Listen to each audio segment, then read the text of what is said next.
Yo, what up gamers, I'm back.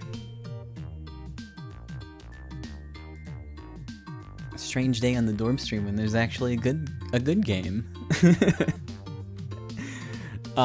So I wasn't quite sure if this would make for a good stream. I know visual novels, which I think this game is almost. A little hit or miss sometimes, but I thought we'd check it out, see how it is. It probably takes a little bit of time to get into, so.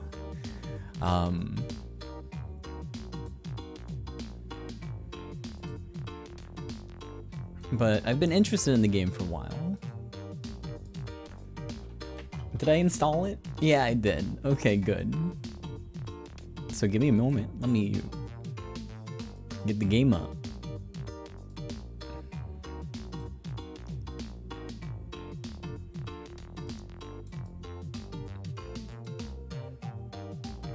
This game's apolitical, thank goodness. That's what I was hoping for. Just a nice milquetoast game that appreciates the status quo.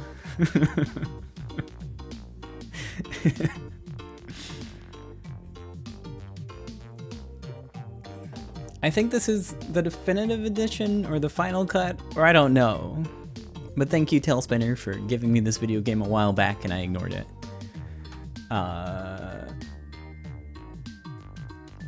I think it's all the same.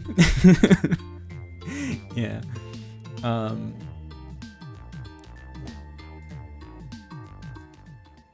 Hate it when writers have thoughts. Yeah. How dare you have opinions? All right.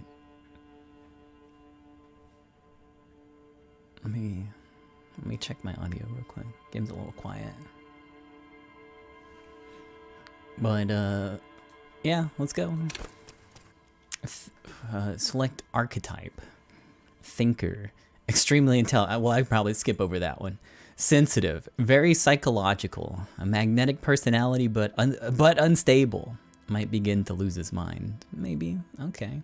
Physical. Extremely physical. Interacts with the world through his body. Gets things done, but dumb as a rock. The dumb as a rock thing works, but I don't know about... We might do sensitive. Your power to influence yourself and others. Phys. How well your body's built. Intelligence, also low. Also as low as this. Okay.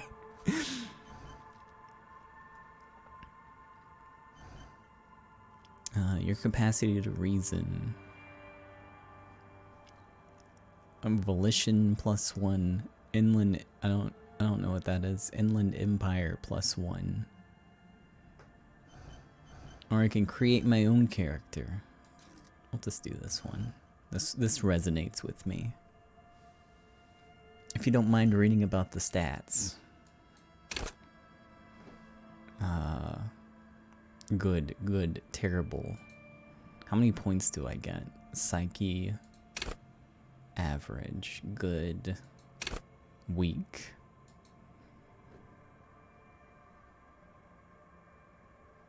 I think the most I can have is 4 points.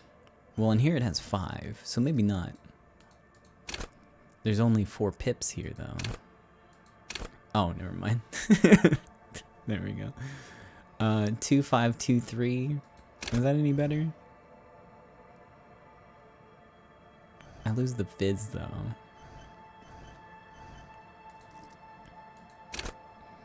I don't know how this is going to affect things.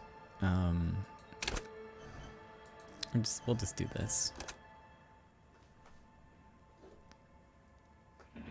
Don't like thinking too much.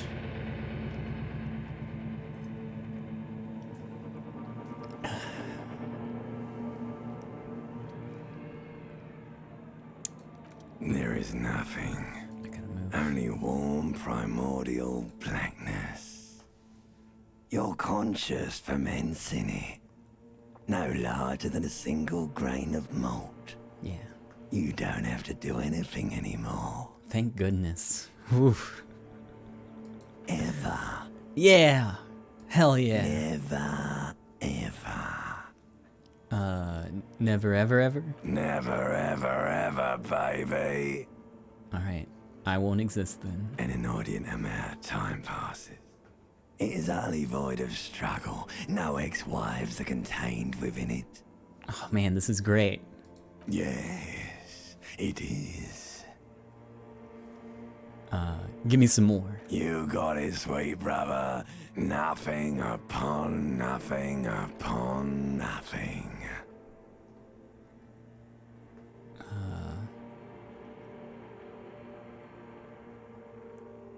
I like nothing. I know you do, baby. I know. How about you cough up some more of that sweet oblivion? Coming right up, sir. Smooth passage. Alright. Nothing down to fuck all, borough.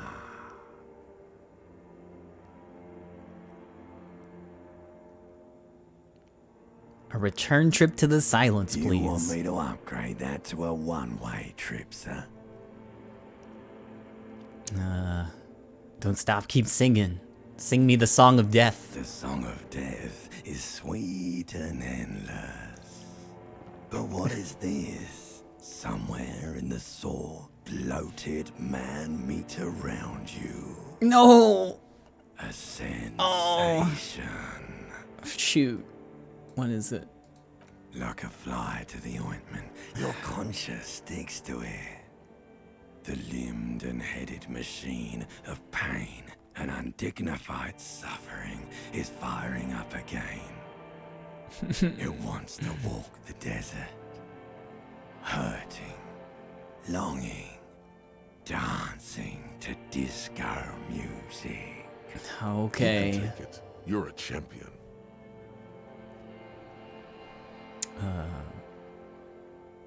Volition. Medium success. Medium 10. Your total 11.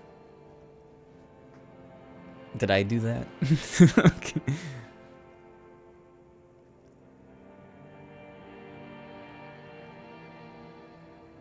Mother, help me. There's a head attached to my neck and I'm in it. The stench of liquor rises from your mouth, and with it, an ungodly headache. Who am I? What sort of creature does this to their own mouth?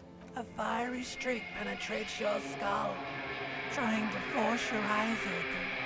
It's a sound, a clarion call from hell. Oh, open your eyes.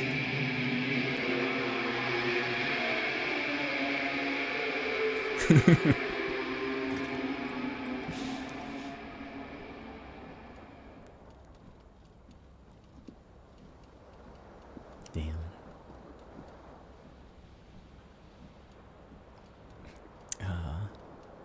Sorry, I cover up the portrait too. Hold on, let me resize myself. Okay, there we go.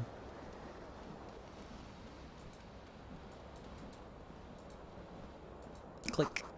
This magnum-sized bottle of Commodore Red is empty. Oh. The reel-to-reel tape player is still on, rolling empty.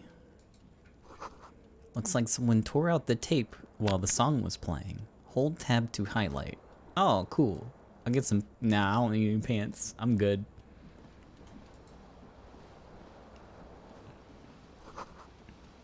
You see bottles in the bathtub. Wine, beer, and sleet liqueurs. Alright, I'll take some clothes, I guess. Take all. Item gained. I already put it on.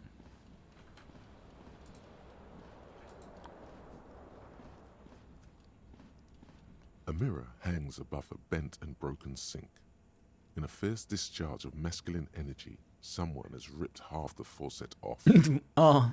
Hot water sprays from the base, and steam covers the mirror. You cannot see yourself, just the outline of a man. Suddenly, you realize you have no memory of the face that awaits you there, underneath the soft vapor. Really? Nothing? Really, all recollection of the person you are, the people in your life, and even the world you're in has drowned in a sea of blood alcohol.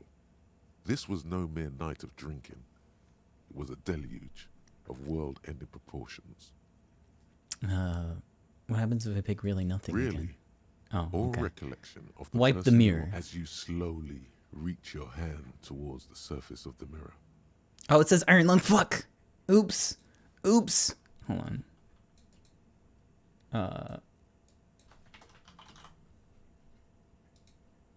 It's okay. I'm building tension. Abort. You clearly have not thought this through. You won't like what you see there, and you will never unbecome it. Easy success. Inland Empire. Maybe I should touch it first. Make sure there's nothing wrong with my face. Yeah, there is definitely something. Oh god, what's wrong? Where to even begin? There is the bloatedness, then the swollenness. It's like there's an upholstery of alcohol underneath your skin. At least my tongue's okay. Touch your tongue. It's not. Oh. It's swollen and snail-like, wriggling between your fingers. I'm sorry. Touch your Bet you nose. are. Your nose feels like a small balloon in the middle of your face. It hurts when you honk it. It doesn't appear to be a particularly tiny nose either. Not with all the drinks it's absorbed for you. I'm scared. I want to stop doing this. Don't be scared. It's only your face. Okay. It's I'll not like anyone's going to see it. wipe the mirror. Behold, Whoa. you have no idea who this thing is, do you? Of course I do. It's some kind of superstar. I think I'm a superstar. This is the face of a late stage alcoholic. Too late. You clearly have rigor mortis on your face. Oh wait, is that an expression? Are you trying to make an expression with that face? Why? I have no idea why it's there. It just is. Please stop. It's horrible. You're scaring yourself. No. You can't, can you? It's like it's not even voluntary anymore. You have worn that grin into your face, and now it won't come off. What does it even mean? What is the emotion you're trying to convey? God, I don't know. It's indescribable. You should check yourself for a pulse, because from here it looks like a terrible spasm. Check for You pulse. find no sign of life on your swollen neck. However, putting your hand on your chest reveals an irregular heartbeat. You appear to be alive. Encyclopedia Formidable 13. Dig deep into your mind to locate the source of the expression. Electrochemistry. Impossible. Attempt to stop the expression from happening. We'll do encyclopedia. Very low, 3%. Yeah, well, Like the rest of you, damn. it Close. comes from a bad place somewhere in the past. That's all you know for now. Okay, well. Attempt to stop, 3%. It's too late. Like an image on film. The expression belongs to your primary motor cortex. It would take a minor neurological miracle for you to cease producing it. All right, I guess I'll keep it. Is there anything else in here? What am I touching? Oh, I guess that's the door to somewhere.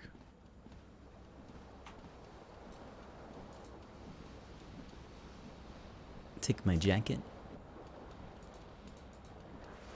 Okay, I guess I'll take the pants.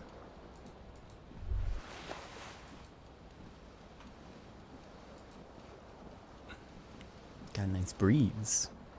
The window stands broken in its frame. Cold wind blows in.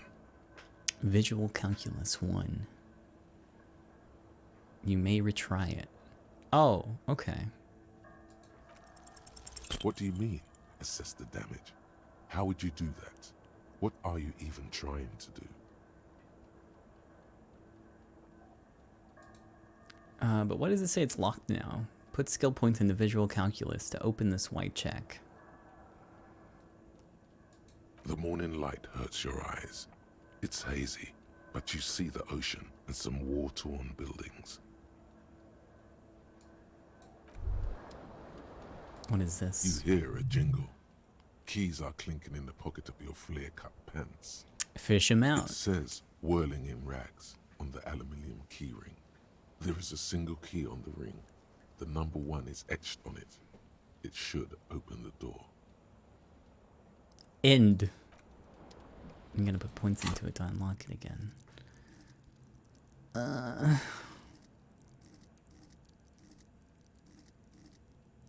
What is that under? Visual calculus. Total 1. I've got a little pip that doesn't seem to be in use. Can I level this up? You do not have enough skill points to level up. Okay, never mind.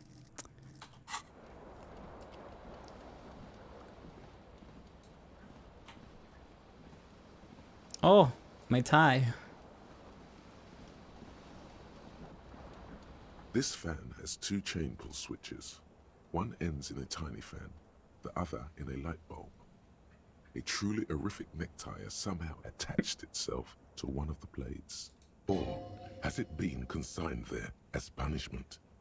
You feel as though this creature is your friend and wants to reattach itself to your neck so that you may continue your adventures together in this strange world. Whoa, oh man, I might not get it. 28, roll it. You reach out to grab the tie, but what's this? Diffuse, radiating chest pain. Doom comes over you. Oh no. Grab your chest. This is bad. Oh, I'm dying. Stones grinding in your chest and keeping you from moving. Oh no. For quite a long time. Oh. Still ongoing. Now is a good time to start worrying. Okay. Finally, Already worried. the pressure recedes. You find yourself covered in cold sweat and trying not to move, hoping it will keep you from dying. Pull on the light bulb. A terrible mistake. Turn the lights off immediately. You can practically feel the photons burning a hole in your brain. It's just a little hangover-induced photosensitivity. Don't overreact. Pull again to turn the lights off. Bring it The on. lights Oh, I misclicked. off. Turn it back on. Terrible mistake. It's just a little hangover-induced photo. Little black spots dance on your retinas. It's almost pleasurable. I love it. Pull on the fan. The blades come squeaking to a halt. It should be easier to reach the time. A little bit easier. You swoop up and catch the tie. First success. Snap. It's released from the blade. Warning, warning, the necktie is no longer contained. What you have in your hand is a fantastically colorful tie with 4 or 5 different patterns.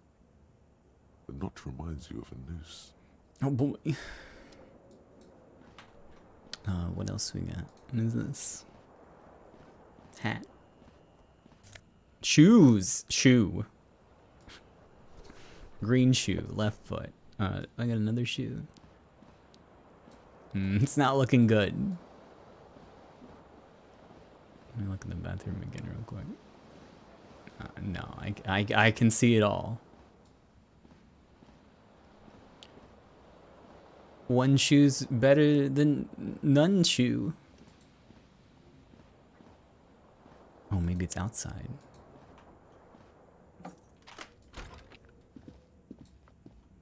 Any shoes on here? I don't want to interact with humans. Oh, maybe I do. Hold on.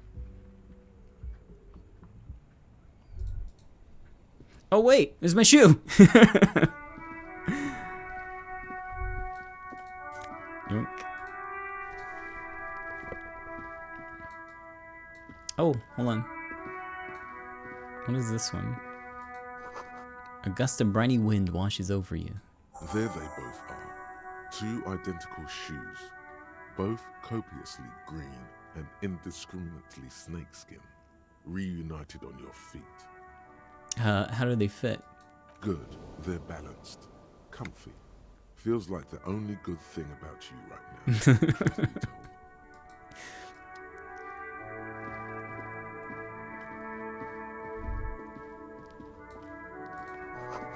The smell of the sea makes you dizzy.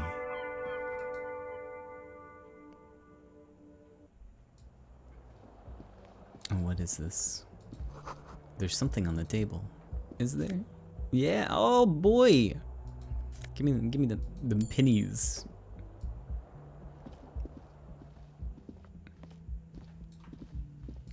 Hello, officer. The calendar says March. The year is 51.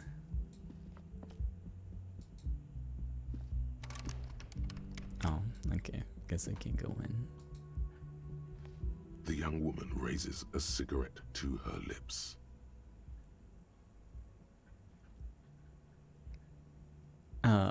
Officer? Am I military personnel? No.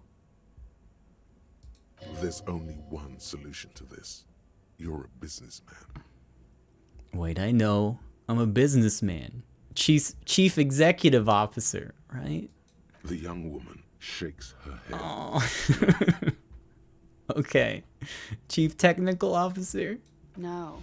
You're a police officer. Oh. You're shitting me. I'm not. Unless you've been shitting us all this time. All this time? You've been here for 3 days. On official police business, no less. What's the business? Couldn't say. In truth, so far, mostly drinking. Challenging. You might as well just say impossible. What's the 42? Okay, I guess that's not too bad. Try the expression on her. Let her know that you want her physically. Who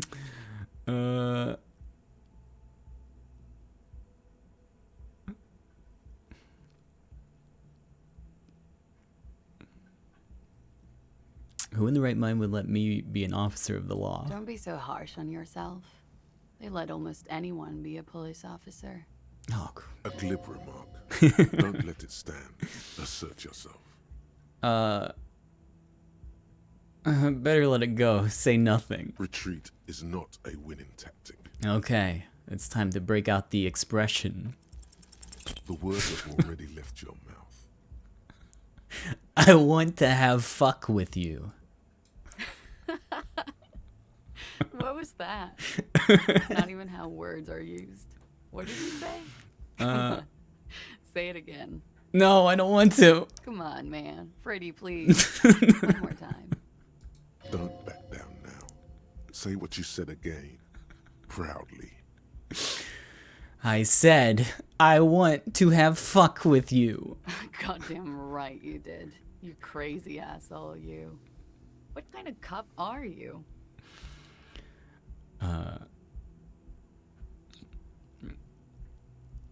I'm not sure I'm a cop at all. I don't remember being one. I think I might have lied. Okay, sir. I have to ask. Do you really not remember? Just like that? You drank so much you lost your memory?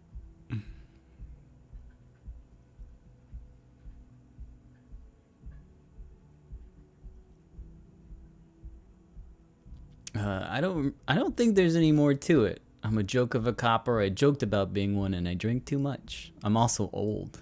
I'm sorry. It's gonna suck for you later when you have to interrogate me.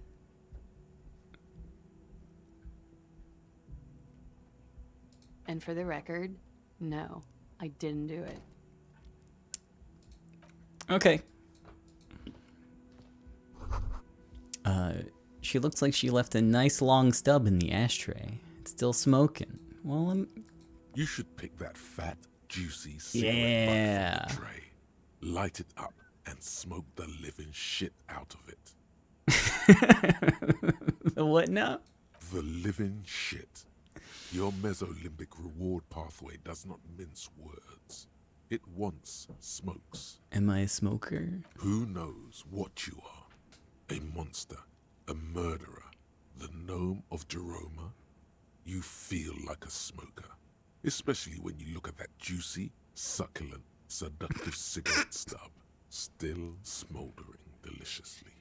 But she broke it at the filter. I can't smoke that. How very astute of you. This renders it ineffectual. You should look for a whole cigarette, or better yet, an entire pack. Strike that. A carton. Make sure they're all healthy and able-bodied. Then smoke them all. Okay. The idea seems to make your neck expand. Suddenly, the garish tie feels very snug. Or you could not do that. No one is making you. I should not do that. Good. They'll make you stronger and better. Yeah. You're too old to be cool now. But find cigarettes, smoke them, blam. Instantly a cool renegade man. A mystical red dragon with smoke rising from his nostrils. Plus, smoking them gives massive bonuses. Oh. Find smokes and smoke them. You need to get your hands on some cigarettes and then smoke them for those massive bonuses. Find a pack and put it in your hand. Equip it in the held slot in your inventory. And the smokes will do the rest. Okay. Active. Okay. Close. Gotta find them smokes. What was the button again? There's only one other button. Knock, knock, knock. Hello? The door is closed. Try the handle. Knock. There is no answer. You hear the shower being turned on. Somewhere inside. Oh. A tremendous loneliness comes over you. Everybody in the world is doing something without you. I'm so alone. The door is indifferent to your loneliness. The world does not care. Knock again. Still no answer. Knock again, much harder. Still nothing. You should punch a fucking hole in it. I'll suppress that urge. The murmur in your ears recedes slowly. Your breathing normalizes. That's one lucky door. Leave.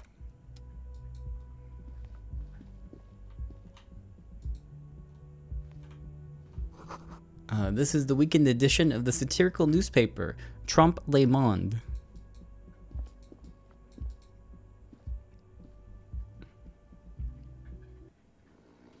Oh, where am I at? Not in the scene yet.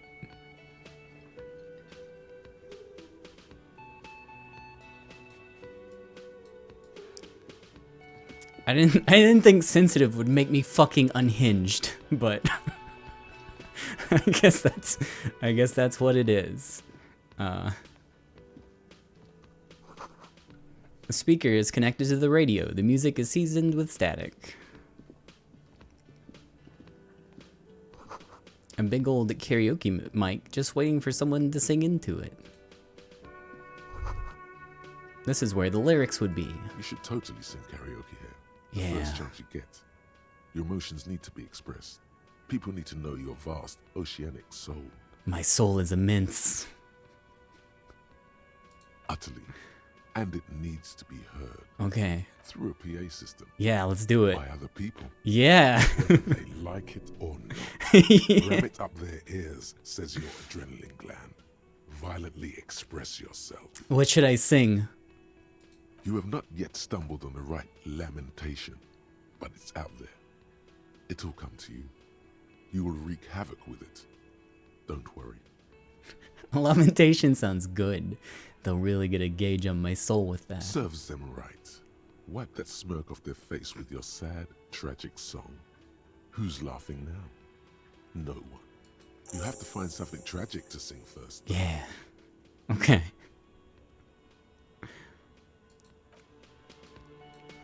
Oh boy. Get a hold of a sad song on tape. Okay. That's probably my most well, I do need cigarettes too. Hello? A man in his late 20s stands behind the counter, inspecting a stuffed seabird. As you approach, he gives you a sideways glance. then looks down again. That was disdain in his eyes. Even now he's purposely ignoring you. Something tells me you don't like me. Oh no, you're a hero. A real hero cop. Oh. You're being sarcastic. Am I? Or did you ride in, take the body down, solve the murder, and not trash my hostel room? Oh my god, I did all those things? No, you see, actually, you didn't. You haven't done anything even remotely useful since you got here. What have I been doing then? Have you seen me around? No, I haven't seen you around. I'm not always here.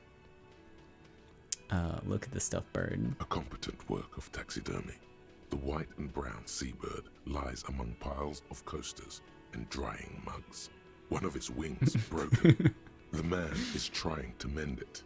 Looks like the bird was ripped off the shield that was used to mount it, most likely on a wall. Something about it makes you feel bitter.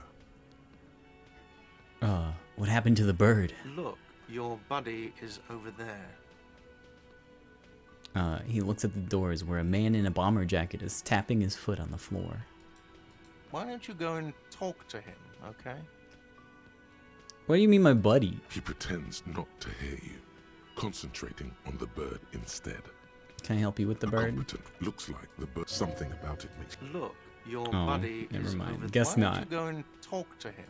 He pretends not to hear you. Are you the bartender? Concentrating. No, I'm not the bartender. I'm the cafeteria manager. What's the difference? I have 3 cafeterias to manage. 3. Sylvie tends the bar here, not me. I'm only standing in. Where does Sylvie go? She just, you know. He shrugs. There's something there, and it's not good. That's all you know for now. Okay.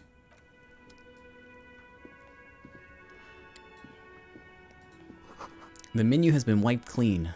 Only the words Monday is written on it. There's a water cooler. A large bubble is rising to the surface. What's this? Nosafed. +1 health. Yoink. Okay. I guess that just goes here. And I'll get my health back if I click this, maybe. I don't know. The soft purr of an electric juicer comes from the kitchen. Someone's working. I will invite myself in. The door is bolted. A sign reads, kitchen reserved for personnel until 13. Okay.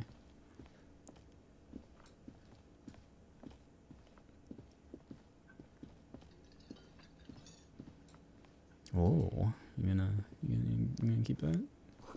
A bottle of rum has been knocked over. Beautiful dark liquid is spilling out. Sleeping dock worker. A man sleeping at the table wearing mud-caked boots and rolled down overalls. The back of his shirt reads, Wild... Sad. Wild Pines, encircled by a logo with a tree. On the counter, rolled out of his open hand, you see a blister pack of headache medicine. Physical instrument challenging. Wake him up.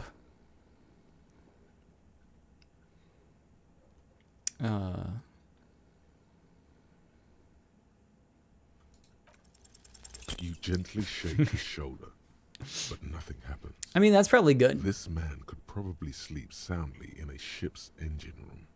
Wild penis. I almost said it. Okay, pick up the The pills. man does not mind. You probably need them more than he does. Okay. What is the stat? Morale.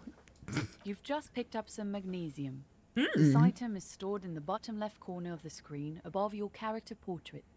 Use magnesium to heal your morale if you have morale damage. Okay. Bye.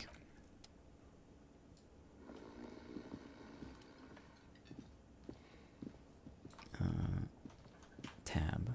I don't know why I keep holding Alt. A sign reads, Mess Hall reserved for Union members. Doors open. Oh, autosave. Alright. Excuse me. This royal pinball machine is unplugged. Hello, sweetie. Hey. The cryptozoologist's wife. What? Where? You shouldn't keep your colleague waiting. She nods toward the man in the orange bomber jacket. Oh, all right. What's up? A bespectacled man in an orange bomber jacket is tapping his foot on the floor. Looks like he's waiting for someone. As you approach, he narrows his eyes and extends his hand in greeting. If an assault were launched on this building right now, if the windows came crashing down and the whole world descended upon you, this man would hurl himself in death's way to save you. You are sure of this, but why? Hold on. Who is he to me? He is your half-brother. Shake his hand. Hello. I'm Kim Kitsuragi, Lieutenant, Precinct 57. You must be from the 41st. You realize he's waiting for your name. Oh, This is your chance to come up with a really good name for yourself. Get creative. Conceptualize. oh man. Invent a name for 28%. Still pretty good. This is a red check. It cannot be retried. Oh, come on. Raphael Ambrosius Cousteau. It's so cool.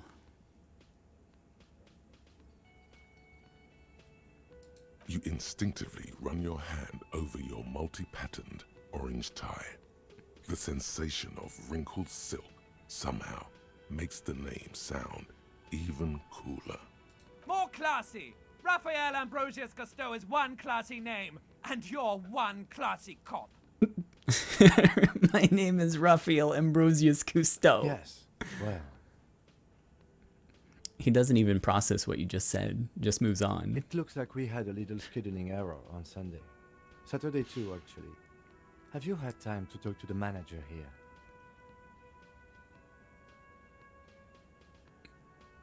You mean him? Nod toward the cafeteria manager. Yeah, I talked to him. If you don't mind, we should talk to him again. Ask him for a rundown of the area. Now that I'm here as well. I understand the scene is out back, right? It also wouldn't hurt to assure him the police are finally here. In full force, I mean. Have you mapped out the initial interviews? Interviews? At the 57th, we like to prepare an initial list of persons of interest, and then just skim the surface. Prepare the field, get to know the players. You don't do that? Maybe it's not an inter-district practice. I haven't. Okay, we'll have time for that after we take a look at the coroner's case. Have you removed the dead body from the tree? Dead body? Mm-hmm. No. So, the body is still in the tree. I don't know. This is the first time you detected weariness in the lieutenant's voice. It is obvious he would have preferred for the body to no longer be in the tree. Truly, I'm an empath. Where it has been hanging for 7 days straight. We should go there as soon as we are done talking to the owner. What were we supposed to do again? Talk to the manager. Then we go out back and take the body down. How can you be so sure I'm from the police? I was sent here to meet a detective from Precinct 41. You have the insignia of the Citizens Militia on your sleeve and on your back. Oh. I suppose you could be impersonating him. You could have gotten the insignia from the black market or forged it. But for now, I'm going to set those possibilities aside. I'm not from the Inspectorate General. Inspectorate General? Internal affairs. And I'm not them. I'm from criminal investigation. You said insignia, these white rectangles? Yes, But they're just white rectangles. they are not just white rectangles. They bear a halogen watermark with the letters RCM and a pattern resembling the street grid of Revachol West. Oh, okay. I would ask you to step into the headlights of my motor carriage. But again, it's none of my concern. I just need you to do your job. Shouldn't I have a badge or something? You mean you don't have a badge? It was not on me when I woke up. Losing your identification card is a serious matter. My vehicle has a shortwave. You can use it to report your badge missing. I would advise you to locate it as quickly as possible. But getting the body down should still take precedence. Here. Hold on a second.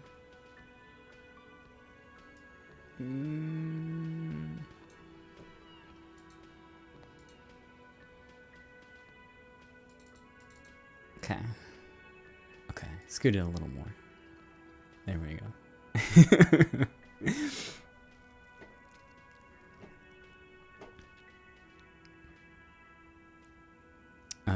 But I can't remember I anything. can see you drank last night and the night before, and that you are still drunk now. But I have seen officers go through worse. Much worse.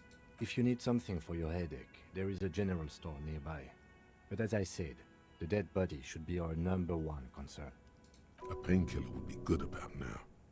This thing is pulsating with discomfort.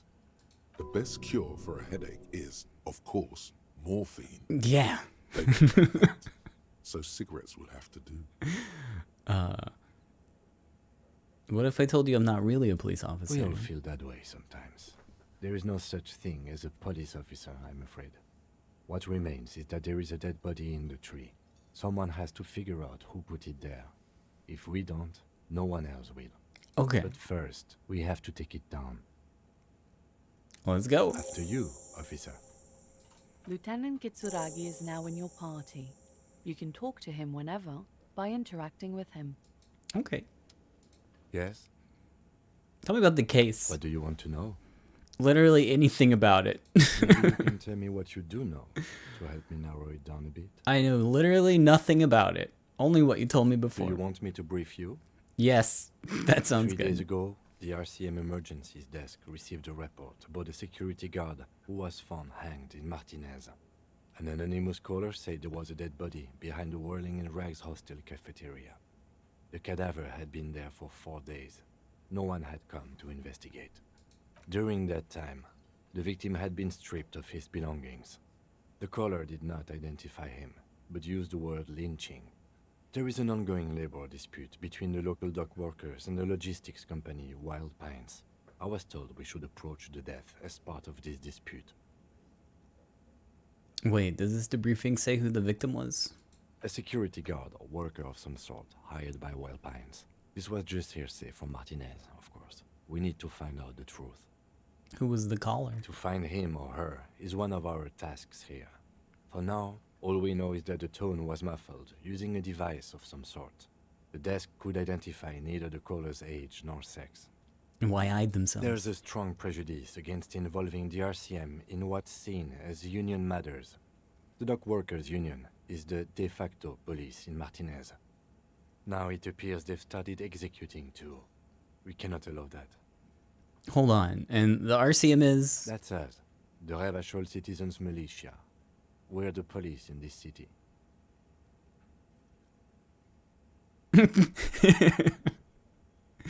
Let me get this perfectly clear. Our job here is to find the killer? That's right.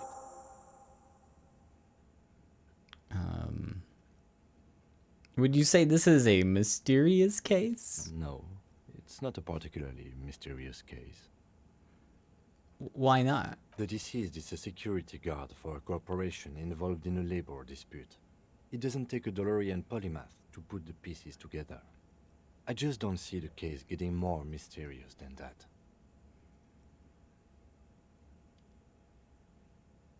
Okay, so the case probably isn't mysterious, but could it be sexy? There was some interest in this case at my station, but not for the reasons you have in mind.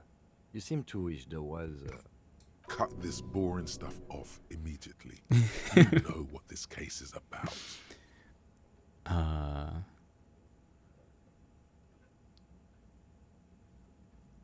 Oh, I guess that settles it then. Excellent. Was there anything else? If we're from different precincts, why are we on the same case? I'm afraid you and I are pawns in a pissing competition. Oh. His disdain is clear. This man would not use such an expression otherwise. What do you mean? You don't know? I assumed you were in on it.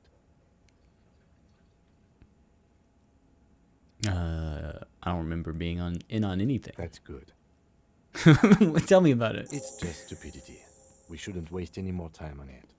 If you want my take, ask me after we've inspected the victim. Okay. You should tell me now. This seems relevant. Later. Was there anything else you wanted to know about the case? No. Good. I want to talk about you. Me? Yes, you. I don't see how my life is pertinent to the investigation.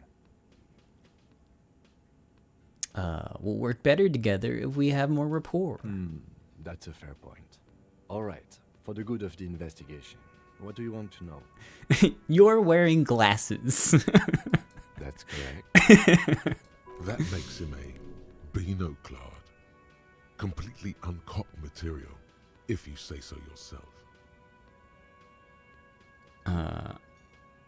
I'm not gonna call him a Beano. Glasses are cool. Are they? They are mostly just cumbersome. Oh. You could use a good, normal pair yourself.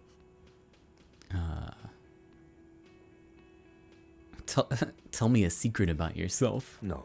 Oh. Ask again. Your brain sends the signal to your lips, but they refuse the order. Something is paralyzing them. You're pretty sure it has something to do with the lieutenant's eyebrow. The eyebrow is exercising psionic control over you. Well, what's happening to me? Something the matter, detective? This guy's got authority off the charts. With just the flick of his eyebrow, he's able to make you his thrall. So what can I do about it? Nothing. You better hope he doesn't abuse his authority. There's a lot of it.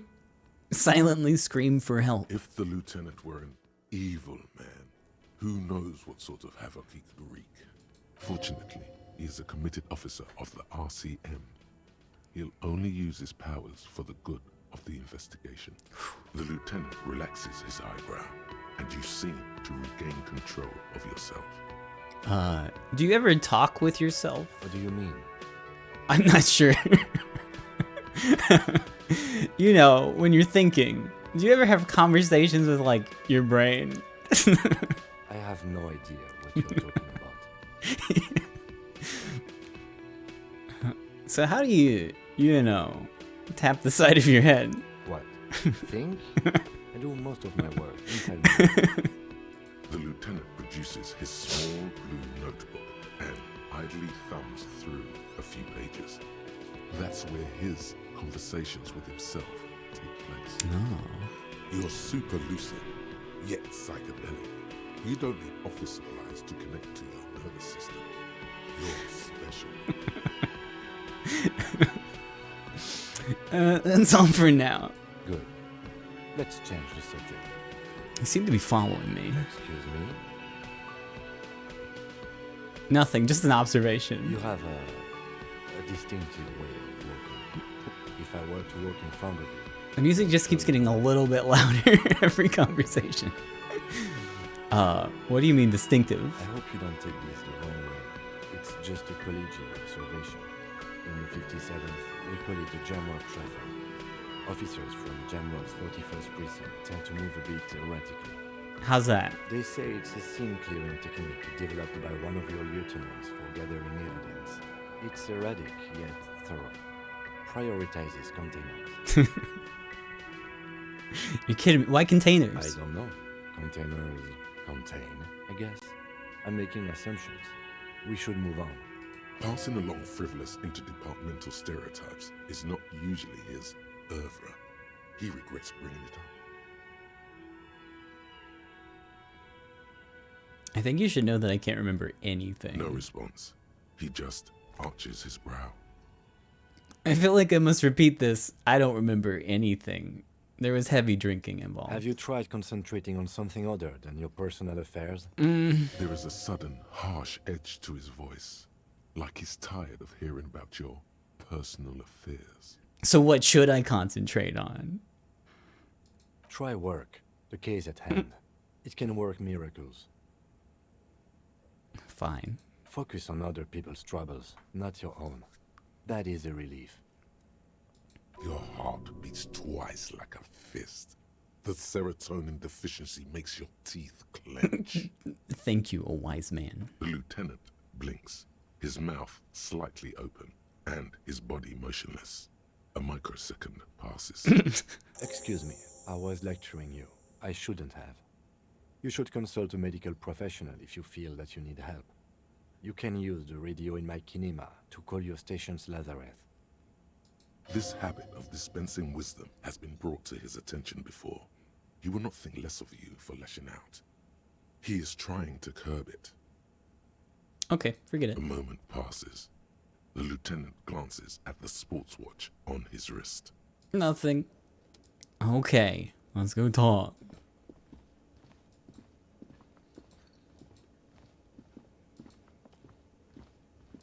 Hi The again. man with the unimpressive beard notices you approaching. He drops the ledger he was holding and turns to the lieutenant. Mr. Gart, right?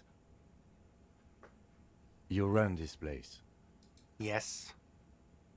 I am Kim Kitsuragi from Precinct 57. This is an inter-district investigation, so joining me from Precinct 41... He looks to you, realizing he still doesn't know your name. As I said, Detective Raphael Ambrosius Cousteau. Right. Now, I know it took us a while to arrive at the scene. It also took you a while to call us and report the dead body. It was you who placed the call, yes? No, I only just got here. It was probably Sylvie who called you. She usually works the bar here. I'm only temporarily taking over her duties. Do you have her number? As a matter of fact, I do. He looks behind a pile of coasters, finds a slip of paper, and hands it to the lieutenant. You said you just got here. From where? Are you a local? What, of Martinez? No, I live in Jamrock. I only sometimes come here to keep an eye on the place. This is just one of the many, many cafeterias I manage. But you still know your way around, yes? In case we need directions. Yes, I know where some things are, but as I said, I don't live here. I just used to work here. And I'm not going to start working here again, if that's what you think. I didn't imply that. Detective. Who, me? Yes, Detective Cousteau. I have everything. You?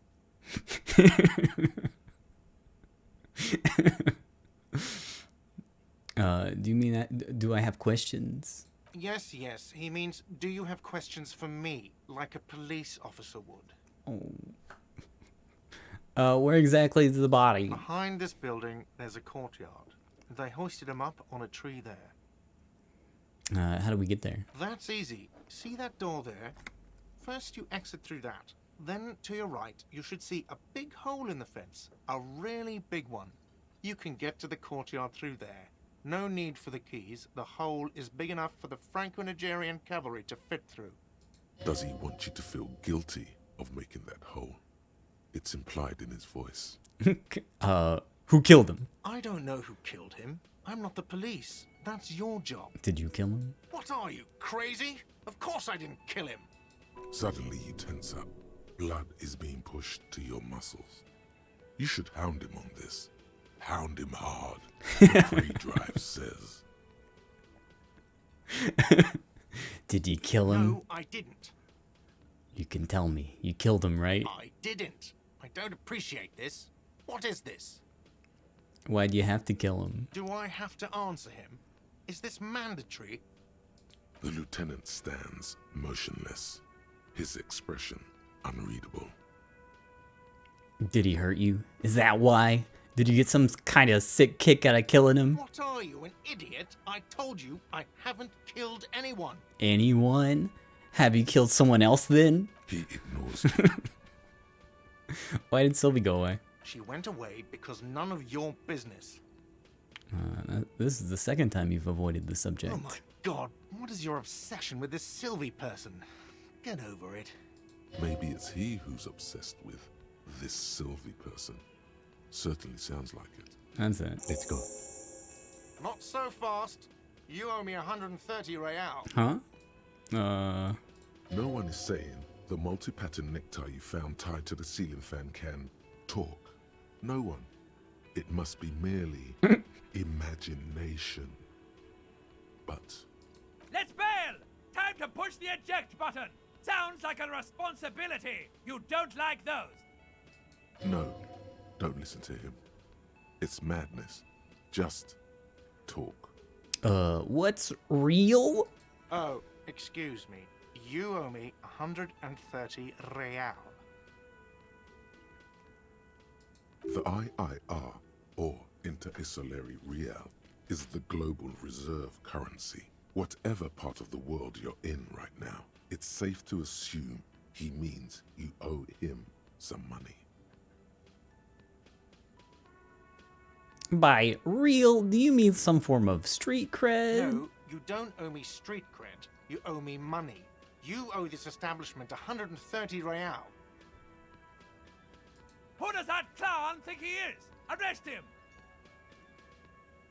Did I just hear my Thai speak to me twice? No one is saying that! No one is saying that Ty can talk! That would be ludicrous! It's just that you should arrest him! It would be wiser! He wants to take your money!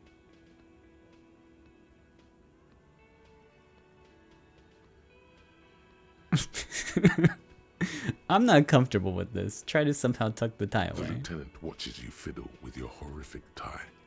Sweat stains forming under your armpits. He puts his hand on your shoulder. If you don't have the money, it's okay. None of us are in this for the wages. That's Cop 4. I haven't offered to pay because I don't have any money either.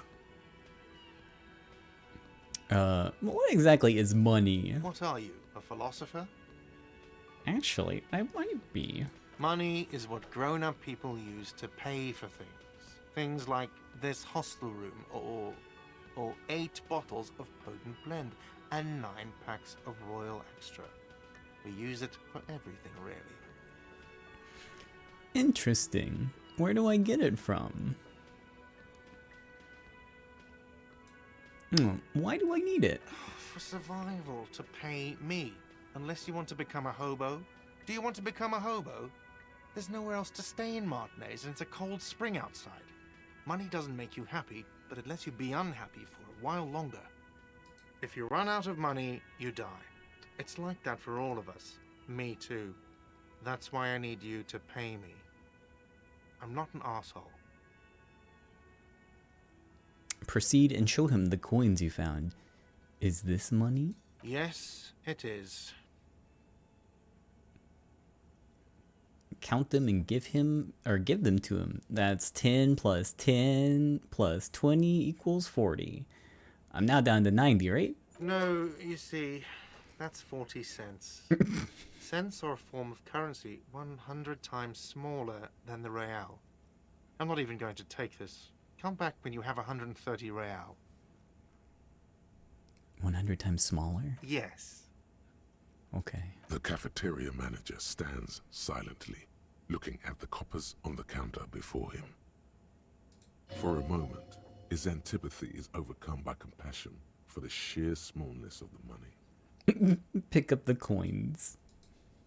He demonstratively suppresses a world-weary sigh. What happens now? I'm sorry, but he has to pay. I can't let him stay here any longer if he doesn't. If he doesn't have the money by tonight, then... Officer, maybe you are better off working this from home for now. You live in Jamrock, right? It's not that far away.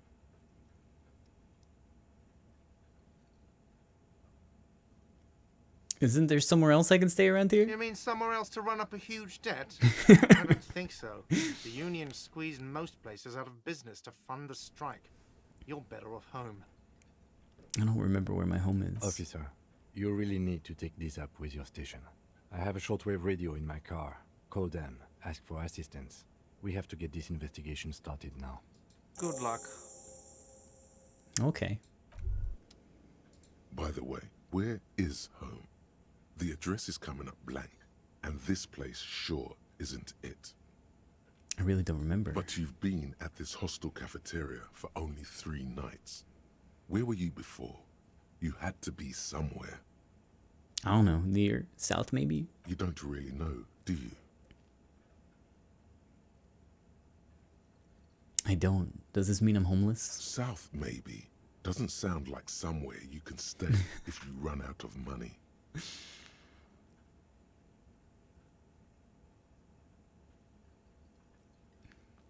I live in a dumpster. I don't care. Fuck everything. Hobo cop. Entertain the thought when you get the time. Maybe being a hobo and a cop has its advantages. Ah, cool. Is there anything else to ruin while I'm here? No.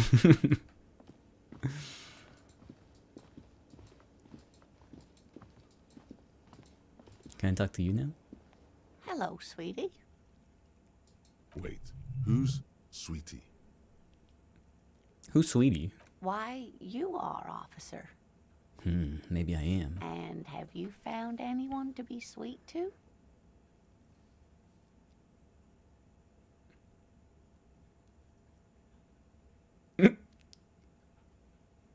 I don't know. Wink. Maybe I have. You rascal. I'm too old for you, and too married besides. Damn. Your advances haven't thrown her off one bit. In another place and time, she would have probably welcomed your attention. You must forgive me. I'm getting so scatterbrained. I completely forgot to introduce myself. I'm Lena. My husband Morel and I are staying with our friend Gary just down the street, but I come here for tea when they're away. Her eyes glitter over the rims of her glasses as she looks up, smiling. This Lena is wacky enough for the Motley Crew. Hire her on the spot.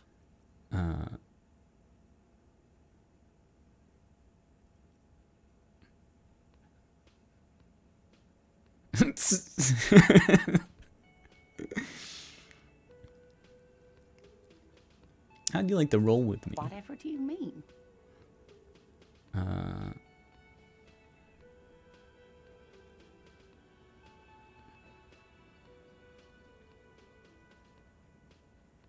I want you to be my wheelchaired partner in fighting crime, ridding backyards of corpses, catching sequence killers. Sequence killers? Oh my. But I think you already have a partner, sweetie. A partner who needs you to help him get a corpse down from a tree. Oh, Kim, of course, I forgot I had you. Yes, and it seems to me that you do well to stick close to him. He has the look of an upstanding officer of the law, someone you can lean on, and, sweetie, you are looking unsteady. And even if he weren't there, I don't think you'd have much use for me. Why? 3 heads are better than 2. Thank you, but Martinez isn't the most wheelchair-accessible place, you see. I'd slow you down. Perhaps another time. I feel bad asking for money. Sweetie needs money. Do sweeties get money? Oh, sweetie, I heard your conversation with the manager about your financial troubles. When do you get your next paycheck? If she could, this woman would feed and clothe you and every other sad, lost person on this earth. You've got guns of steel and a chiseled jaw, somewhere under the bloated alcohol layer. Maybe she'd like to sponsor you. 92%. I don't feel good about that.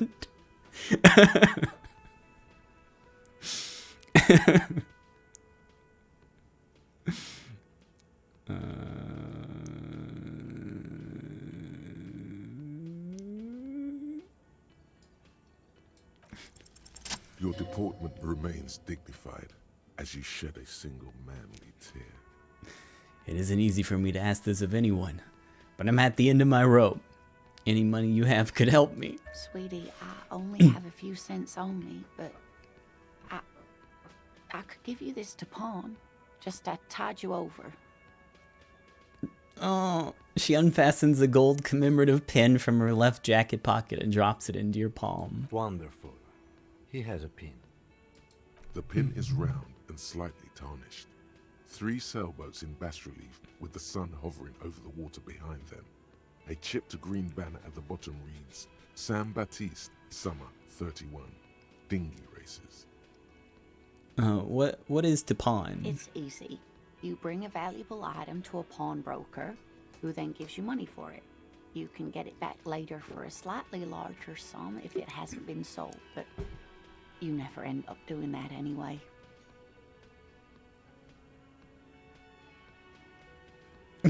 Can I give it back? Oh. Ooh. I promise I'll buy it back for you once I have more money. Oh, it's not an ancient family heirloom or anything, but I suppose it would be nice to get it back. About your I pin. hope you were able to pawn that old trinket. I decided not to pawn it. You should have it back. Oh, thank you, dear. I confess, I Easy would like to see it experience. again. Easy. Even the lieutenant seems happy with this turn of events. Hey, I made everybody happy by Now, making what everything else, bad sweetie? first. I gotta go. Of course, dear. Good luck with your case. Oh man, let's go see a body.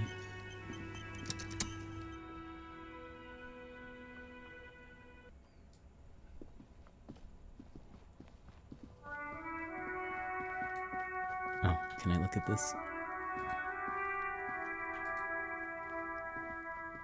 An old call box with a matrix of push buttons lists all the companies in the East Delta Commerce Center. Leave. I don't want to do that.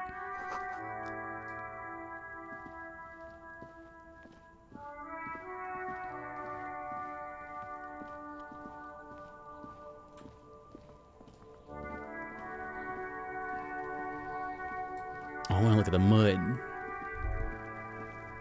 Where am I There going? are several footprints in the mud, left by work boots, anywhere from 6 to 12 pairs. Old here.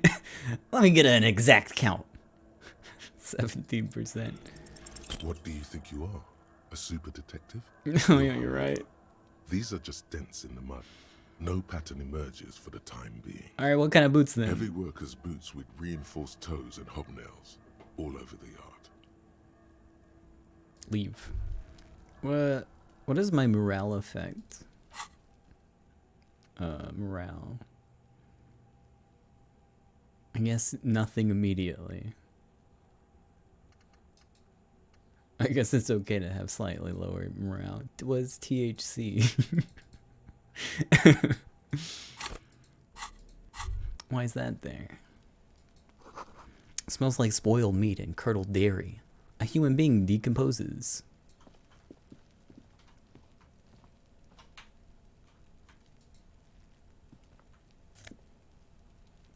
You have lower effective volition.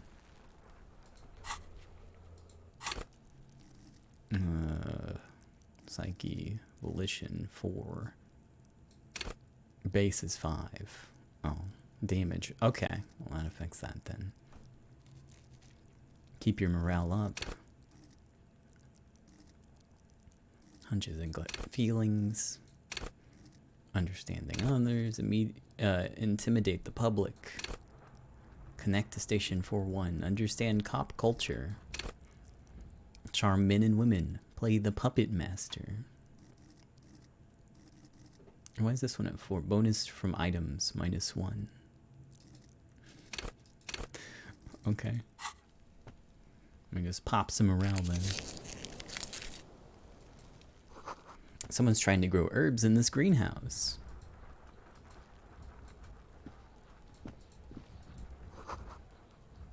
Let's see. This kid's ladder is rickety but still climbable.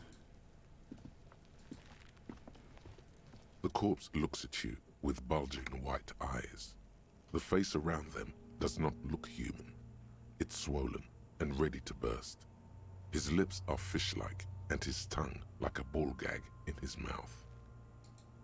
You seem to be holding your breath.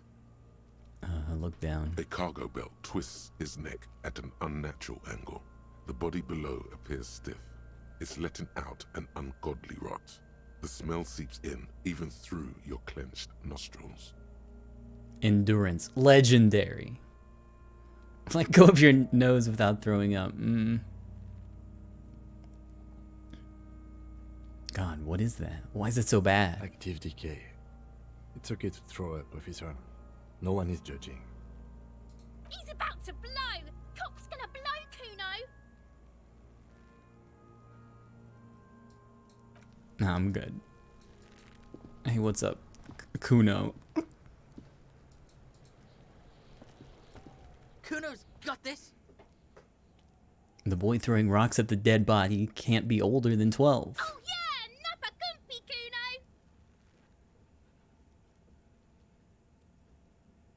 Kuno! A moment of your time, Can't please. talk, pig. Shit's coming up strong. Throwing rocks. Yeah. Shit I coming get up it. strong. That sounds good. Yeah. Joyous, you should hang out with this kid and see what that juicy shit is all about. Juicy what now? I mean drugs. The kid's on drugs. Oh. Yeah, Kuno! Ride the lightning, Kuno! Kuno's riding it, see? He wipes sweat from his brow and sends another rock flying. The rake, Kuno! You should throw the rake at him, Kuno! The fuck does Kuno know what a rake is? Kuno's not a gardener. Kim, what should we do? We shouldn't do anything. I don't tempt such forces. What forces? You will see. Are you kids siblings? The fuck are you talking about? He's calling us Kuno! He says we're fucking each other! Maybe I shouldn't ask about hanging out. Look, I have questions for you. Alright, entertain the Kuno. Show me what you got. What you got there? What you got, huh? Show me what you got.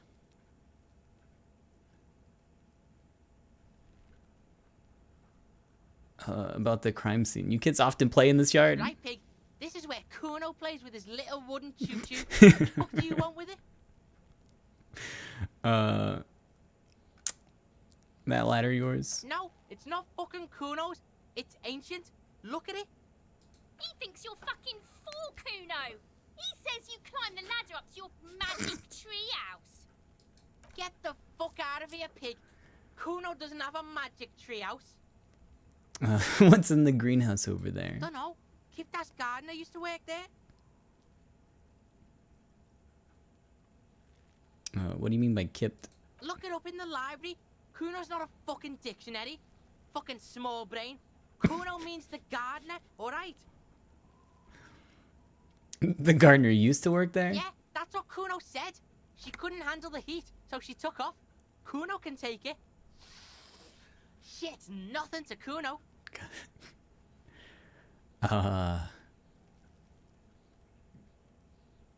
You mean the young woman by whirling in rags, that gardener? Look, Kuno doesn't explain shit. Kuno just says shit. I might have questions later. Let's talk about something Yeah, else. whatever. Kuno doesn't give a shit. The body. What do you know about it? Shitload, pig. What's your question? Don't tell the pig shit, Kuno! Kim, help me out. What do we want to know? If I were to want to waste my time, which I do not, I would ask them who he is, how he got there, and the usual. You have no idea what the usual is. Just ask whatever comes to mind. Do you know who he was? Kuno's fuck imp. Kuno uses the fuck imp for target practice. End of conversation. Okay. Very strong. You should be this stoic.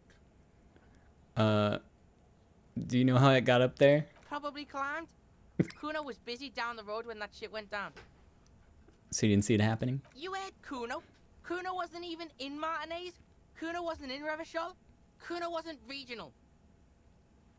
Okay. Where'd you go then? I don't know. Some fucking He looks around trying to come up with something. Mesk or I don't know. Some other place. Night City. Kuno was in fucking Night City. Where's Night City? Kuno gives this info out on a need-to-know basis, and you don't need to know. Kuno didn't smoke the gimp, if that's what you meant. Have you seen anyone suspicious around? Just a couple of pigs sniffing around in the dirt. That seems pretty fucking suspicious to Kuno. Yeah, you tell the faggoty, Kuno! More on this later. You're testing Kuno's patience here. Get lost,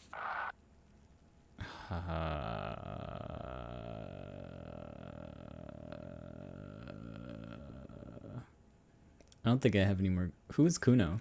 Kuno's Kuno, pig? Kuno. Primal. Violent. Sounds like something you call a rabid dog. Yeah, think about it. Think about that rabid Kuno shit. He seems glad someone understood what he was going for. But right as he's getting distracted, you hear a malevolent hiss from behind the fence. Watch out, Kuno! He's trying to fiddle you! He's gonna put his hands on you! The thing behind the fence starts squealing, shrill and violent like a fire alarm. Help! Pig's got Kuno! Help! Rape! The sounds get louder, and the child shouts at the windows overlooking the yard. Help! He's got the Kuno, help! I'm just gonna leave. Goodbye. Yeah? Get out of here before the Kuno beats the shit out of you. Yeah, that's right. Drag your fat ass out of here, fat boy, before Kuno fucks you. Don't listen. Just go. Listen. Bang! Got fucked by the Kuno. We alright? You wanna get fucked again? Come back. Damn. I got fucked by the Kuno.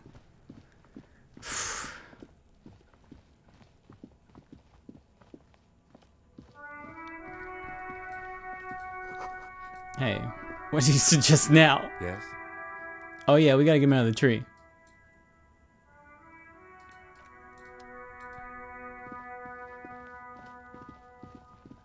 He made me sad. What's this?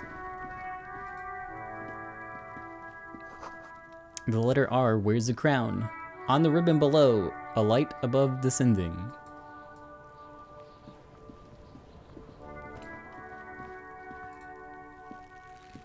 There he still is, looking right through you with his white eyes. It's The time body for my below is legendary entirely dedicated endurance. to that. As you breathe Oh my in, god! The odor comes over you.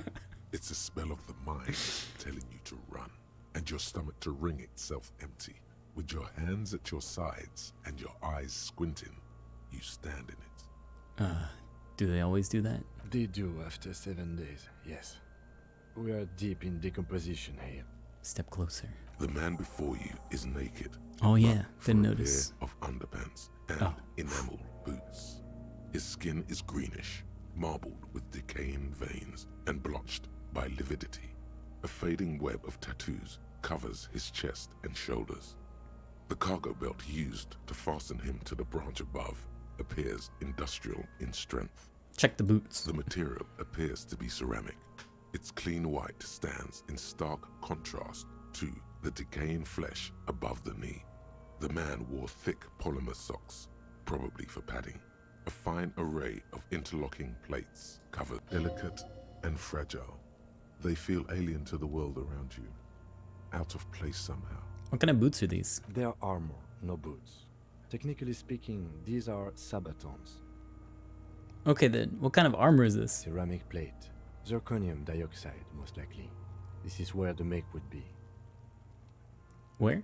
Under the hill. Fair weather. Fair weather model T500 VE. I'm guessing that's vitreous enamel. This is advanced stuff. Where's the rest of it?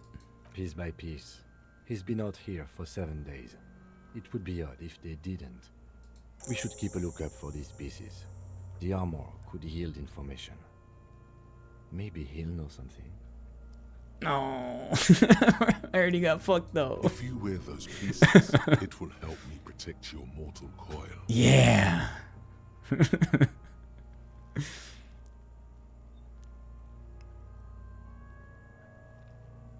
Why does my mortal coil need protecting? Yes, bullets will fly.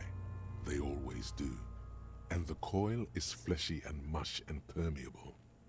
Cast it in ceramic shell. Resist death.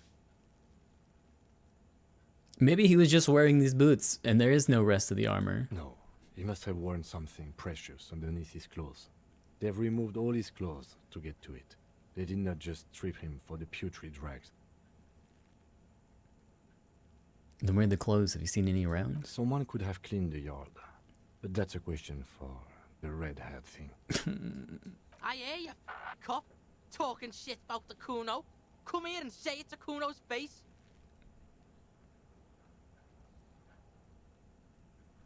Fuck you, Kuno. Fuck me, huh? You wanna fuck the Kuno? Ignore Say no more. Okay. This is about the corpse and inspecting it. What if they told him to strip before they hung him, to demean him? They usually hang them completely naked for that. La puta madre, the Mazda, the Besmerties, and the like. This one still has his underpants. What? Are you trying to ignore me now, fuckface? Kuno, this boots shit is super boring, and the guy's a total vitupaz. The material looks out of place here. It is. It's expensive. The lieutenant draws a line in the condensation on the ceramic with his index finger. We've requested similar material for our tactical units for years now. The constabularies deemed it too costly. In that time, we've lost 6 men to semi-automatics. How much we talking about? For a full set, about 4 years of wages. Oh. Ka-ching, baby. By catching, do you mean let's not log them as evidence? Let's steal them? What was that about the constabulatory before? You need to push some buttons if you want to recruit the lieutenant in a conspiracy.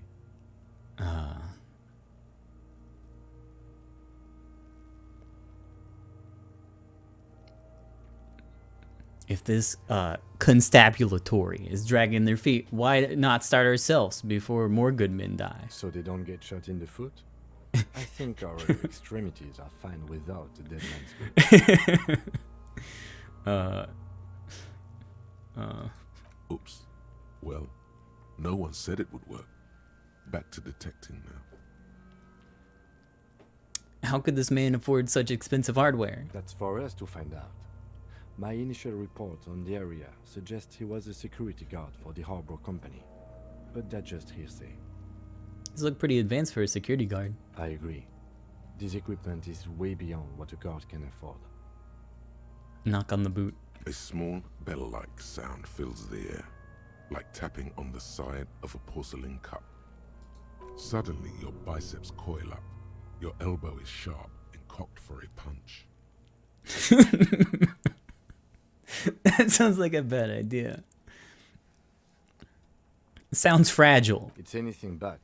This material is a kinetic redistributor. It spreads kinetic energy horizontally, from plate to plate, dissipating it entirely.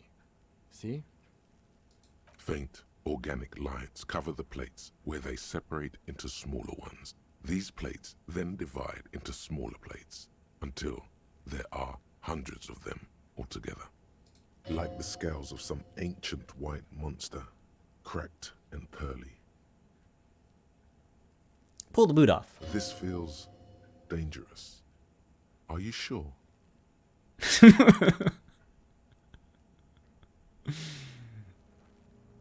Grab the boot under your arm. The stench fills your nostrils. As you push downward, an ominous creaking sound comes from above. Hey, maybe we'll get him down. Either way, I win. The lieutenant's voice is sharp. He looks at you with the boot under your arm. He's gonna pull his head off. Brutal! Lieutenant, you seem distressed. Why? You're about to pull his head off. Do it, homo! Do what? Pull his head off. There's no point performing an autopsy if you do. We'll have compromised the coroner's case. What are you trying to achieve anyway? Why are you hanging on to that boot?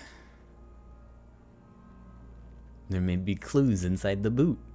Maybe we should concentrate on what's outside the boot and leave what's inside to the boys at processing? Just this once. Besides, He taps on the boot.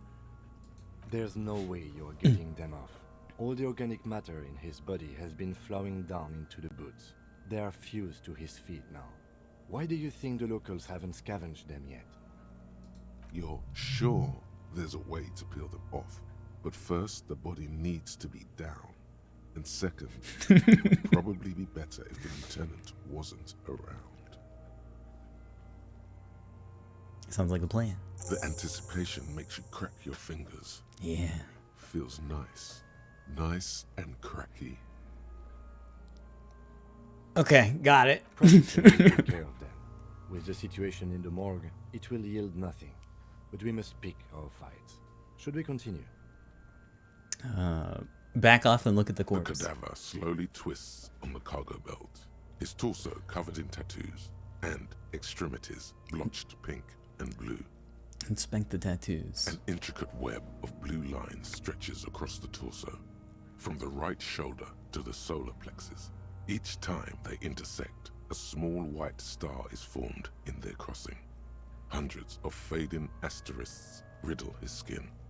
Their concentration is highest around his heart. His corpse is marked by stars. What will mine be marked by? Alcohol and heart.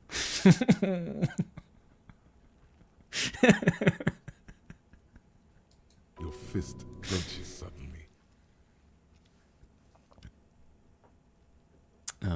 It'll be riddled with disco. Decay is creeping on the tattoo. Already, most of the canvas that's holding it has darkened. Now, it disintegrates slowly, letting out a stink.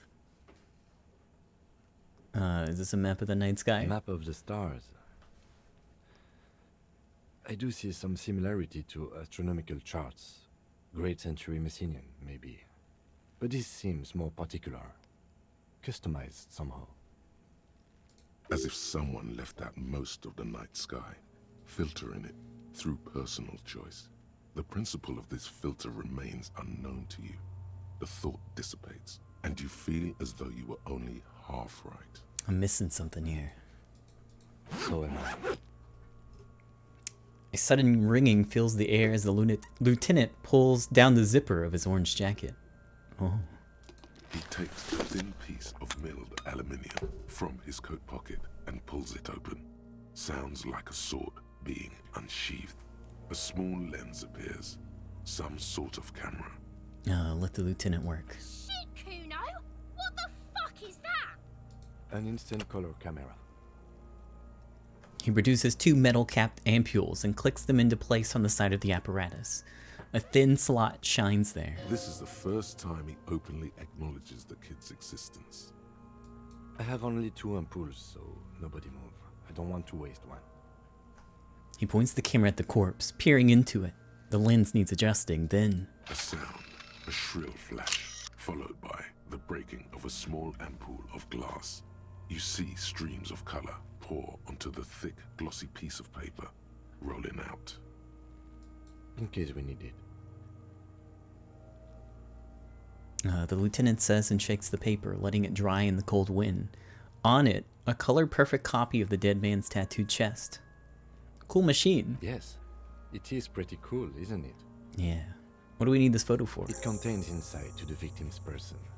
By his build, I'd say this was a man of physical violence. The story he wanted his body to tell was important to him. It is his letter. To us. Someone should decipher it. We'll need to show it around. Can I have it? Sure. Just don't lose it. Okay.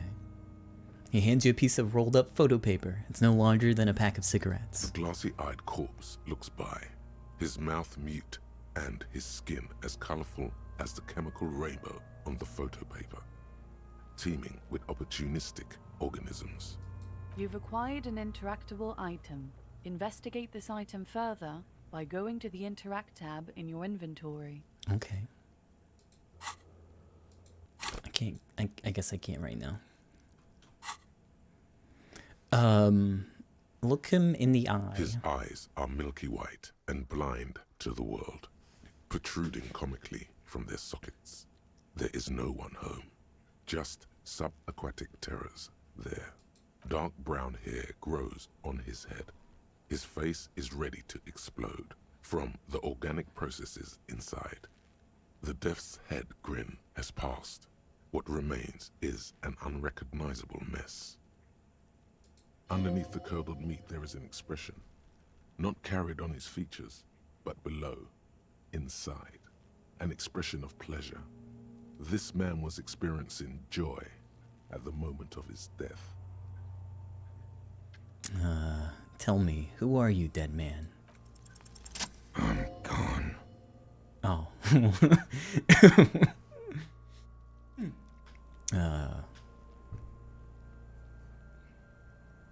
I see you're gone, but who are you? I'm a joke. Look at me. You are now, but who were you when you were alive? A killer. A motherfucker. And a killer.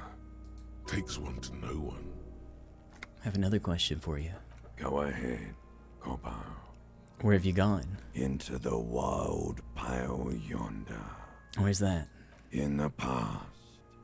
Way out in the west. What's happening? What do you mean? I'm talking to you. It's the power of your... Black, frothy liquid starts bubbling out on his lips. Imagination. Yeah, man! Don't be crazy! Inanimate objects and dead people can't really talk to you. Your wild imagination is doing this. Ask some more of those questions you love so much. He loves those. Why do I love questions so much? Because you're a copperoonie. Look at all of them go. Do you want more questions? Yeah, give me more questions. Here you go, you loony. Is my name Rooney? Fuck no. You're no Rooney. I do strike myself as a Rooney. No, you don't.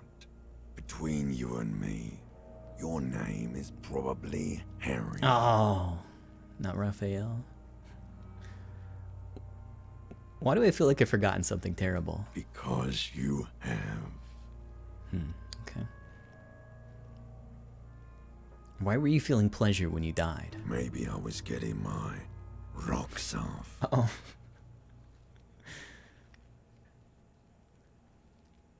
First, do you have to speak like that?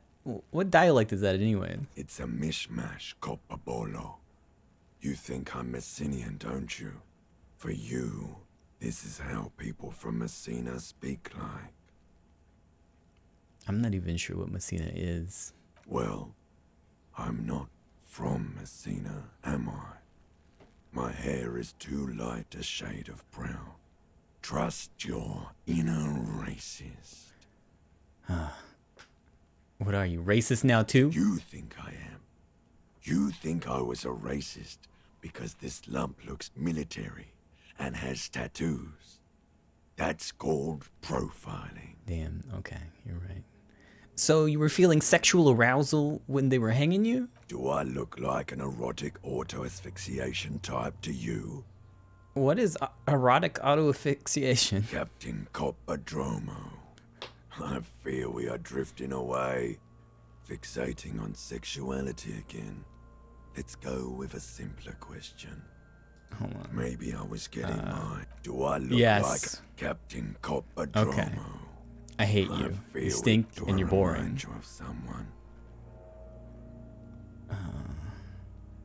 A deep sea creature. No, not quite. Be fair now.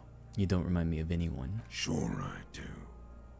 You just don't want to admit it. Enough. Come back later, Corpo. Inspect the belt. The hangman's knot is pulled tight by the weight of the corpse below. Yellow, hard-edged polyester cuts into his neck. Above, a sliding buckle ties the belt to the branch. Oh my, there's something on the belt. A familiar word that speaks to the thirst within you. What was that? A word? Vermilion, in yellow letters, along the length of the twisting cargo belt. Only a deep longing for vermilion golden spirits lets you decipher the fading logo of the local brewery. I should get a drink. No, you should not get a drink. You should perform an initial inspection of the victim's corpse. We are on the rope part. What kind of rope is this? Industrial strength. The kind used for tying cargo to lorries. Like in a circus. When the circus leaves town and they tie a black-spotted giraffe to the wall of a carry pin.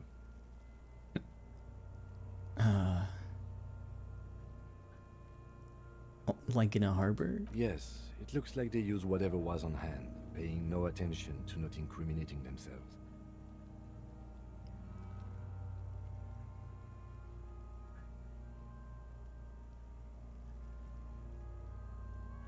We're assuming dock workers from the harbor did it? I'm still approaching this as a lynching, yes. Motivated by the ongoing strike. You? No, you feel like it was something else. But what? I feel like it was something else. Yes, it often is. This belt worries me. They wanted him to stay there. The polyester seems strong. It's not merely polyester. It's steel reinforced. See these lines? This is where the wires run. I see rabbits for more than 20 strands. This makes getting him down much more problematic than I had assumed. How'd they even get him up there? A noose is one of those things that's easier to use one way around. He points to the buckle, tying the belt to the branch above. I think they lassoed the branch, then pulled on the belt. Buckle closes. It's what I would do. Seems easier than climbing up there. The cadaver hangs from the cargo belt, limbs limp and torso covered in tattoos. Squint and take a step back. As you narrow your eyes, the monster before you blurs into a violent mess of green and pink. Observe. Only the lower extremities are pink with a dash of blue. His fatted hands, thighs, and his neck, just above the noose. The rest of the corpse appears dark green in the cold spring air.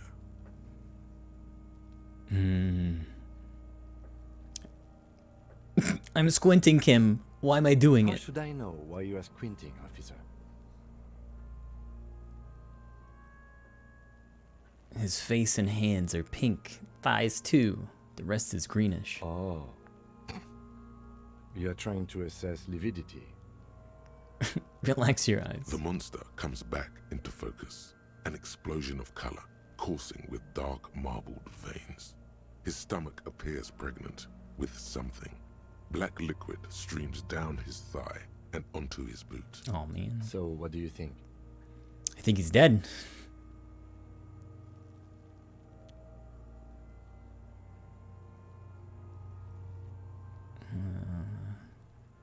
I agree. There are crow's feet in his eyes. He's laughing silently. Totally dead.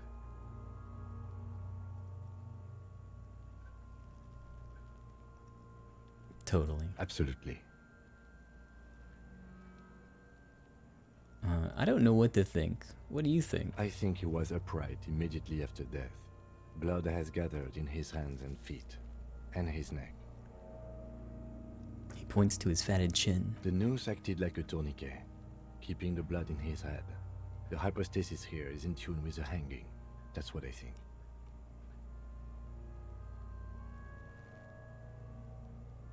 Yep, seems like a lynching to me. Everything here seems to corroborate that assumption, but we should still get him down before assigning a probable cause of death. Something's coming out of him. The pool of blood and feces has eaten into the frozen mud below the man's feet. Purge liquid is dripping into it, drop by drop. Oh. The victim appears to have contained no more than half a kilogram of digestion at the time of death. The fuck he's saying? Talking about shit.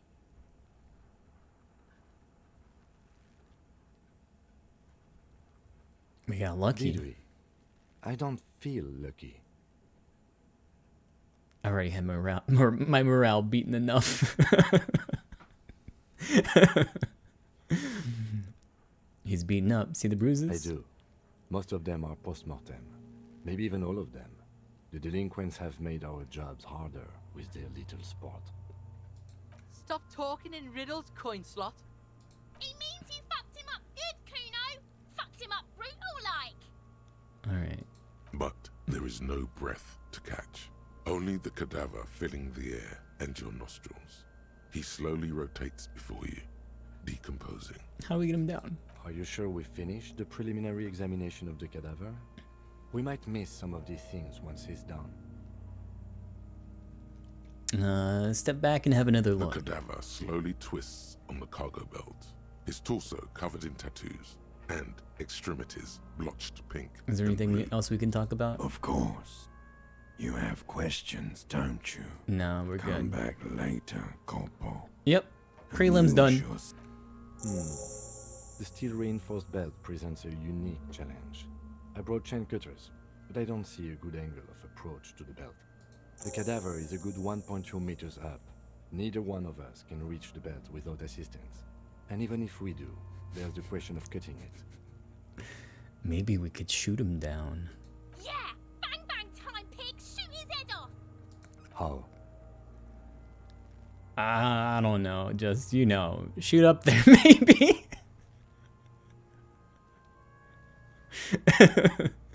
Just shoot the belt. The bullet will break it. It absolutely will not, officer. That's not how physics work. It will maybe cut one thread loose. I'm gonna shoot a couple. Now we're talking. Entertain a Kuno with some shit. They'll miss! The pigs will miss Kuno! The lieutenant is undecided. On one hand, he wants to shoot some gun. On the other, it's an awfully stupid idea.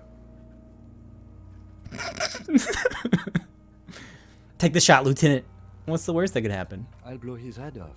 Oh. Take it! Take the shot! Yeah, take the shot. Kuno wants some of that shit. Silence. With his elbow sharp, the lieutenant unzips his jacket Oh wow, he's actually gonna do and it. produces a lightweight firearm. Oh bro, He this is a drops bad the idea. paper I was goofing. barrel, separates the scouring stick, and gives the cartridge 5 tucks. Okay. He then steps back and assumes the fellow's desk position, taking aim. The corner of his eye twitches. His finger is on the trigger. Shoot that motherfucker down. He's gonna fucking miss! The kid's voice is drowned in a shrill blast that echoes off the walls of the surrounding tenements. A cloud of smoke slowly parts in the air as the lieutenant steps back and says to himself, Oh yeah. Didn't work. God damn it. he feels bad about it. About his eyes mostly. Just having bad eyesight. Probably from a young age.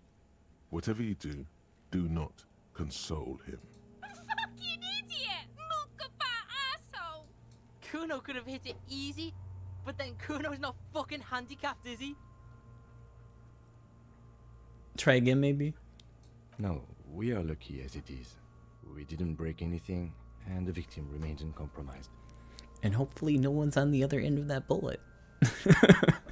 He looks around, the windows overlooking the yard. Any more mistakes could put us in an unfortunate position with the locals. Hey, how's We it have going? eyes on us. I didn't do us any favors with that.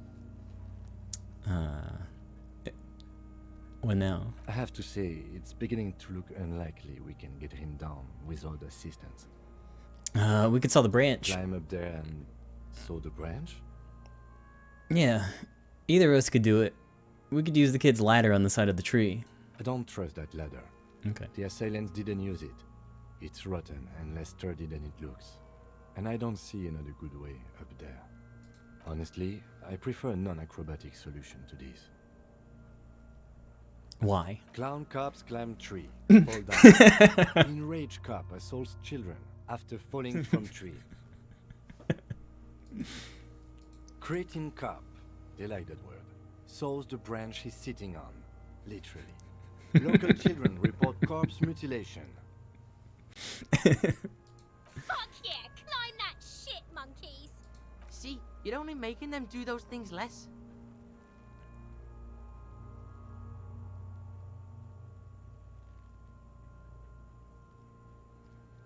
Can you see the future, Kim? No, I do not see the future. I made those up using 2 decades in the Revacholian police force as a reference point. So we're just gonna let those kids bully us into not doing our work? What I'm proposing is, we save acrobatic tricks as the last resort, after we've tried everything else. Okay. Oh, these have got to be the most fucking boring mulkapats I've ever seen.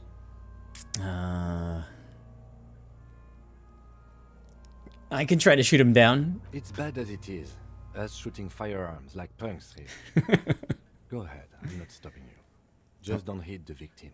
Yeah, I'm gonna need your gun. They only have one gun. Oops. This is the sorriest pair of pigs Kuno's ever seen. Officer, why do we only have one gun? He asked, carefully loading his pistolet.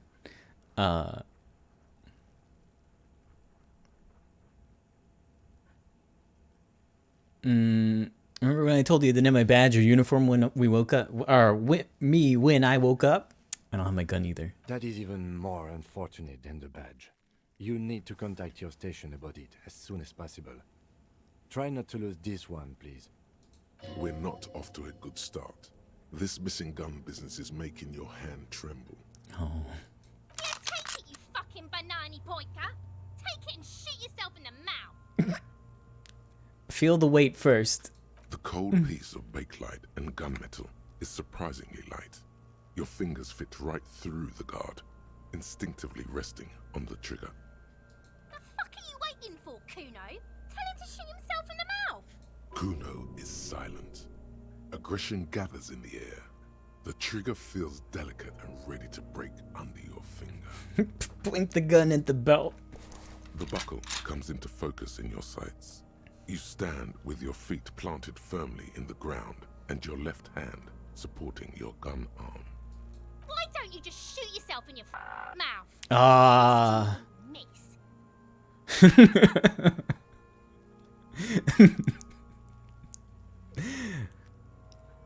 Close your left eye first. Your field of view narrows.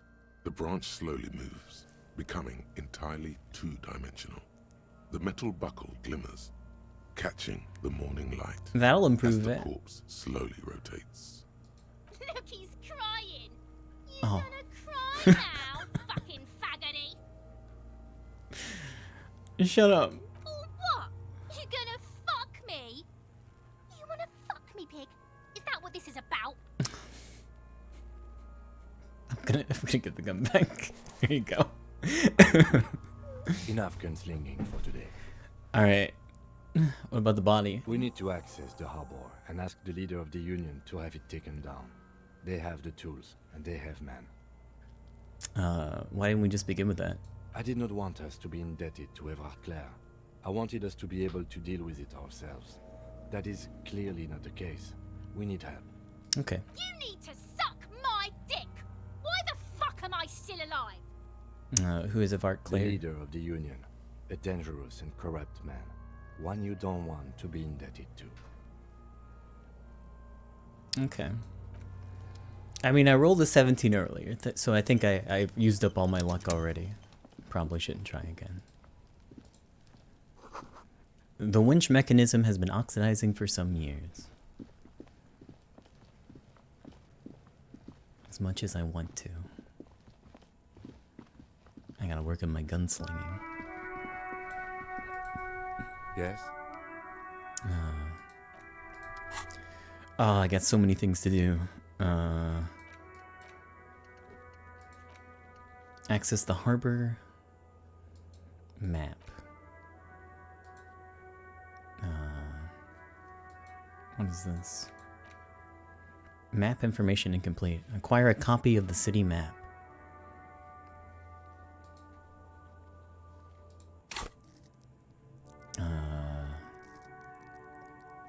I guess I can level things up now.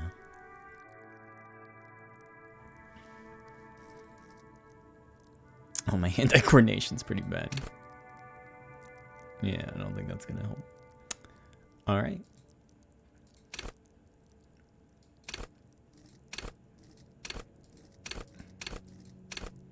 Where's, like, my total skill points on the screen? It says I have 45 of 100. I think that's in... Is that in the skill? Because I feel like I got 70 experience just from completing that. Bottom right pips. Oh, okay. So those are... Oh, is that my possible maximum then? And I only have like 1 point in here? Oh. Okay. Info.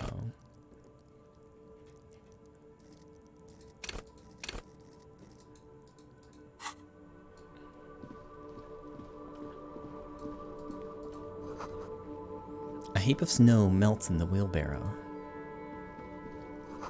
The street sign reads, "Fuck the police." Pigs go home, the street name is illegible. Goods from the lorry haphazardly litter the surroundings. Closed for winter, please use main entrance. A glossy magazine. Most able-bodied men. This issue hosts a top 10 list. Oh no, they're much hunkier than you. Shoot. Jump Jams. A popular music magazine.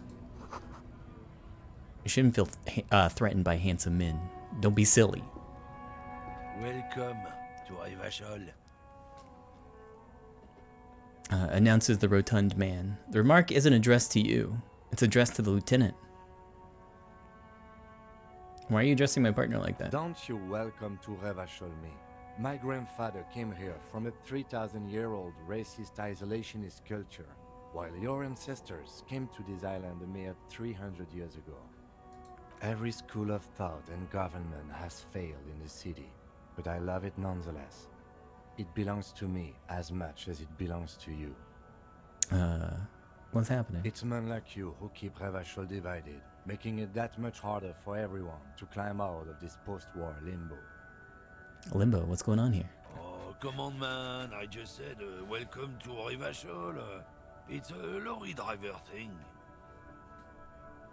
I know exactly what you meant. You think my kind doesn't belong here, that I should watch myself and behave. But you see, I'm an officer of the RCN. It's actually my job to make sure you behave.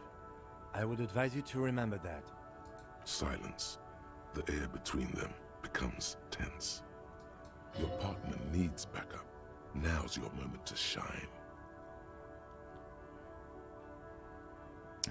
Well, I think we all learned something here. Fucking A, Kim, I got your back. You two make a cute couple. You know that? The lieutenant exhales and resumes his regular calmness. Now that that's settled, we have a couple of questions. Whatever you say, officers. He waits impassively, cigarette smoldering between his fingers. What are you hauling? Oh, got a smoke? No. Oh. He's got a smoke right there in his fucking hand. Snatch that shit out of his fat fingers. You need it after listening to his garbage. And I'm gonna need the one you're smoking. Can't have it. But I really need it. That's too bad. It's all done for. He puts out his cigarette and flicks the tiny stub towards the street. Cool, cool, cool. I changed my mind anyway. I bet. His cool gaze pierces deep, with noxious effluence wafting in the surrounding air. Sorry I couldn't be of any help. What are you hauling? Oh, not much anymore. I'm here to pick up some cargo, but the dock workers are on strike, so it's a sit and wait on your ass situation.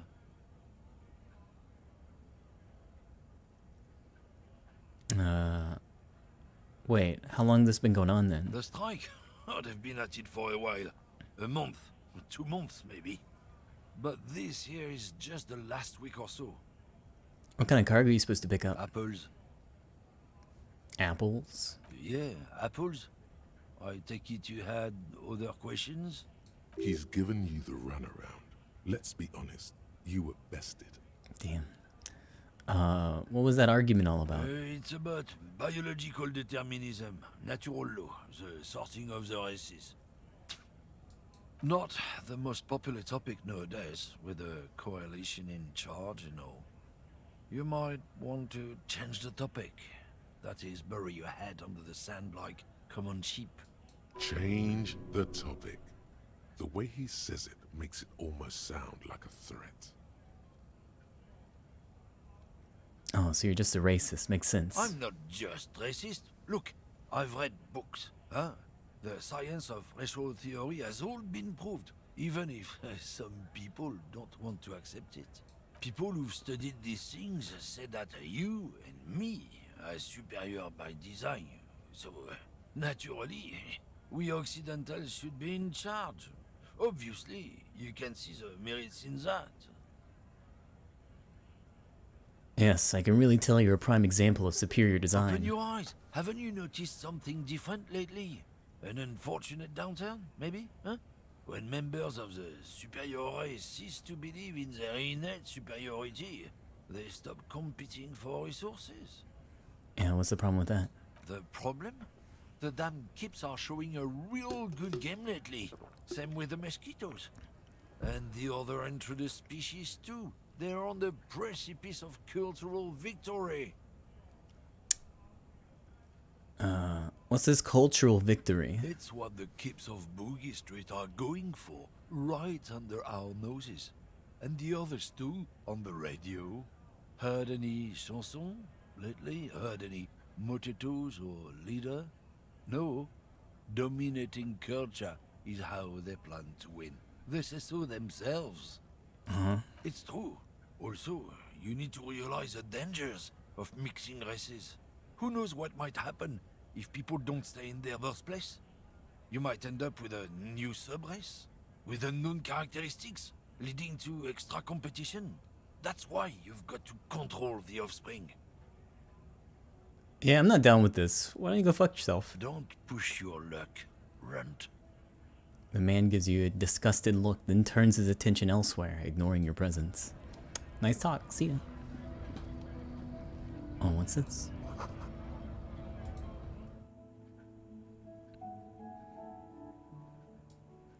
Found a new use for Kim's gun. I probably won't be able to make the shot, sorry. A melancholy pop song plays on the radio. I need some cigarettes. The tear machine stands in the corner. A sign says, 1 bottle equals 10 cents. What's this machine? Oh, that's the tear machine. Yeah, but what is it? It's a machine for tear. You know, you find tear outside, like bottles or whatever. Oh, yo! And put it in the machine, then it gives you money. I see, and how do I pick up tear for the tear machine? You need a bag, I guess. We used to have some, but we gave them all out, so... Feel free to use it if you find a bag, though. I'm sure there are some. I'm gonna need a bag. Out there. Somewhere. What is this machine? I'm gonna ask again, I guess. Oh, that's the tear machine. I understand now.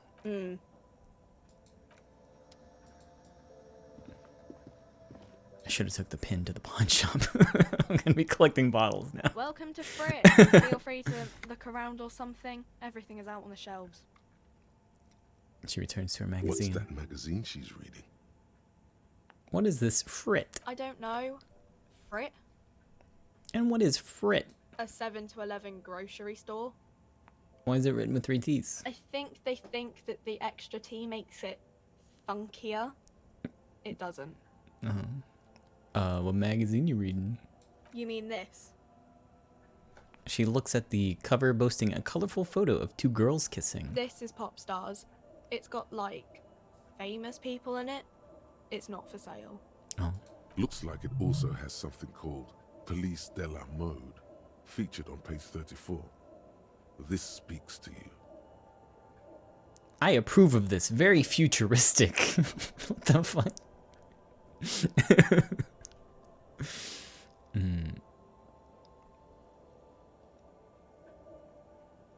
Forget about all that. What's this fashion police feature? It's where they rate different outfits famous people wear. It's kind of funny. They're kind of mean. It's about who's the most stylish. Who's the numero uno guy in there right now? And does he look like this? Her lazy eyes scan up and down your body, assessing the situation. No, I don't think so. Damn. We are not the fashion police. We're the real police. I got some questions. Okay. I'm not really supposed to be chatting to anyone, but... Can you tell me anything about the dead body? I don't really know anything. I mean, I know it's there, but I haven't seen it, so... Do you know the man who died? Not really. Not really? Does it mean you knew him a little? No. I didn't know him at all. How long has it been there? I don't know, really. long. What do you think happened? I don't know. No need to worry. It's Hey, David. standard procedure for us to ask around. It's going good. If you hear anything, let us know, okay? Okay. Thanks for your help. Uh-huh.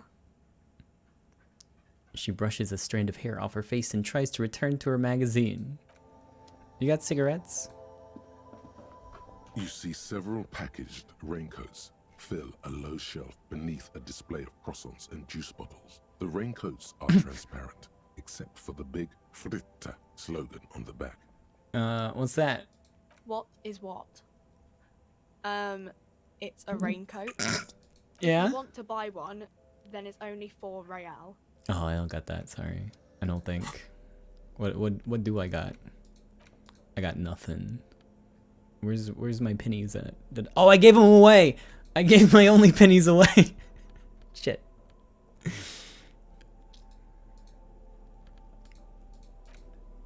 Yeah, that's all I got. Is a necktie and this nice photo.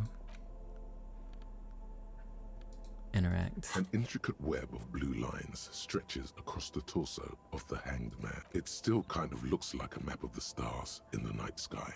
But something's not right. Who are you? Gone. What's the meaning of this tattoo? For you to discover. You've gotten as far as you will without assistance. Someone close to the victim might know. Okay. Pennies lost, pin given away. No bags for finding bottles. Yellow roses, dozens of them. Tulips too.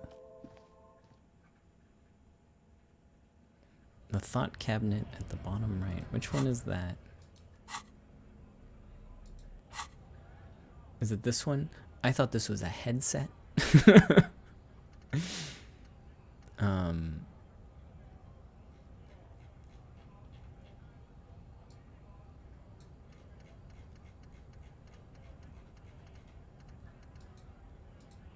I guess these are things that I haven't unlocked. I have Hobo Cop. Temporary research bonus. 1 composure. Or -1 composure. Ungainly and rambling. Research time. 4 hours, 20 minutes. Think of it like research. Well, I don't have any other options, so Hobo Cop it is. No one can kick you out because you don't have a home. Never pay rent again. Never again here. You're drunk. Why do you even come here, Harry? Go home. You're embarrassing yourself. Downsides. Are there any? I mean, seriously, give me one. Okay. Composure -1.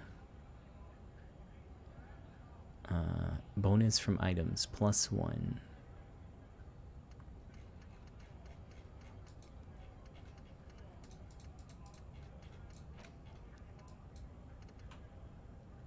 Okay.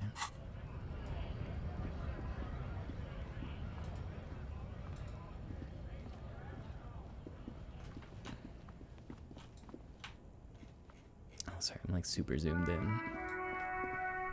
Hello? The RCM in Martinez. What can I help you with? You sound We surprised. don't see a lot of police around here. That's all. I have questions for you. Of course. What can I help you with? We need directions. Of course. Where to?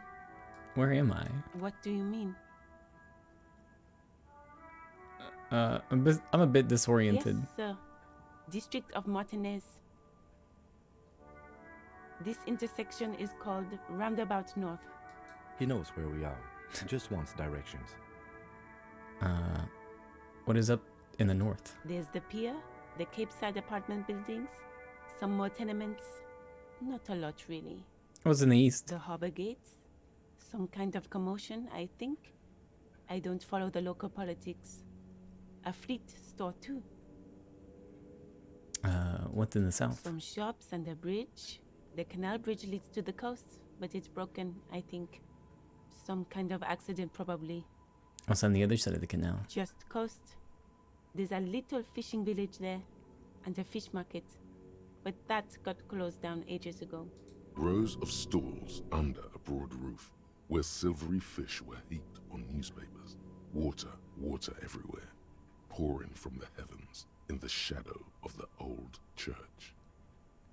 What kind of fish market is this? I don't know. The abandoned kind? It used to gather every spring, but there's nothing to do there now. Just drug addicts.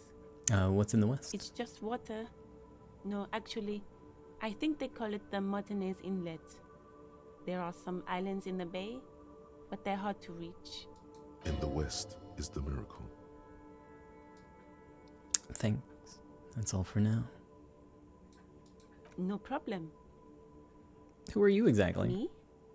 I am just a gardener. Cool. What are you doing here? I am working. On what? I have a greenhouse in the yard there. I've been trying to get some work done. There's discomfort. She stops mid-sentence. But? Well, as you probably know, there's a corpse hanging from a tree there. It smells pretty bad, so I have to take breaks. Don't worry, miss. We are here to clean it up. You can get to work soon. I'm working on it. Mm-hmm. Thank you. My head is about to explode from all the salts I've had to inhale. If anyone asks me for what's north of me, I don't know. I could provide you an answer.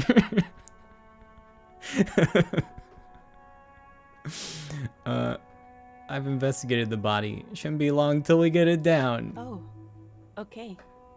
5 experience. Thanks for keeping me in the know, sir. Canada. I gotta go. Of course. I won't hold you back. Her gloves. You get the feeling that you need them. You have a dead body to deal with after all. Can I borrow your gloves? Sure. Keep them. I have another pair. Thank you. Nice. To the pawn shop with the gloves. Before you stands a motor carriage. The bodywork is covered in blue and white livery, bearing the number 57. Sick. Vapor emanates from the large engine on the back of the vehicle. It hasn't had time to cool off yet. Open it. In the cabin, you are welcomed by a set of steering levers, a radio microphone on a hook, a pull-out toolbox under the seat, and the soft glow of the fuel preheater gauge. Pick up the radio. The frequency tableau lights up, and the green button labeled Prime Line glows like a feline eye. And then you hear something. The soft purr of electrical kittens. Radio waves cast far and wide over the metropolis. A woman's voice greets you through the static. This is Precinct 57. Hello, Lieutenant. How may I assist you? Hello, Alice. Please assist our colleague from the 41st Precinct here. I'm putting him on. Come in, Delta 10. This is Firewalker. Copy. This is Officer Alice Demetri, Precinct 57. How may I assist you? Can you connect me to the 41st Precinct? Just a second, officer. She puts you on hold, the static crackling softly like a bonfire. After a while, you hear an old man greet you from the radio. His rattly voice is oddly familiar. 10-2, 10-5. This is 41st. Come in. Over. A scrawny old man sits in a dusty cubicle, smoking, with a large white rectangle sewn on his vest. In front of him is a box-shaped apparatus with an array of wires and antennas. The radio switchboard. Hi, this is me, here. I work at your station. 10-4, what's your status?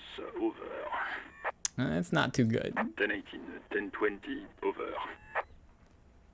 Can you repeat that? 10-18, 10-20, over.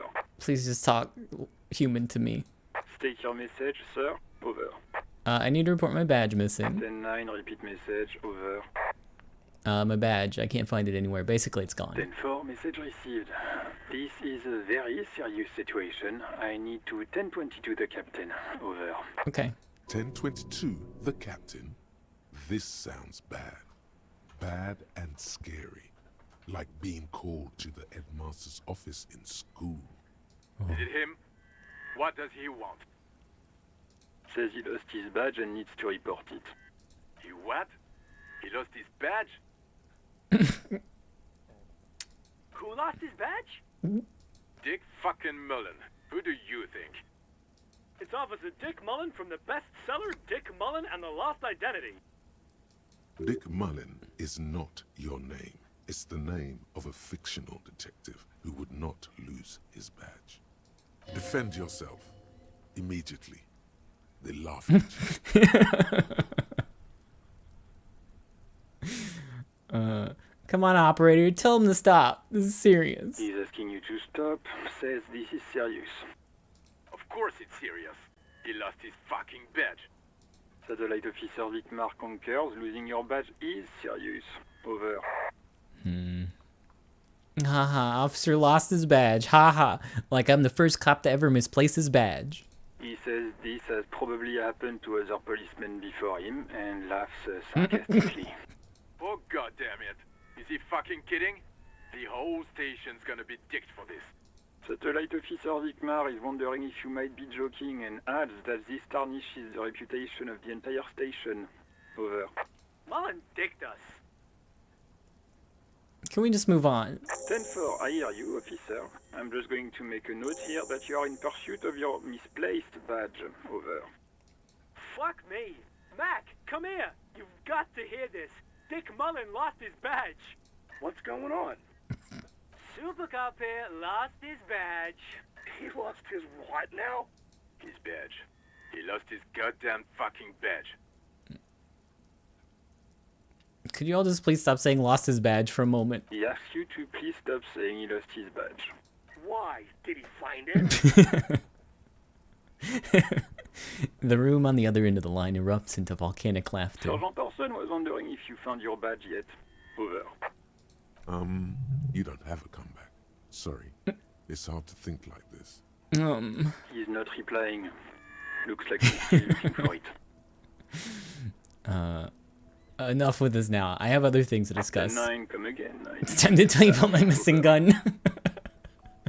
New heights even for Captain Sober. Ask him. Ask him if Oh. gun do. Sergeant Orson wants to know if you lost your gun too. Over. Oh, fuck.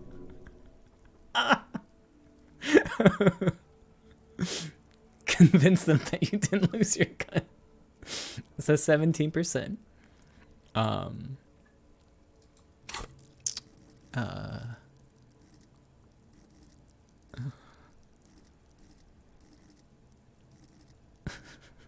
Drama.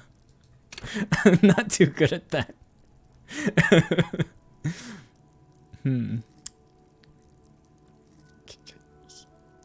Yeah.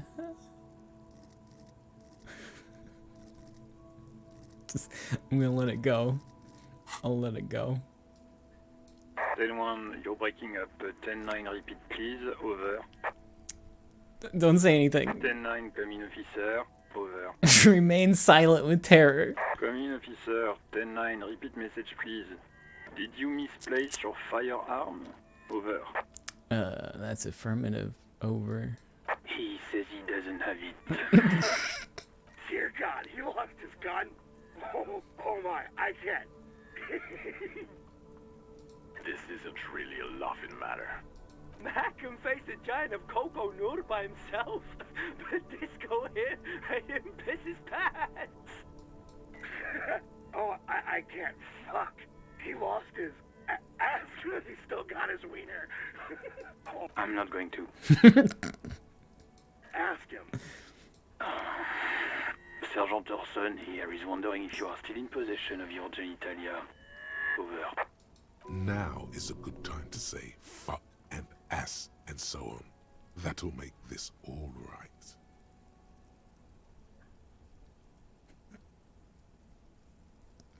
Oh, man. Yes, I lost my wiener too. Just lay off, okay? Acknowledges your joke and asks you to lay off. Lay off? Lay off? Tell him we'll lay off when he retrieves the goddamn police property that he has been entrusted with. Satellite Officer I heard him. I'm on it. 10-4, affirmative.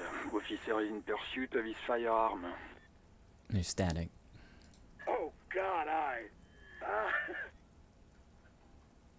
Officer, do you need further assistance? Over. I am in dire need of financial assistance. 10-4, I hear you. I don't have the authority to grant your request, but... What does he want now? He's asking for money. Is he fucking kidding? I don't think he is. Don't give that asshole anything. He's just gonna drink it all. Alright, that's a negative on the additional funds, sir. Over. It is paramount to the investigation that you grant me more money. He says it's important to the case. He isn't getting a red cent. You can tell him that. Request denied, sir. Over. Nothing is working.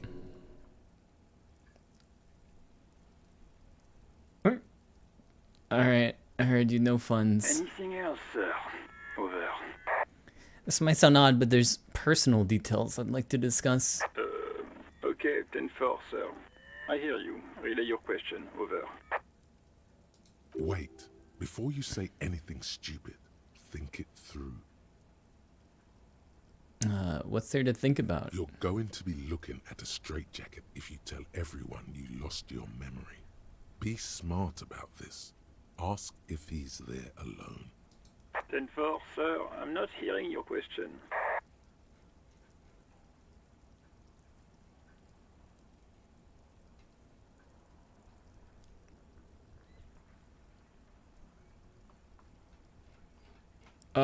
I wanted to know if you got my badge's description right on your report. Could you read it to me? Name, rank, date of birth? What? What is it? He's still on the line? Please. He wants to verify the information on his badge. But of course, it says Dick Mullen, High General of the Revacholian Cavalry Force. Tell him to stop wasting time. What do you need, sir? Over. Are you alone in the room? I need some confidential information about myself. That's a negative, sir. I got a 10-12 here. Over. Please refer to me with my full name in the future. 10-9, repeat message. I didn't get that, sir. Over. Stop calling me sir, and just use my real goddamn name. What? What is it? What can he possibly still want from us? He seems intoxicated, asking me to call him by his name. Mullen's drunk and emotionally aggressive. That's new. Wrap it up. Don't indulge in his drunken antics. Any news about my, family? 10. Excuse me, sir.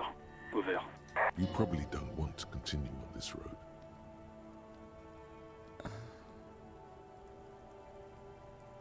I thought you just might have heard of them. That's all. No, sir, I haven't. You're not really keen on mentioning your home life, so I've always assumed things weren't that good on that front. Over. I'm looking for my address. 10-4. Your address? Hold up, Jules. He doesn't fucking know where he lives? Did I hear that right? Seems like it, sir. No, fuck him.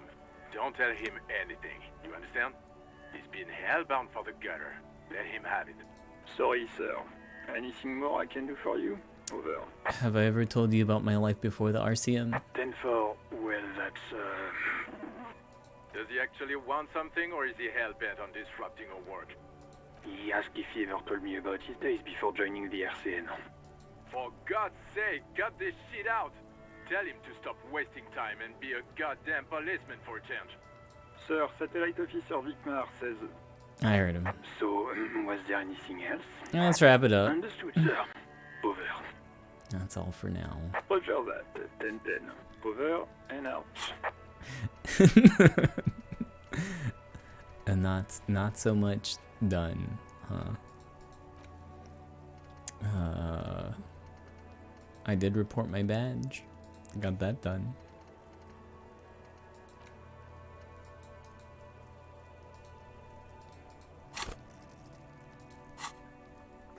"18 kilometers to the south, in the 41st Precinct's relay booth, a small crowd has gathered around Communication Officer Jules Oldboy Pidier, around a dozen cops. The small room is filled with cigarette smoke, abuzz with laughter, when Officer Judith Minnow enters. Her left arm is in bandages and her hair trimmed short. What is going on here? Did something happen?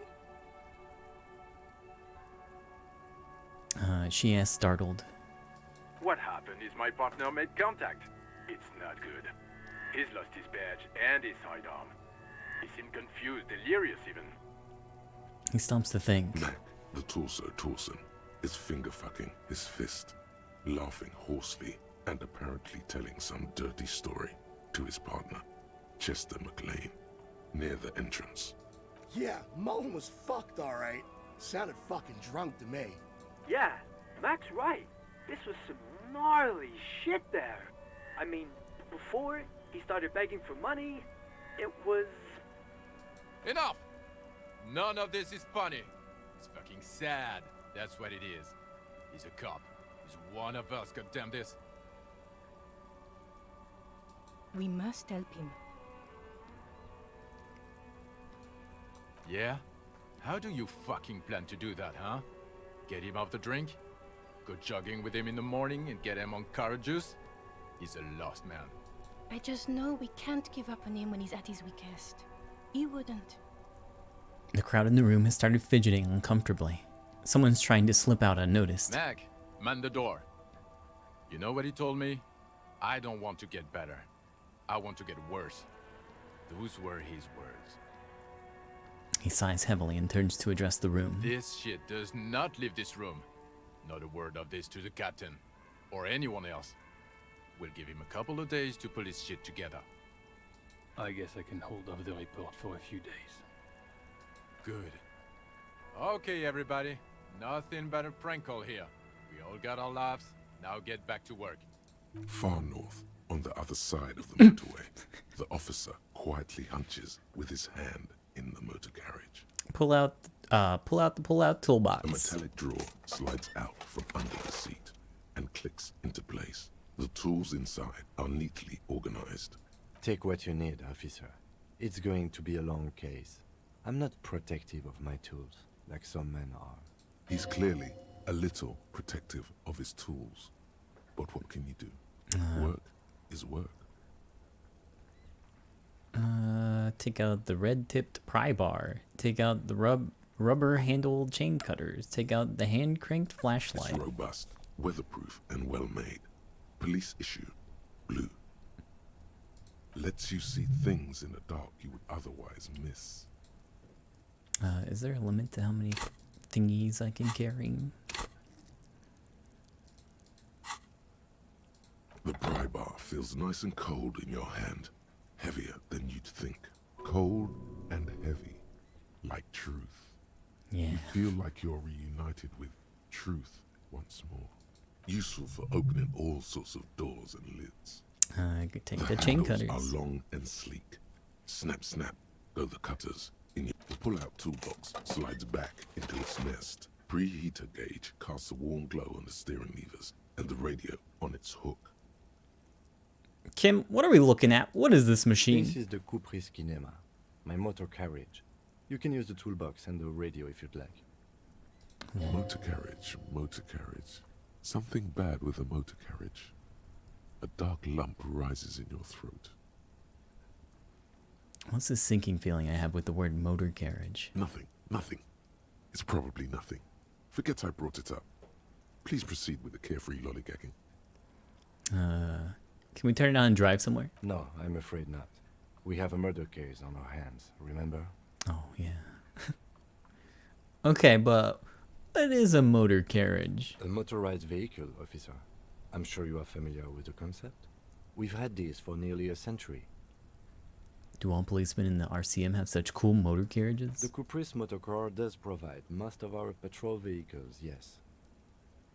Look around the cabin again. In the cabin, you see a set of steering levers. Tap on the fuel preheater gauge. The indicator pin jerks as if startled. It's in the large orange sector, indicating the engine is warm. Next to the gauge is a red switch labeled heat. There's no use pressing the heat button. It won't start without the ignition key. Alternative translation. Don't even think you can drive my MC. Okay. The white suede feels luxurious under the touch, and the metal clutch handle so very familiar in your palm. This is Precinct 57. How may I assist you? I need you to connect me to a civilian. A Sylvie. She may have reported a murder. Of course. What is the number, officer? Didn't you get a number? Yes, hold on. Her number is 005 1944 298. Received. Hold on, officer.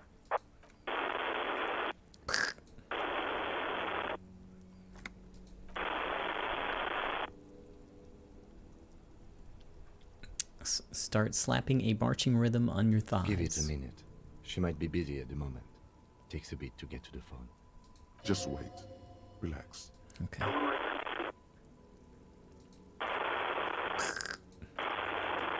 Officer, I have Sylvie Malaika on the line for you. Yes, hello?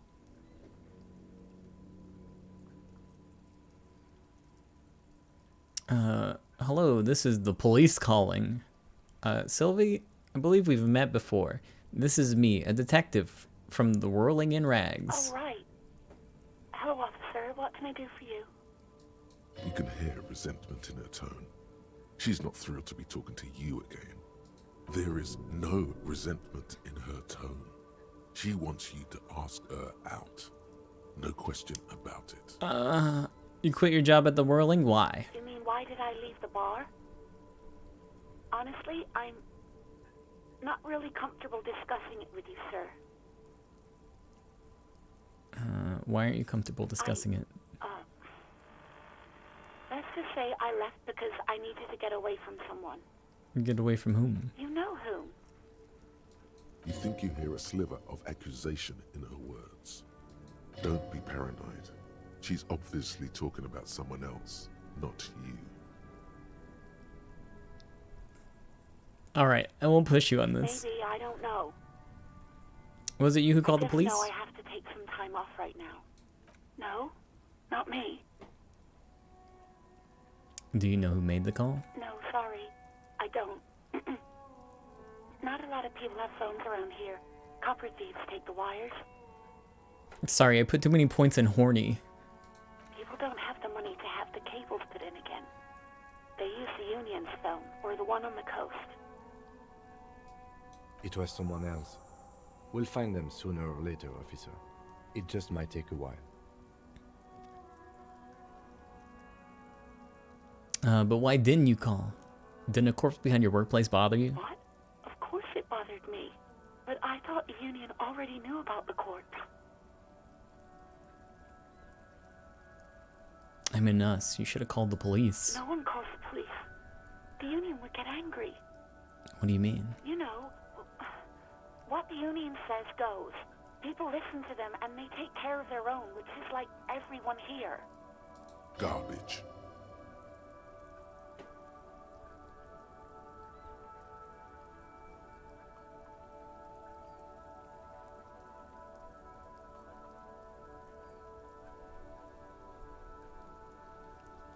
Wait, Kim. Is she speaking truth? The Union's the law around here? Legally, no. In reality, yes. Martinez is de facto policed by the Dock Workers Union. Words are not necessary to feel the lieutenant's discontent for the situation.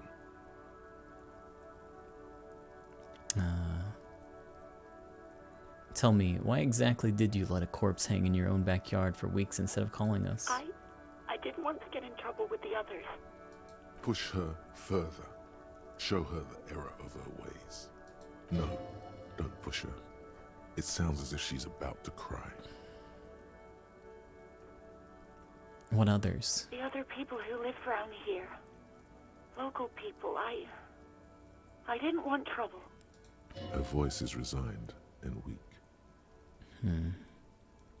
What trouble? You don't live here. You don't understand.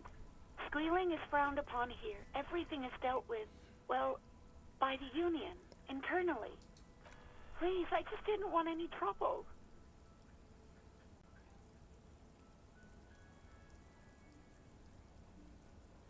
I see. Don't worry about it. I understand. You do? What else can I do for you? Next question. Yeah, go on. Have you seen my badge? Yes, I know who you are. You're a police officer. The law. Wait, how did you first learn I'm a police officer? You told me back in the whirling. You told everybody, and so does your badge. I don't need to hear about it anymore. My badge is missing. Oh, no, I haven't, sorry. Real policemen have uniforms too, by the way. Where's yours? Kim doesn't have a uniform, and he seems real to me. He's in plain clothes, voluntarily. It's different from not knowing where your uniform is. Ooh. There are officers who wear the signature Perseus black uniforms to the highest ranks in the RCM and end up buried in them as well. Others do it more casually. Looks like you're one of them. Have you seen my gun? Please, no, not this again. Everyone saw your cool gun detector. She sounds beyond exacerbated. I showed you my gun? When did that happen? You were trying to impress some people with it. Everyone was eating, and She stops hesitantly, not sure if she should continue. Sounds like it's going to be bad. Do you really want to know? And what'd I do? you were waving it around in everyone's face, begging them to describe it. You said it calms you, and then you started making suicide jokes. It got pretty graphic. What the fuck? Some poor sod was trying to eat his pudding while you were screaming, spit flying, imitating the mercy shot right next to him. Spat some in his food. I don't think he touched it after. Oof. People tried to back away from you or even slip out of the door, but you screamed, "I am the goddamned law, and you have to listen to me. You are all suspects in a murder investigation." Okay, I don't know what to say. Me neither. What happened to my gun? No idea. All I know is next you were waving around money instead, saying things like big bucks cannot lie and guns can't buy money, but money can always buy guns. It almost looked like you pawned it, but believe me, I did not ask. Okay, cool. Pawn my gun. Have you seen my policeman uniform? Uniform? I never saw you in any uniform. You had your things on, the disco things. Somewhere in a dank rental apartment, 2 police officers stand in the dark. Trash and liquor bottles cover the floor. Things are not good. One of the men, trying not to slip on old newspapers, makes his way to the window and pulls the curtains apart. Roaches scatter as the light comes in. God damn. Officer Michelle Elfboy Williams speaks to himself. His partner, Sundance Fisher, looks at the patrol uniform he's wearing, then at an identical suit frame on the wall. It's blue and covered in dust. "Let's get the fuck out of there." He turns to Williams. He hasn't been here in days. Hey, you wanna grab a cup of coffee with me sometime? No, absolutely. Fucking blasted. Oh, shit. Alright, I got everything I need, thanks. I do hope so. Please don't call me again. Bye. Wait, why does she seem angry with you? Why, yes, I, an empath, Obviously noticed done that. Something to upset her at the Whirling in Rags when she was still working there. Wait, before you go, you're mad at me, right? Tell me, what did I do? I can't remember anything. I'm not mad. It's just you were so drunk and so emotional all the time, and then the skua thing happened. It just made me want to quit. What skua thing? The stuffed bird, the great skua. You threw it against the wall while screaming, "Fuck that bird," and laughing like a maniac. Oh. Yeah.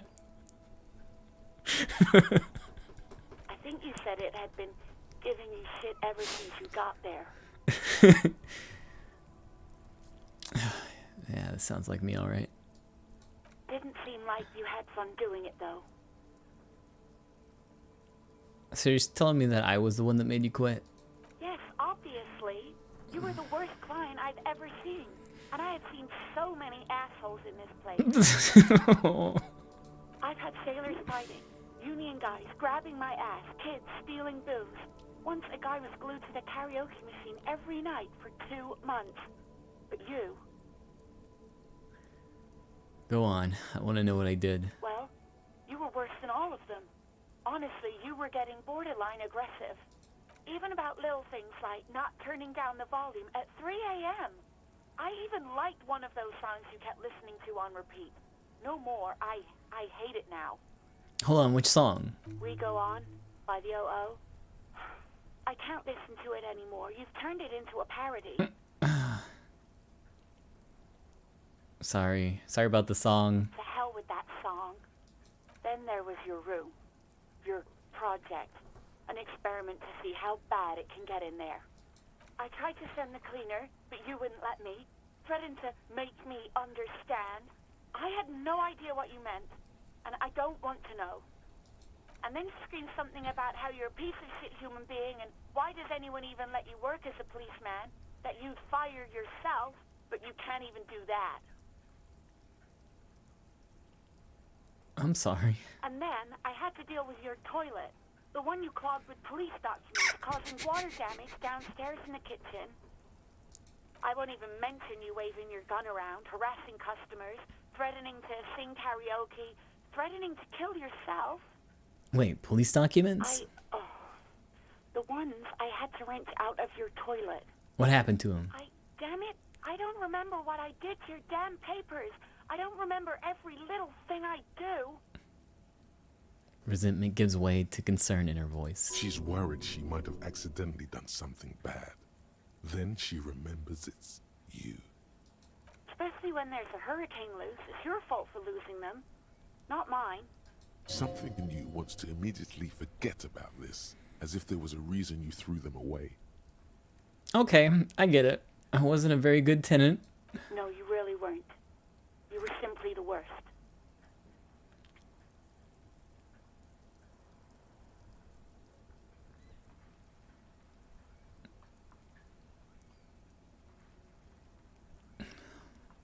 I am truly sorry for everything, Sylvie. God, I knew I shouldn't have brought it up. Just try not to call me again, and let's pretend it never happened. What else did I sing besides the oh? I'm looking for a song. Oh, all sorts of things. From disco, rock too. So much disco and rock. Maybe you can help me identify this one particular song. Which one would that be? One that was really sad. Sad? I think the one you mean is the smallest church in Saint-Saëns. Butchered that right up. Her voice carries a tone of disappointment. Interesting. You still have to find it, however. Yeah. Right. Thank you for talking to me. Take care. You hear a sigh of relief on the other end of the radio. Wordless, the call breaks. Then, the already familiar voice. Anything else I can help you with, officer? Please connect me to Station 41's Lazarus. It will take just a moment, officer. Her voices fade out into the familiar radio static. Gottlieb, what do you want? He's carelessly chewing on a piece of hard candy.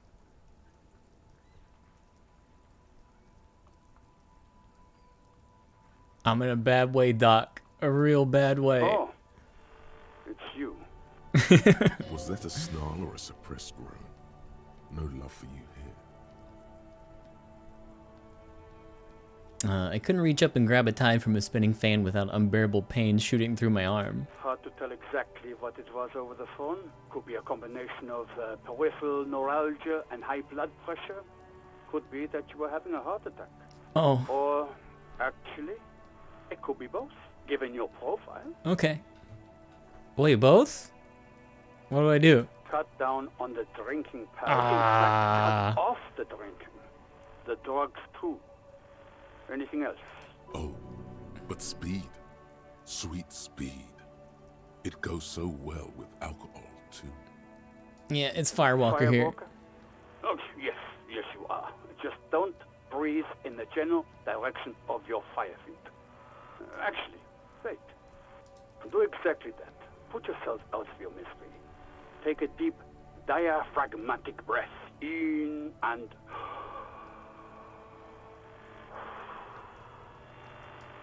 A glorious sight.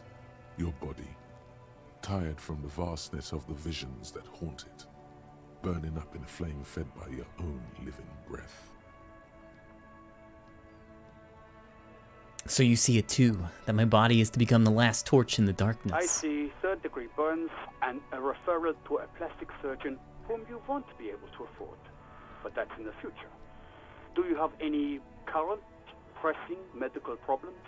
I think I've developed extreme photosensitivity. That's because you're hungover. Even the radio waves coming from your direction smell like liquor. Do you feel like your eyes are twitching too? Yes. That's the tiny vessels pulsating from high blood pressure, stupid officer. You might be sustaining permanent damage to your vision as we speak. Not much I can do about it. I'm not an eye doctor. What kind of doctor are you? The busy kind. It's not life-threatening, just annoying for you. I've got more important things to do here. I think I've had a heart attack. And you survived it. Congratulations. Are you mobile? Sort of, but by God does it burn in your chest. Yeah? Even better. Anything else? I wouldn't worry about that. Officers your age have coronary trouble all the time. Also, death is a natural part of life. I've lost my memory. All of it. With all the damage you've been dealing yourself with drugs and alcohol, I'm not surprised. There is no surprise in his voice, only careless superiority. You're not surprised? Okay. Anything else? What else? I'm not a brain doctor. Look on the bright side. You've got a whole new life now. Use it wisely. Is there anything you can do for me? What? You want me to do blood work for you again? Tell you just how bad things really are across the board? You want another rundown of everything collapsing inside your body? Yes, I want the You truth. want the real, honest-to-God truth? Stop drinking, eat magnesium and vitamin D. Our station is not a retirement home. We don't have the funds to deal with rock stars past their prime. So it's political. You're being neglected because of political reasons. The money is probably going to some old, oily... And no, I don't want to hear a political commentary on the topic. In fact, I got work to do. Some idiot has glued his eyelids shut with cyanoacrylate. It looks like Mactorson. Good. It's not fucking cryoactylate. It's super glue, Doc. I guess that's it for now.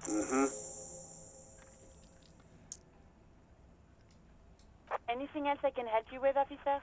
I don't think there's anyone to talk to. 57th, over and out. No problem. In the cabin, you see a set of... All right. Cool. Oh, things are going pretty well. Hold on, I got a thought going on here. So we've been monitoring you internally, and now we know your copo type. Wait, there are compo types? Yes. Guess what's yours?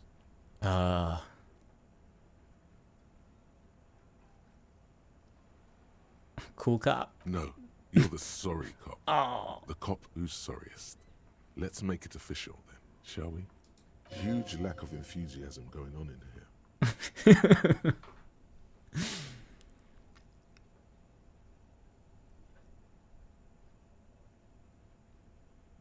Okay, but what are the other compo types? Oh, you know, Apocalypse, Superstellar, the Advanced Interesting Cop, Liquid Shadow Cop. But you're too sorry to say those things. So, here we go. I'm sorry. Of course you are.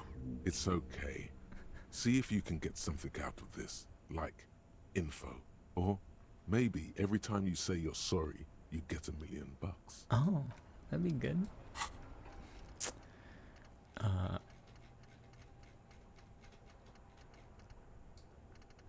Oh, yep.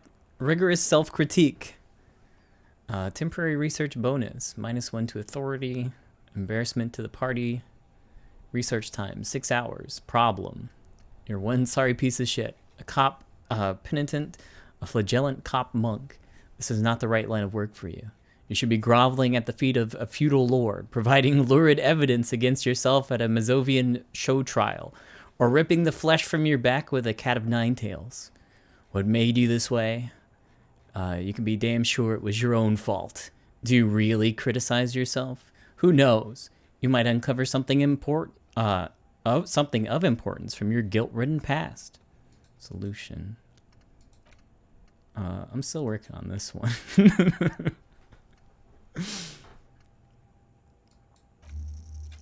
Oh, can I start back on that?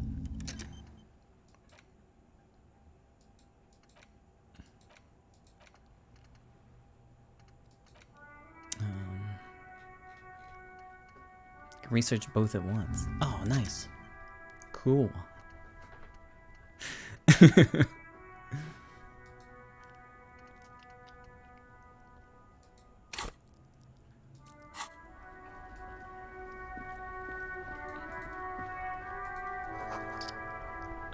Some great tectonic forces crack the pavement like an eggshell. Zoom out a little bit.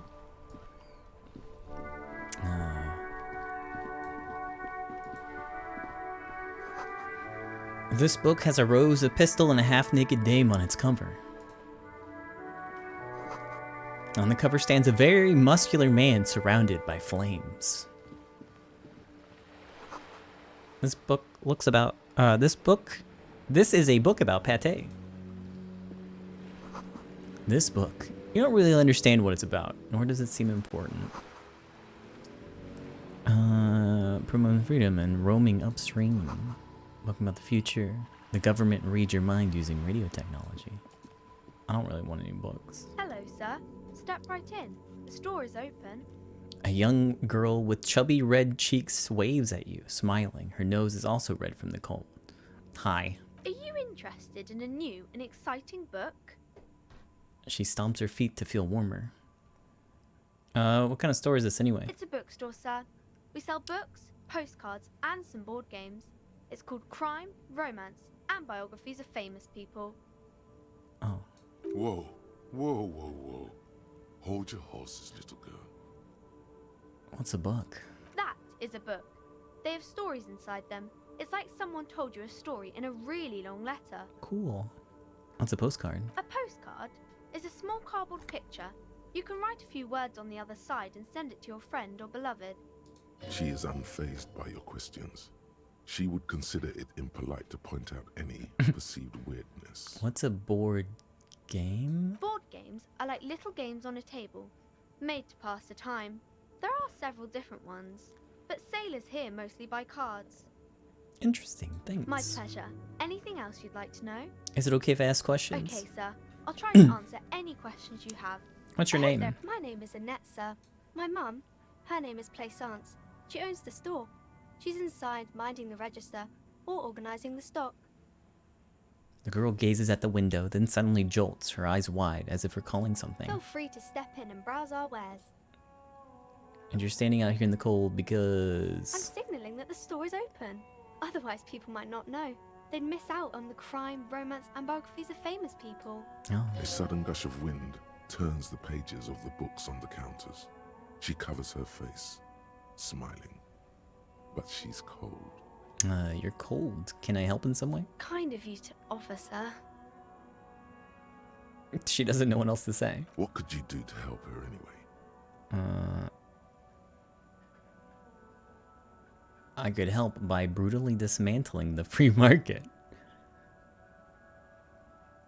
Thank you, sir. I'm glad to help them out with the store.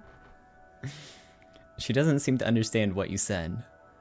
Shouldn't you be at school or something? I do my studies at home at the moment. I have to help Mum keep this place running.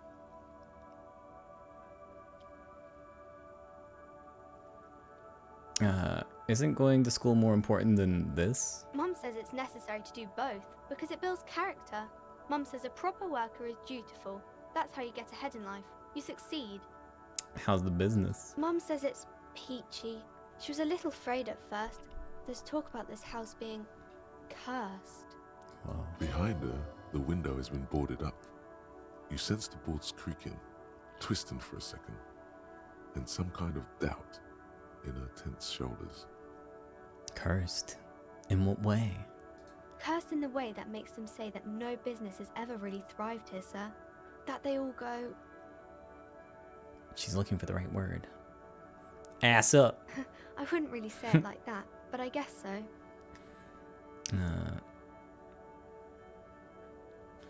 This sounds rather serious. I should probably look into this. We can go into the bookstore and ask about the case, but I don't see much more to look into here. Okay. Yes, please do look at our wares inside. The postcards and board games you asked about are also there, sir. How does this curse manifest itself? It does not manifest itself in any way. It does not exist. I liked it better when we were talking about whether it's appropriate to stand out in the freezing weather. Fine, I'll show you. Anything else you wanted to talk about, sir? What do you know about the other failed businesses? Nothing really, sir. Mum doesn't allow me to sneak around in the back rooms or the cellar. I don't really know what's there.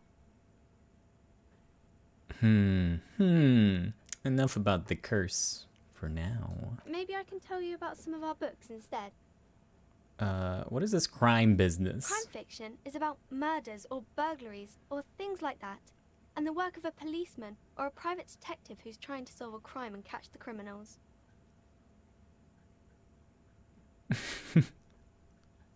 Why would anyone want to read about crime? It's exciting to people, I guess. They get to imagine dangerous things, and it's kind of like a puzzle, where you can guess who the criminal is, or how the good guys are going to catch him. I'm a policeman myself, by the way. You don't look much like a policeman. Oh. She examines you as it defines something policeman-like. Huh. Well, what does a cop look like then? Didn't mean to offend, sir. Sorry, sir. It's just that you don't look like Dick Mullen. She points to a book cover on which you see strapping Vespertine. See a strapping Vespertine officer. He stands grimly over the body of a dead woman.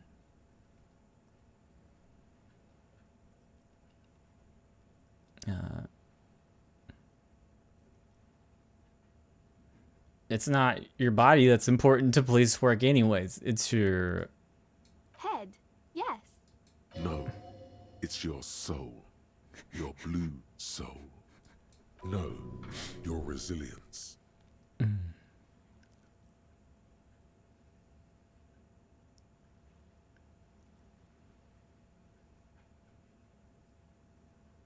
Grit, a total disregard for personal safety. You gotta take the pain. This Mullen guy looks like he'd run to his mom.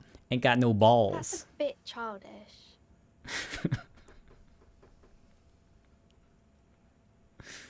No, it's too much. I don't want to say that to a little girl. Say what, sir? Nothing, forget it. Dick Mullen sucks. Of course, sir. He's just a fictional character. He's no match for you. Yeah. Maybe you can show me some real police work, sir. Like in the books. Who are these famous people? Oh, kings and queens and generals of old, or artists and writers, or musicians, those kinds of people. There's usually something extraordinary about them. She scratches her cold, reddened cheek, then continues. I think that's why people read them, to find the secrets of their fame.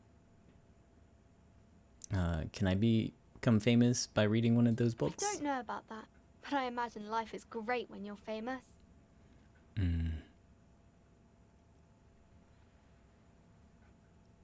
These famous people sound like a bunch of dorks. Annette's expression remains ever so helpful, but she doesn't say anything. Never mind. I literally had nothing else to say. Okay. Composer challenge. Oh. Let me see if I can get any more. It's the type of book where there's a rich lady and she has to choose between the good man and the bad man. She smiles at the thought, perhaps imagining herself in that Or there could be situation. a story about a poor lady getting a rich man. It's about man and lady business, sir. Oh.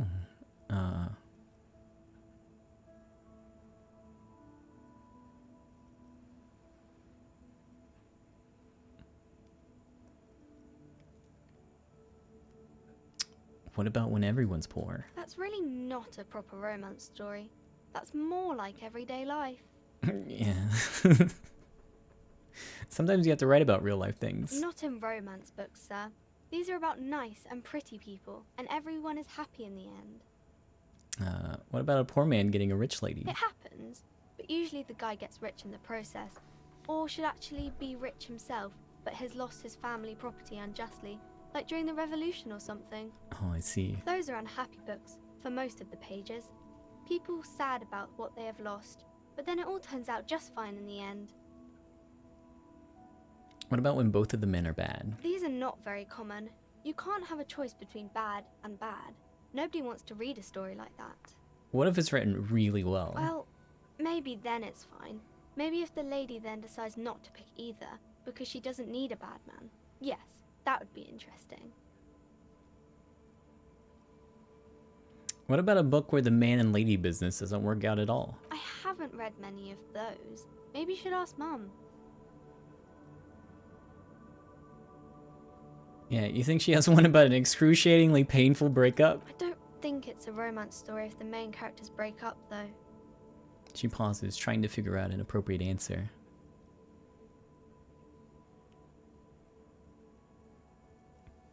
No, think about it. One where they plunge into a torrid spiral of pain and recrimination. Only it's really long and drawn out. Scarred for life. Phantom limb. No, I don't know. She looks at you with puzzlement. You can take this. Blossom like a pain flower. Yeah, and it drags on for years and years with no resolution in sight. The girl is at a loss for words. Each of you filling with resentment and bitterness for having ruined each other's lives. She shifts and sways on her feet. Each of you confused and uncomfortable. Each of you tearing at each other's innards, leaving a gaping emptiness, a vacuum heart that still hurts ceaselessly. I'm sorry, sir. Ah! I don't know how to help you.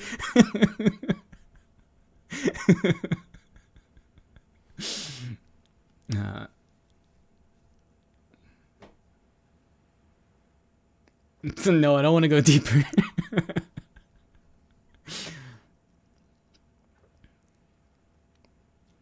I don't need help. I need a real book that tells it how it is, not this drivel. Sir, sorry, sir. I'm still little. I can't. It's time to leave it be. You're about to make a child cry. Are you proud of yourself?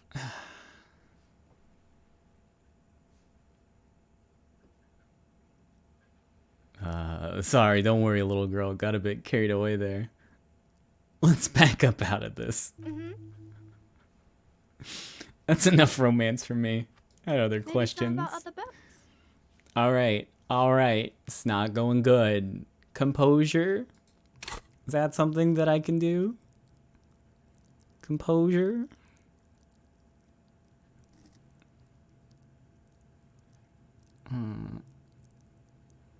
Where is that at?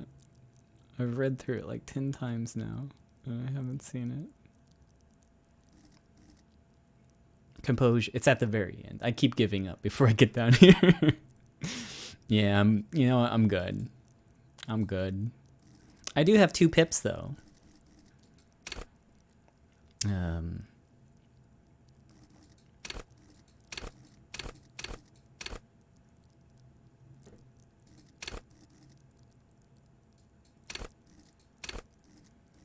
I don't know what I want to spend them on.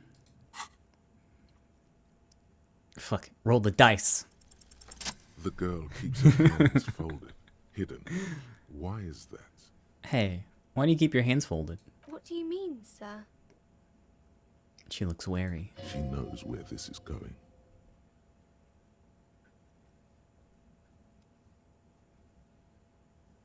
You don't need to be worried. I'm here to help. She looks around anxiously. Her hands remain folded in front of her. She doesn't want to show them. The lieutenant stands by, looking at the 2 of you with little interest. A facade of true professionalism. He is far more intrigued by the situation than his poise reveals. It's okay. She brings out her reddened hands, her nails frayed, nearly chewed down to the flesh. And you bite your nails. And you knew this from me keeping my hands folded? There were a few other hints. Well, that proves nothing. Anyone could do an easy deduction like that. Her eyes flash with defiance. She's not impressed. She actually is impressed. This is more like a defensive reflex.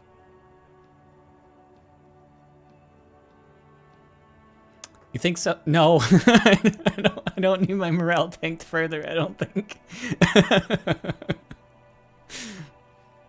One more? But I can figure... No, I probably can't.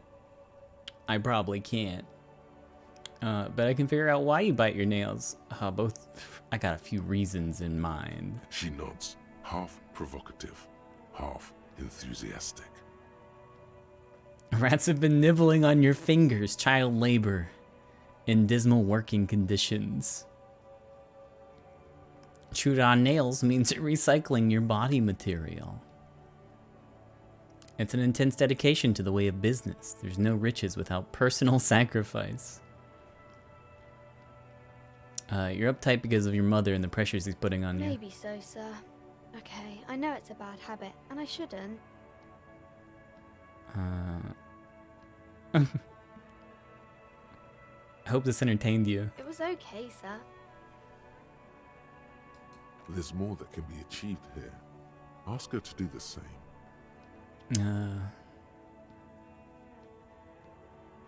You think so? Fine, do better. Do something about me. You're quite sober. She snaps back quickly. The lieutenant does not flinch at the comment. He does not flinch even a single bit. He is intensely not flinching. It takes effort. Wait, how do you know I'm usually not? Because you usually aren't. And I'm having a grand time. Sure hope you are, sir. There she stands, swaying on her feet, assaulted by the early spring breeze. She smiles at you. The whole situation suddenly feels familiar, somehow. Suggestion. Sure. Finally using one. Okay.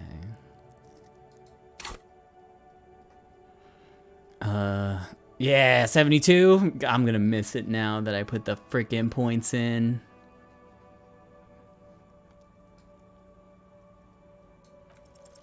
Because you know each other. She's been talking to you so openly because you've talked before. Hang on. So, you know me? We've met before? Yes, I stand in this spot all the time. She sways back and forth on her feet. You've been running around all week without your shirt on, sir. Apologizing to everyone. I don't really understand what you've done wrong. Did I ever talk to you? Of course, you've stopped by a few times. You certainly look better than the last time I saw you.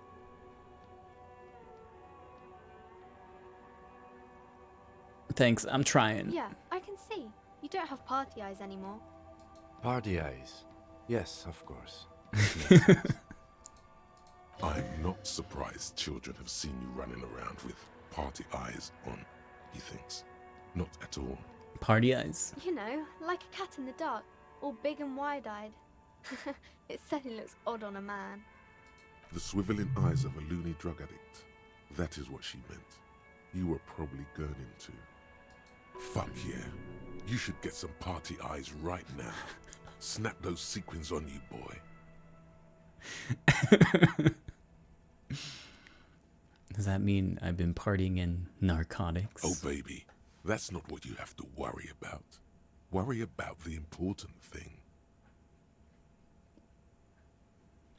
So, why didn't you tell me you knew me to begin with? I didn't know I had to do that. She looks puzzled.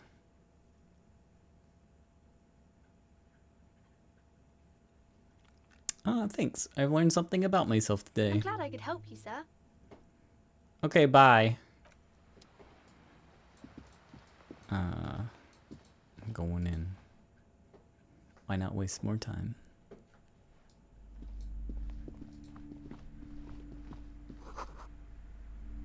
Old sports magazine tucked away in a dark corner. A small mountain of colorful board game boxes. There are numerous types of games for all ages. A lot of shelf space seems to be taken up by Wirral-related merchandise. Storekeep, what board games do you have here? Wonderful board games, sir. The Viticulturist is a classic for sure, or perhaps you'd like Archipelagos of Insulinda, a very educational game for those interested in geography. Raubritter is a fun game of economic competition, but can get quite intense after a while. We have games for the whole family. You can play with your children. Who are you going to play board games with? Do you have friends or family? Do I have friends? Are you actually friends? Or just colleagues thrown together by circumstance? I don't feel as if I have any kids. Friends are technically like family. For playing with friends, I'd recommend Suzerainty. It's a civilization building game where you build a civilization, then set off to brutally colonize and repress other civilizations. It'll cost 12 real. Look through the pile. An endless variety of source books, lore books, and codices litter the table.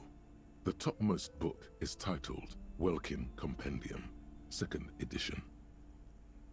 There's also a large hardbound tome with intricate cover art, The Hunters of Katawak, Boreal Creature Compendium, and a Pick Your Path adventure game book titled Tales of Wirral, Cavern of Velkrag.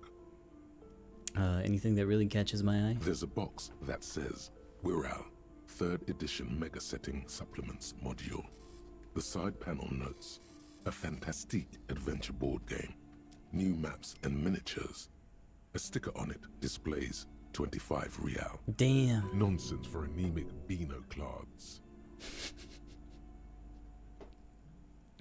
So what about these Wirral things? Lousy auras there. No, role-playing games are popular among those types. You know, who are into those kind of things. Personally, I don't like it. Not at all. What kind I've of heard things? they turn people into occult enthusiasts. That they have rituals where they try to summon entities. Highly immoral stuff. You can still buy them though.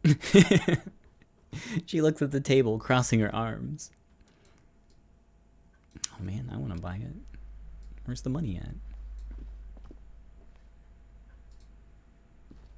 Welcome to Crime, Romance, and Biographies of Famous People. My name is Plaisance. Be welcome, and please take responsibility for the energy you bring into this space. Oh, okay. I'll try my best. Hangs around the woman's neck in the shape of what looks like a tiny fish head trapped in amber. Before we go on, you seem to be well off enough. Can you give me some money? I feel there won't be an opportune moment to ask later.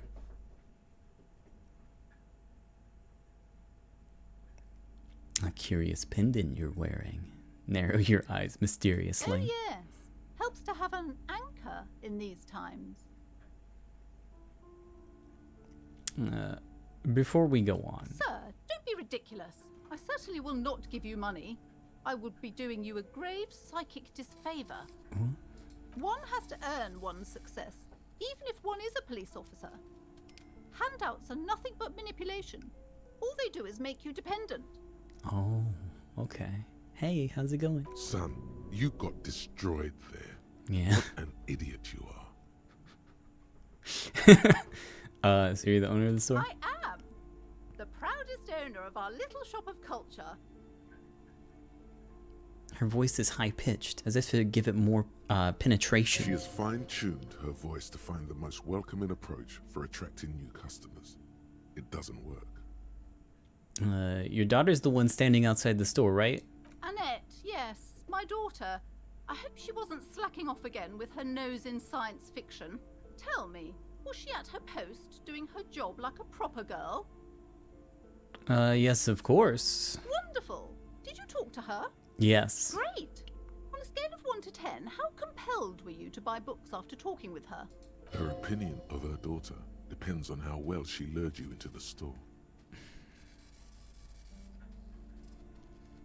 I'm not gonna grade a human being. Come now, it's not personal. It's about proper sales practices and market research. I expect an answer. Very polite and My helpful. precious, her dedication brings joy to my heart. If you have children, I hope they turn out as great as my Annette.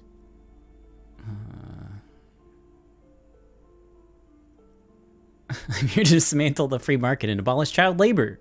You must be kidding. There's nothing like that happening. Depends how much you pay the kid. Good sir. What does a young child do with money anyway? No, I save it for her as a fund. She's securing her financial future out there. Oh, I guess I was mistaken. Indeed. Are we done with the jokes now? Yes, we've had quite enough fun here. Right. The way you're handling her strikes me as wrong. Mind your own business, sir. Okay. In our society, people don't get to tell each other how to raise their children. It's none of your or anyone's business. Alright. All this pressure has really made her anxious. You know, she's been chewing on her God, nails. I've told her not to do that. It's disgusting. And I told you to mind your own business. Clearly, you have no idea how hard it is to raise a girl in this economy. I guess This economy is a mysterious force, like cosmic weather, mysterious and harsh. I don't think she can do anything about it. She can, if she has enough willpower. This is what's called growing pains. Life isn't easy. Life doesn't give breaks. Come on, ma'am. It's obvious she can't do anything about it. You are placing an unnecessary burden on a young child.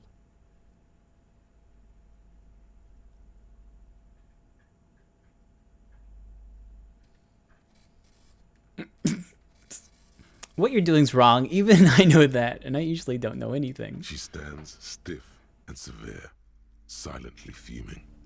10 or so seconds pass without change. Oh no. Hold on. I need to invite her inside and apologize. She must be freezing out there. There. I don't know what to say to you. My husband, he tries to teach me business lessons. I have what my mother called a dull mind. All this stress. She stops, but her mouth keeps moving. It sounds like both the husband and the mother treat her the way she treats Annette.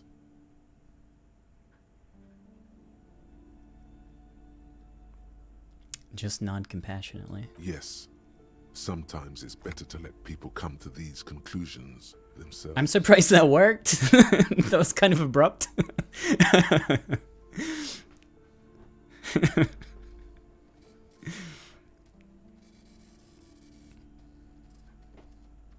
Is she an only child? Yes, I'm afraid so. A real treat she is. It would be nice if she had... No, we couldn't have afforded more children, really. Not in this economy. Why not? We're quite busy people, you know, my husband and I. Quite busy. Children are a lot of work. You don't look like a father, so I Yeah. don't expect you to understand. I'm sorry. I'm sure you do understand. She told me she doesn't go to school anymore. She's been too busy helping me here. So she studied at home this trimester. This is a temporary solution, of course. I assure you, I of all people understand the importance of education. She will be back in school the moment the store takes off. Is this husband Annette's father? Yes, my husband is a successful entrepreneur east of the river. If only he were more involved in the business we're running up here. No matter. Soon we'll both be off for Grand Couronne.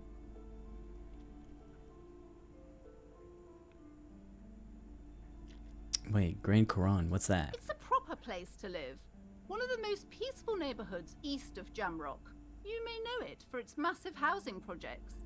Most of the buildings are empty at the moment. It's a great opportunity to get ahead of the crowds. Better times ahead for sure. And your husband's also involved with the bookstore? He made the initial investment. Since then, he's been what you might call a silent partner.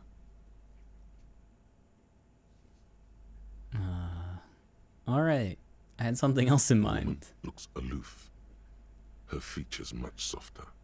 Occasionally she glances at her daughter's silhouette. What if I want to buy a book? Goodness, you were already doing good, browsing the shelves. Why'd you stop? Don't you feel compelled? Go, go. Get back there. The books await you. What types of books do you have? Everything is on the shelves. Take a look yourself. The shelves compel you, don't they? Nah, I'm just thinking you chain. I don't have any money. Bye. Farewell for now.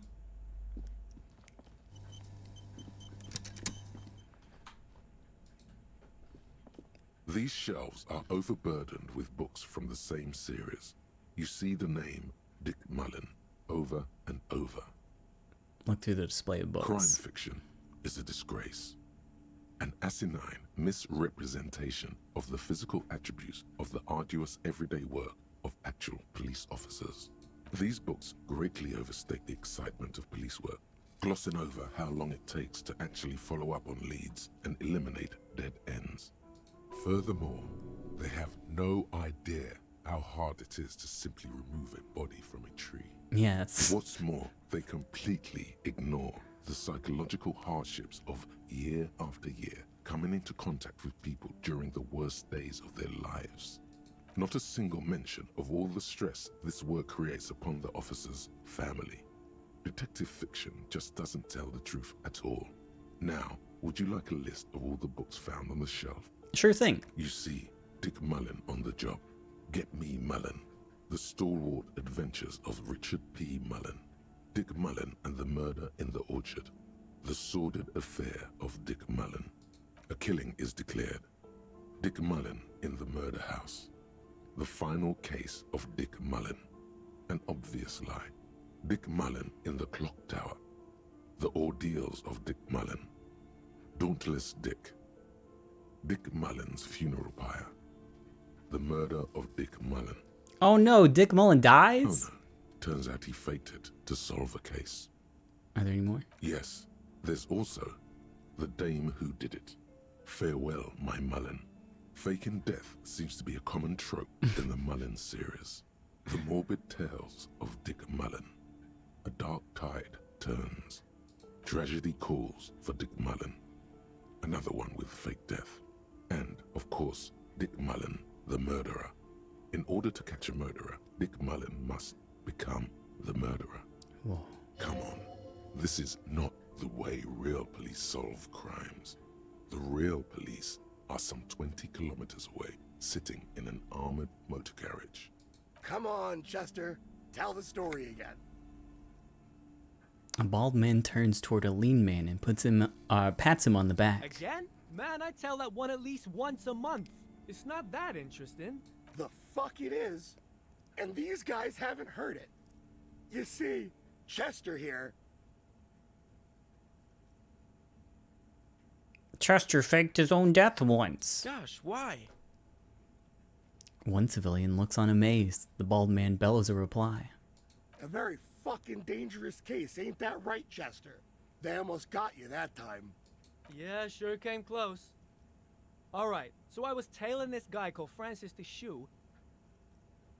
The inside of the motor carriage is thick with cigarette smoke. Outside, it starts to rain. After all this, you still haven't found the answer to the one question that matters. Who is Dick Mullen? Reaction speed. No. It's not for me, sorry. Who is Dick Mullen? Your attempt to grasp at the answer fails. It seems very close by, pulsating just out of reach.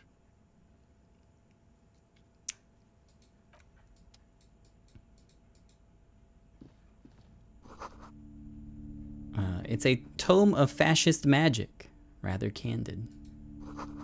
A quaint picture book brochure, very colorful.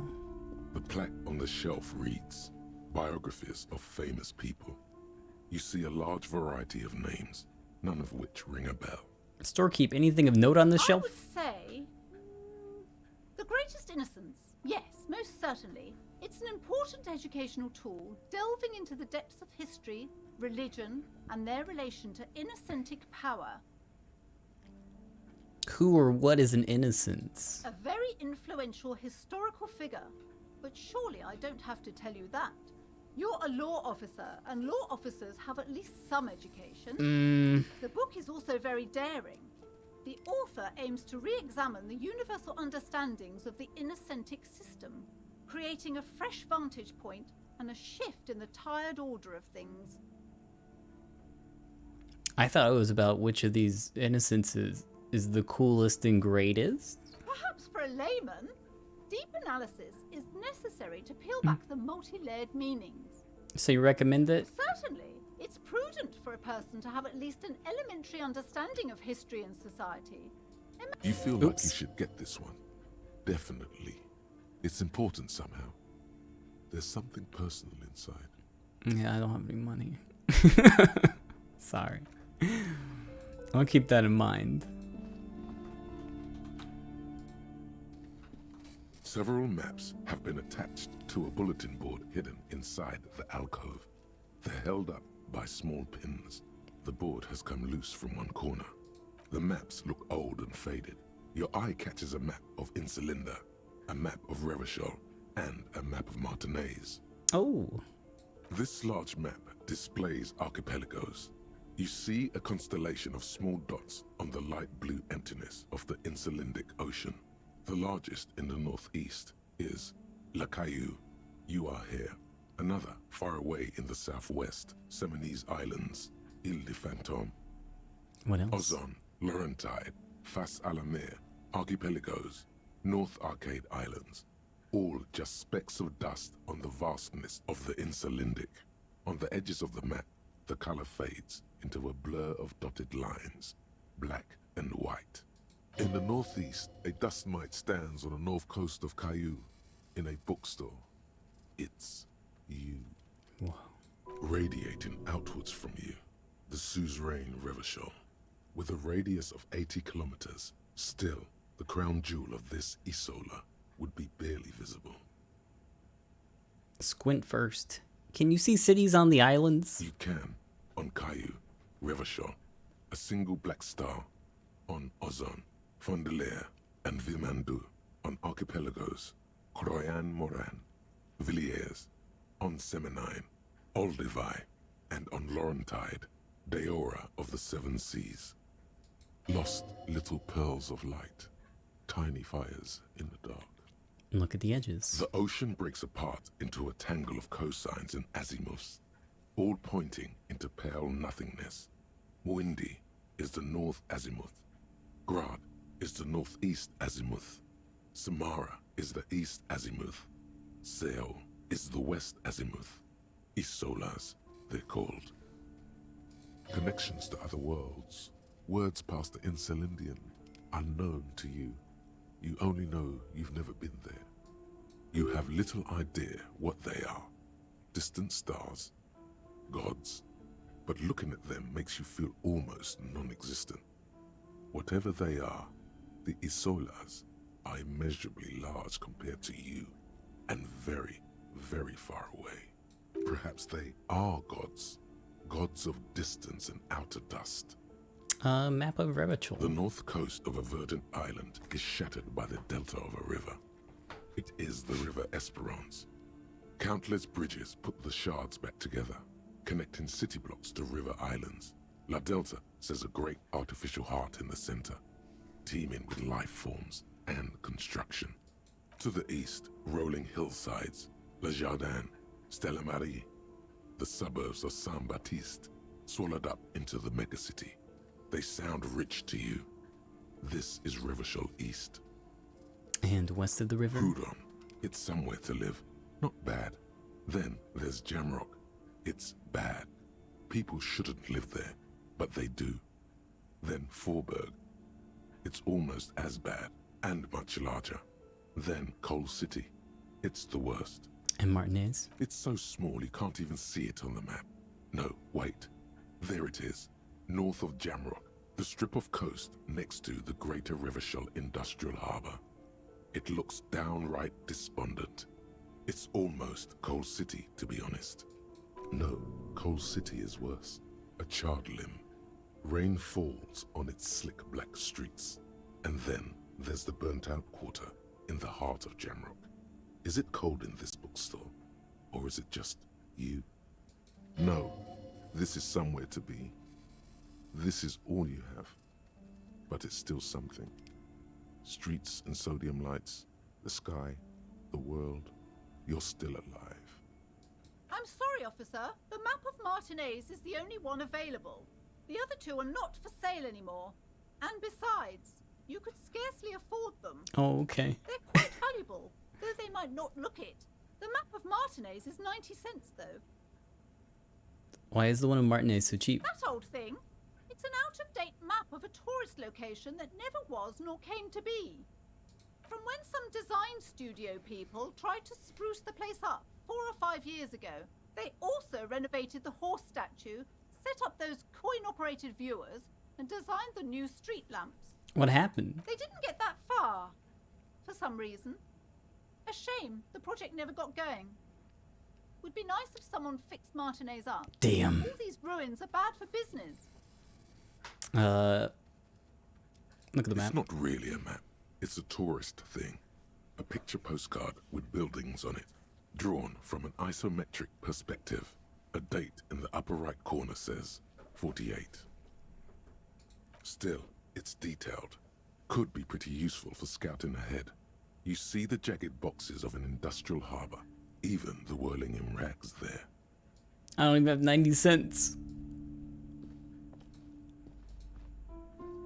This bookstore is not strictly about crime, romance, and biographies of famous people.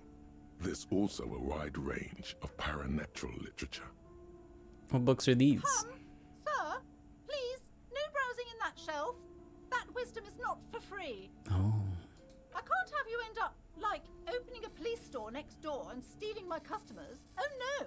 Look through the shelf. Amidst the various books, you find one written by someone named Matthias W. Dundas.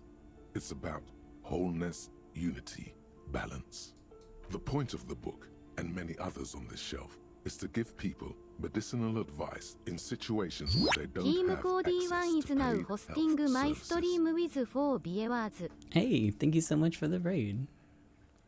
How does that work? It serves platitudes, while also telling everyone that traditional medicine, the kind people don't have access to, and which costs more than this book, is garbage, and would only give you cancer anyway, without even curing your cold or anything. Yeah. Wholeness, unity, balance, on the other hand, can basically take care of anything.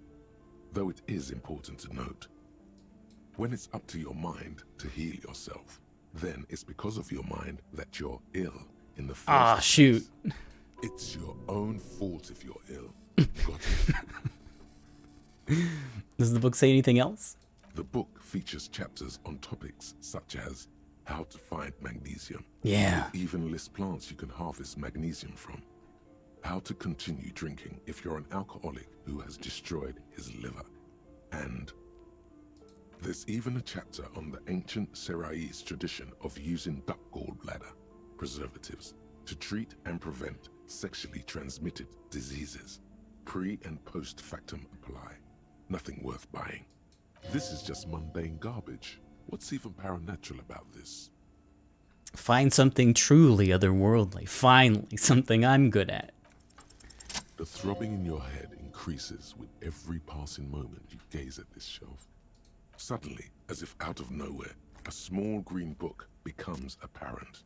The title of it reads, Medicinal Purposes of the Pale. What's the pale? The book contains very little explanation on the matter. This knowledge seems to be taken for granted. What's this book about? The book contains descriptions of various pseudoscientific therapies, alternative medicines, and folk remedies involving the pale, also known as le territoire. For example, it recommends vigorously swatting one's naked body with a venik or hand broom, made from the leafy twigs of a young birch tree from the near pale. Even better if you can find someone else, preferably a large man dressed in nothing but a towel, to thrash you while you're spread naked and helpless on a cool slab. Sounds invigorating. It is, and good for the circulation too. What else? It also recommends consuming distilled spirits like vodka or whiskey that have been aged in the pale. Readers are instructed to cover these jars in a shallow hole just inside the pale and leave them there for 30 to 60 days depending on the potency desired. And what does this pale aged liquor do? Among other benefits, it is alleged to restore a damaged liver to perfect health. I should probably get my hands on some of that.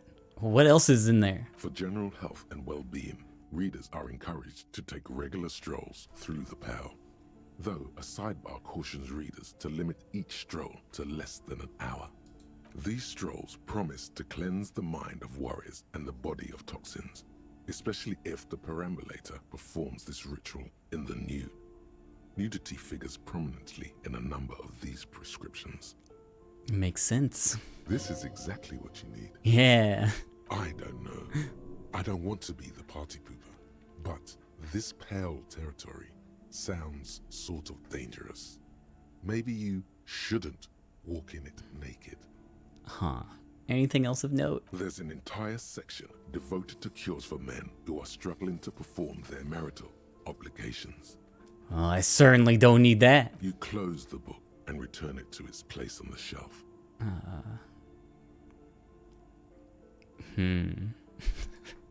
I need some money. I gotta go. I gotta stop looking at stuff that I can't afford.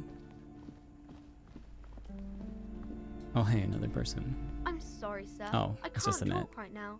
I'm very busy with my homework. I have so much homework now. You just can't win. What do you do now? Math. It's really difficult. Like, really. They say you need it to get rich. Better than standing outside in the cold, I guess. Oh, I found something while you were away. What? I thought this would fit you. Like, thanks for helping out. Not me. The city, I mean. Like a detective does. She gives you a hat, almost exactly like the one Dick Mullen wears on the covers. Wait, where'd you get it? Just what Dick Mullen would ask. I got it from behind the curtains.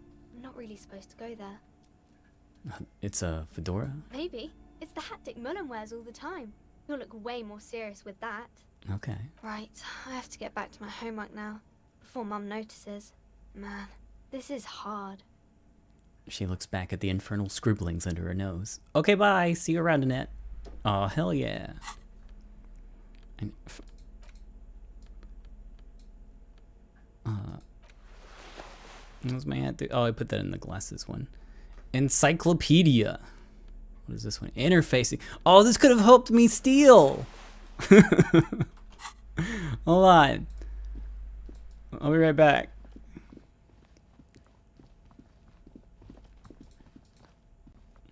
Several maps have the maps look old and faded. Fuck, it's still pretty hard. Of insulin.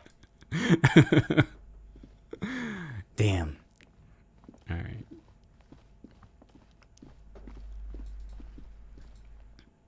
What was I doing? What's my job? Oh, I was going to the harbor. I got distracted with the bookstore. Yo, was that a bag? Out of the fucking way. You don't need that. Yeah, that's mine now. The things I've seen and said. Shut up. I'm collecting bottles now. Tools. Equip this. Okay. Yeah. 1, 2. Getting rich now. You got any cans in there? No.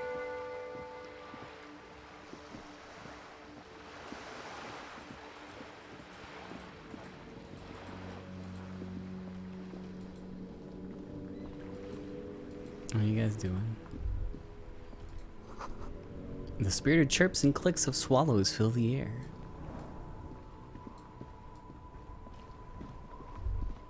I know where there's one bottle.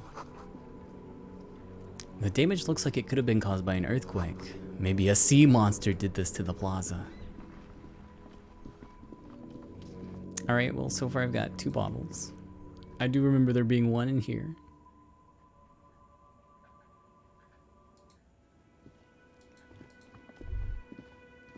You don't want this, right? Oh, this one's not for me!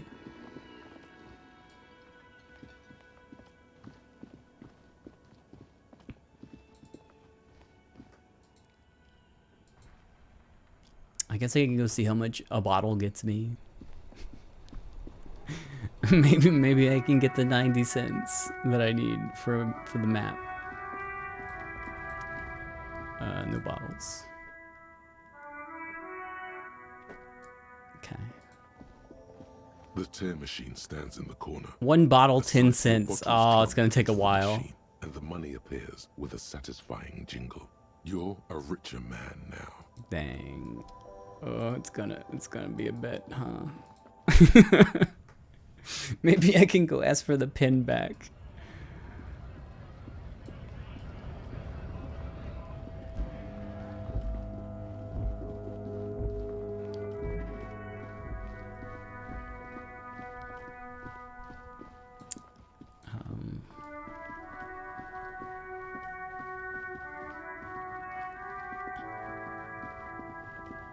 Oh, I guess not that one either.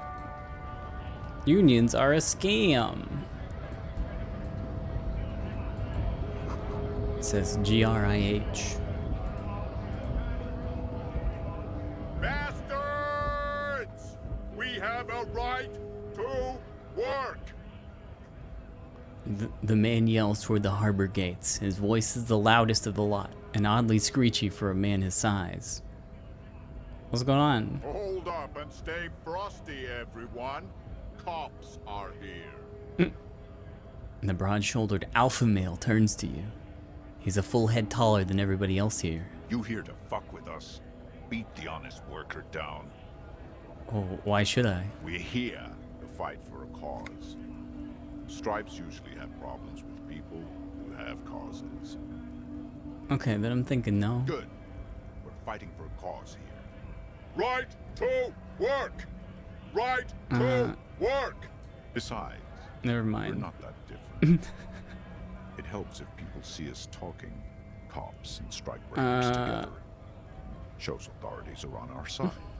What kind of cause are we talking about? Rights of people, rights of workers, to have gainful employment, to make a salary, and feed their families. I don't think I've chosen any sides yet. Might be time. Don't let the fat bastards tread on you. Cops tend to side with the higher-ups, but you're essentially still workers. I don't trust cops, but I can see you understand the right to work! Right to work! Regardless, I got some questions. Maybe you should ask them the questions, like why we're not allowed to make a living here. Shame on you! We have families to feed, you piece of shit. He points his finger at the man sitting on the railing. So do we, Scott. I want to get into the harbor too. Have fun. Union shits are on full strike. Don't think they're going to let you through the gates. I'm trying to meet their fat boss.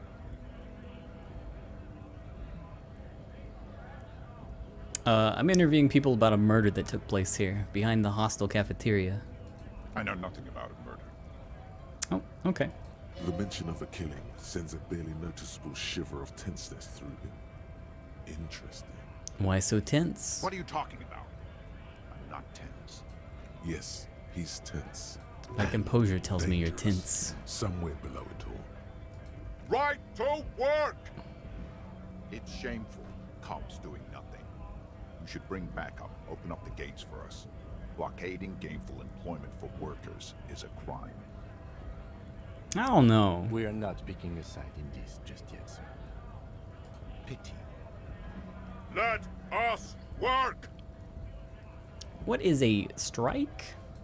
When a bunch of ungrateful, lazy cockroaches can't get their act together, decide to block honest work for other people. He shifts uncomfortably in his workers' overalls. What do the strikers want? Beats me. They mumble nonsense about boardrooms and workers' rights, while we have the right to work! When the man moves around, you perceive some serious abs underneath his tight-fitting shirt.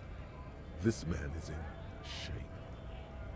How come you're built like a brick shithouse but the other scabs are scrawny? I work hard, and I would work even harder if the fuckers would let us work!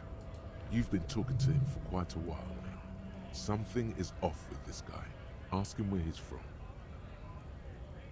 Where exactly are you from? What's it to you? Deep-set suspicion drips from every syllable.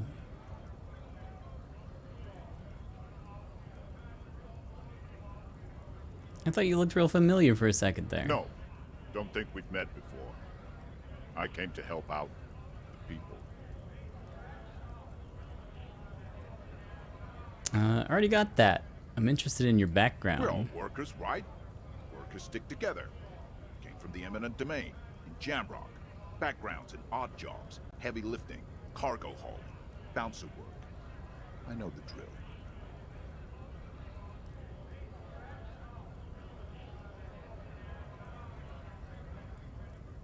A bouncer? Where? I freaking a lot of bars. Maybe it's one I know. Worked at Territorial. Ring a bell?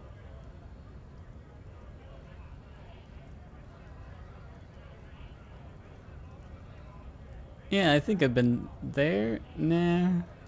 Are you lying? We're done here. Okay. I have a strike to break.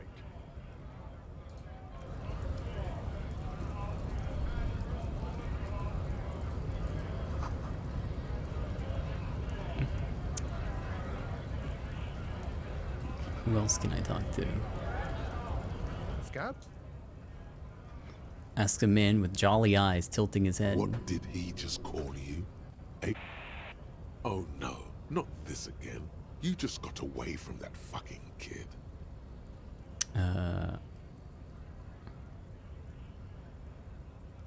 What exactly is a scab?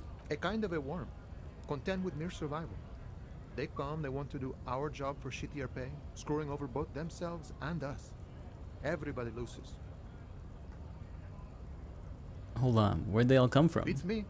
Somewhere in the ground, I think. I don't seem to like him much. Gotta be bloody stupid or freaking evil to scab. Or I guess scared, maybe. But scared of what? Of who?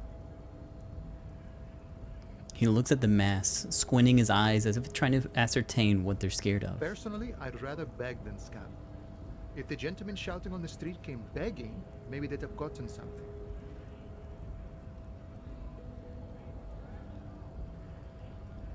Have you tried talking to him? We've explained the matters, but they don't listen. This lot would be reasonable and go home if the big guy wasn't riling them up all the time. I'm not a scab, I'm a cop. I was just messing with you. No one's ever seen a cop scab. Imagine, you cops going on a strike, but then another cop comes in and says, let us cop for less money. He chuckles, then realizes. Speaking of, what brings the RCM here? To the Wild North? Come to see the strife? I'm a bit short on money. Can you give me some of it? I've come to Martinez to investigate a murder. Murder, huh? That sounds like a lot of hard work. You'd never see me investigating a murder. You're right. It's almost impossible. I'm 91% sure I'll never get it solved.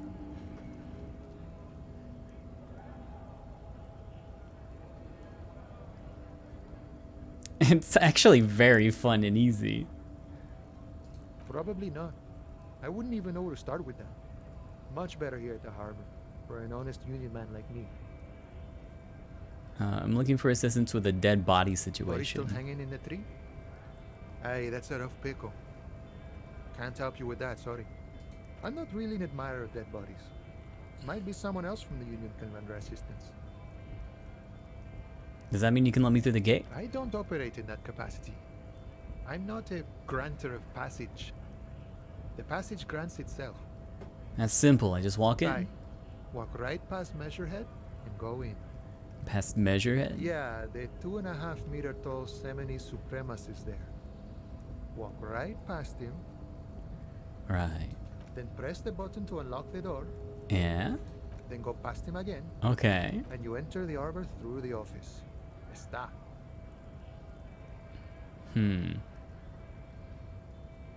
Gotcha. I think I have some questions for you first. The man whispers a jaunty tune. A coastal breeze ruffles his hair. I'm a bit short on money right now. Can you give me some? Sure thing, my friend. I can help you out. Oh, no. He flips the coin towards you. Yeah, let me get it. The coin lands into your hand as if it has always belonged there. The swallow returns. Appreciated. Always glad to help out the RCM. Yeah, Shame I one. can't do more. Things are meager at the moment due to... He nods toward the protesters. You know, the winter's fat is slowly running out and all. Still better than scabbing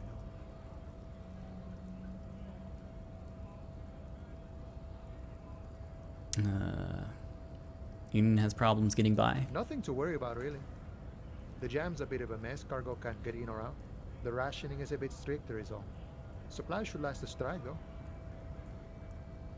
Every little bit helps, you know. I'm always glad to help out when possible. Not like these slithering scabs. What's the strike about anyways? You know, serious business. I'm sure the big boss will be glad to tell you. You'll have to ask him first. He's a chatty guy. Wants to talk about the strike. Return once you've met the union boss and are on a better footing with the organization. All right, nice talk. Hold on just a second. I'll be right back. I'm gonna take a quick break. I just realized that I haven't stood up in like 5 hours. So give me a minute. I'll be right back.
Okay, sorry about that. I apologize for the extended break. Had to go get a snack real quick. I'm back though. Let's go talk to this union leader. What's this? In case of a strike, press button behind guard. A hermetically sealed door, locked by electronic means. There's no lock picking or door kicking this one. Everyone should try to be more like Measurehead. Hello, Measurehead. Nobody betrays your degeneracy. Yeah. Yeah, Measurehead. His body totally betrays his degeneracy. Yeah. The young woman at the giant's side agrees. Don't say anything. Size him up first.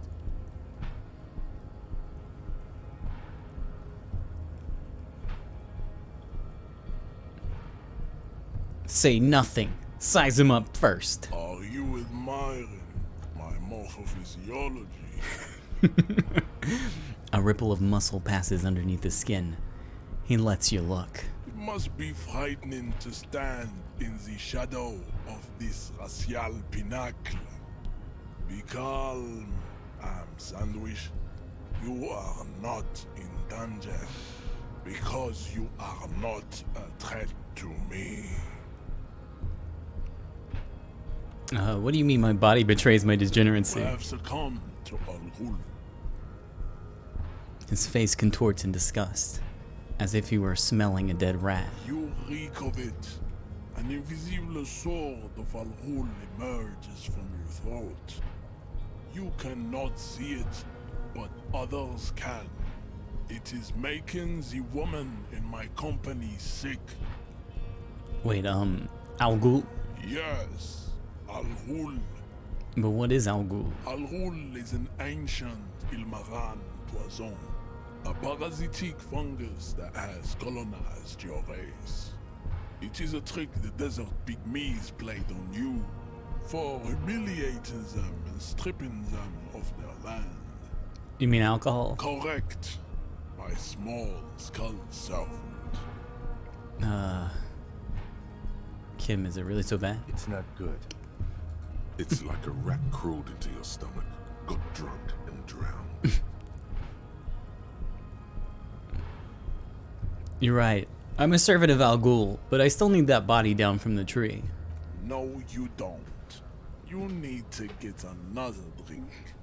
Occidental Haplogroup B4 is done giving orders around here. The influence of the Sandwich race is waning. Show him the ham still got it.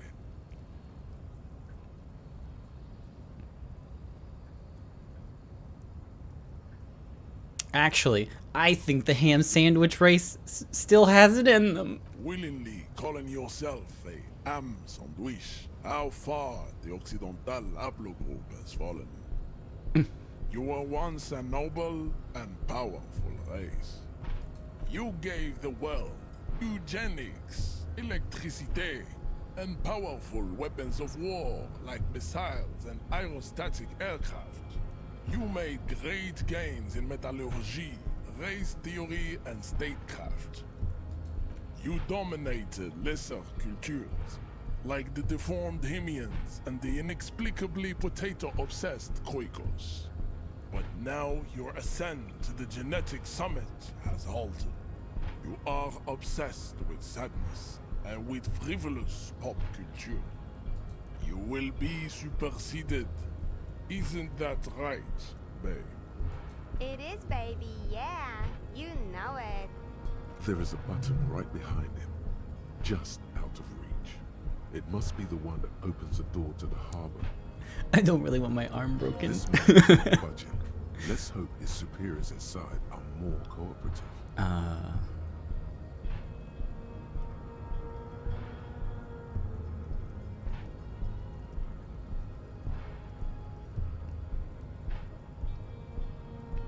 It was your people who put that dead body up. That sounds like such a bad thing to say, so I'm gonna click on it. Enough with this begging.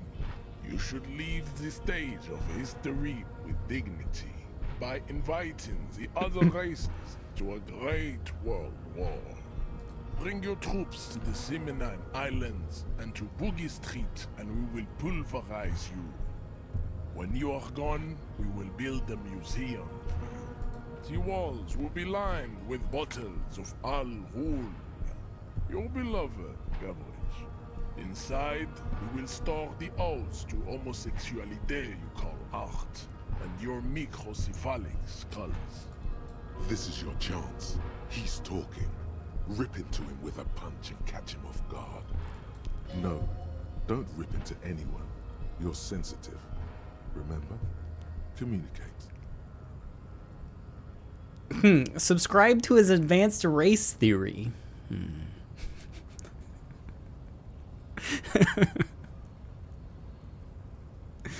I don't. I'm not sure about that one.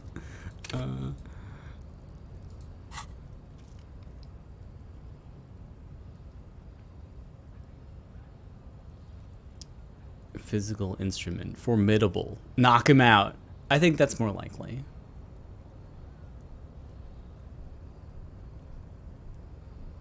Suggestion is against it. Okay. What are your tattoos supposed to be? Racists are generally not very good examples of their race. He gestures toward the lorryman down the street. I am not like them. I am craniometric perfection. I have taken the trouble to permanently draw a phrenologic grid on my skull and features. This should dispel any doubt. You're right. That craniometric perfection. My race does not stand a chance. Correct. You serve the Union, don't you? Aren't they white? Don't be vulgar. White or not has got little to do with this. The race enigma runs much deeper than that. He turns his eyes toward the harbor, seemingly bored with you. There must be some friction there. He's keeping it well hidden, however.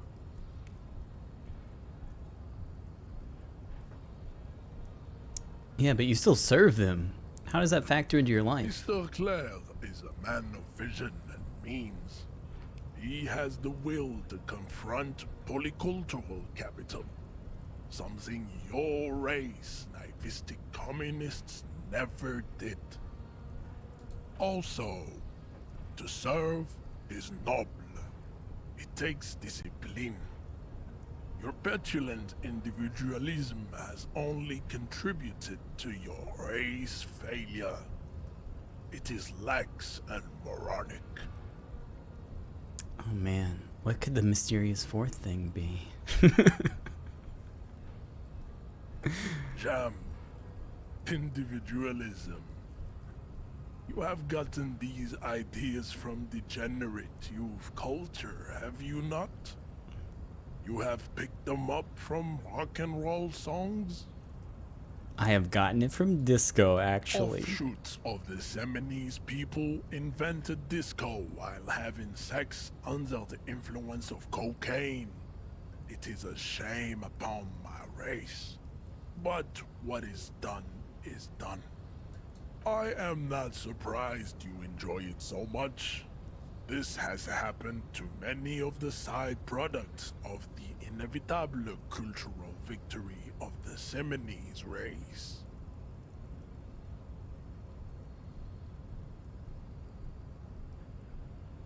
Okay, I'll ask. Who are the Seminoles? The South Island race, haplogroup A4A.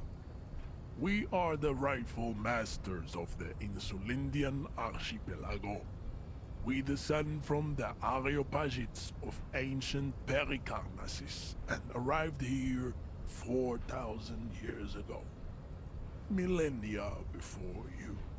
We are the future. That is all you need to know. So you were born and raised in the islands before you moved to Revachol? I am a descendant. The narrow streets of Ulumbuir are with me in my genetic dreams. I see young Seminese women walk into the grey mass on Ile de Fantôme, waiting on immaculate conception from the pale.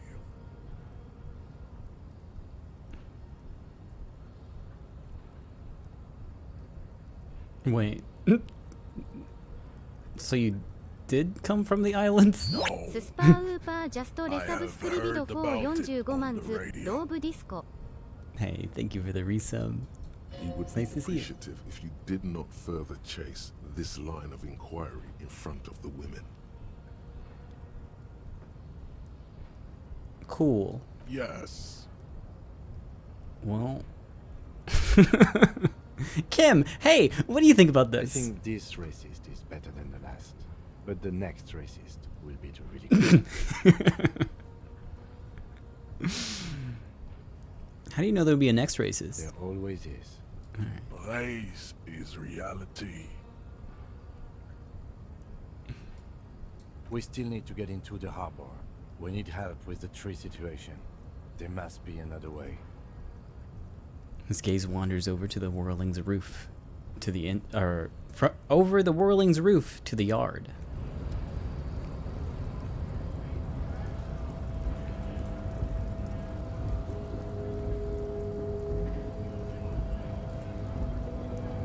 Hola, Wandering Man. How can I help you? The measurehead thing didn't go that well. Can you help me? Sorry. Busy surveying the situation. I'm sure you'll figure something out. You guys have all sorts of gadgets these days. Wiretapping, telescopic batons, futuristic circuit bending to infiltrate harbor machinery. Maybe you could even knock that Kowalson crane over using some remote controls. Or calling in tactical air support. You guys have air support, right? Wait, we have air support? Because we don't. We don't have air support or any of those other things. I get it. Hush hush about the secret technology. He pats the side of his nose with his index finger. Something changes in his disposition. A merciful smile in the corner of his eye. All right, I may have some advice for you on how to deal with Jean-Luc there, out of solidarity to the RCM. It's low in technology, however. Yeah. First, don't fight him. Yeah. Obviously. Second, get him to share his theory by being subordinate. Admit your lack of expertise. Basically, grovel. That's how I do it. You're welcome. Okay. Maybe that would work. We'll have to see.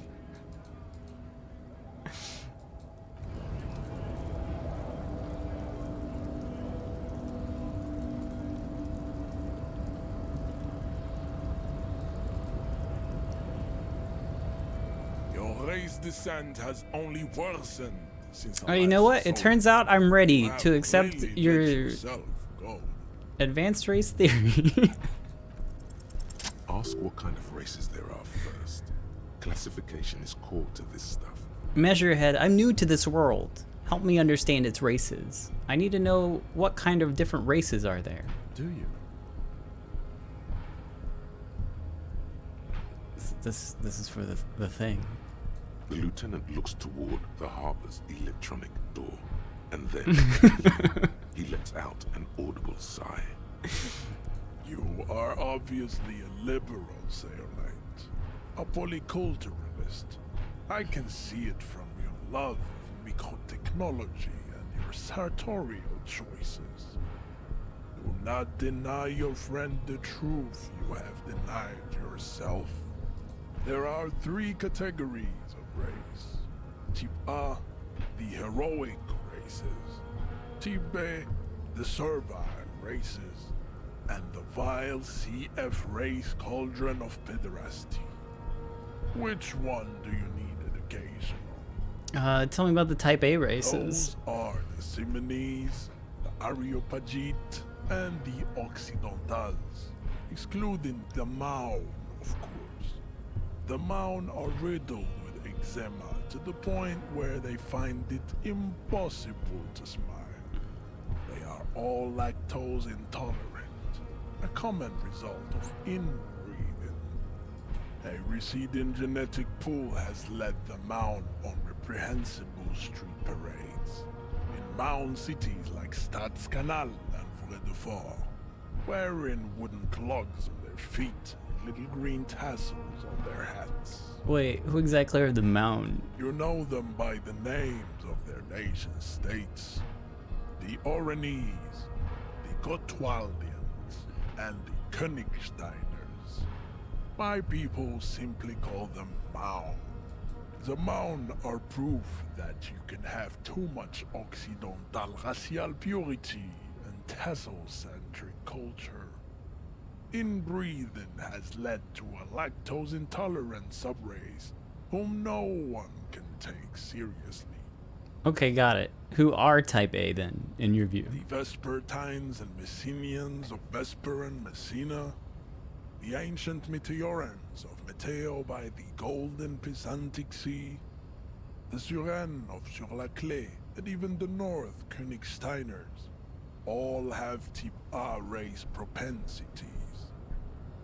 The other large Mondial civilization, the Mesk, are too yellow and oleaginous to count as a heroic race.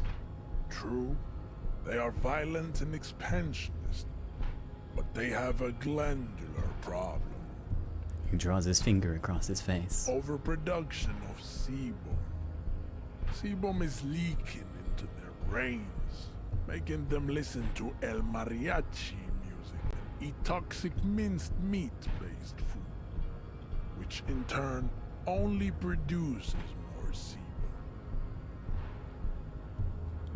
And who are the Simonese and Areopagites in this? As proven by the Mound and the Mesk, Occidental Type A is in retrograde. The Simonese and the Areopagites are on the ascent. And the Simonese are... The indigenous people of this, the Insulindian archipelago. The Simonese inhabit the southern islands. I am Simonese, from the stock of Ulumbuir on Ile de Fantôme. The Areopagites are the master race of the Ile Maran deserts.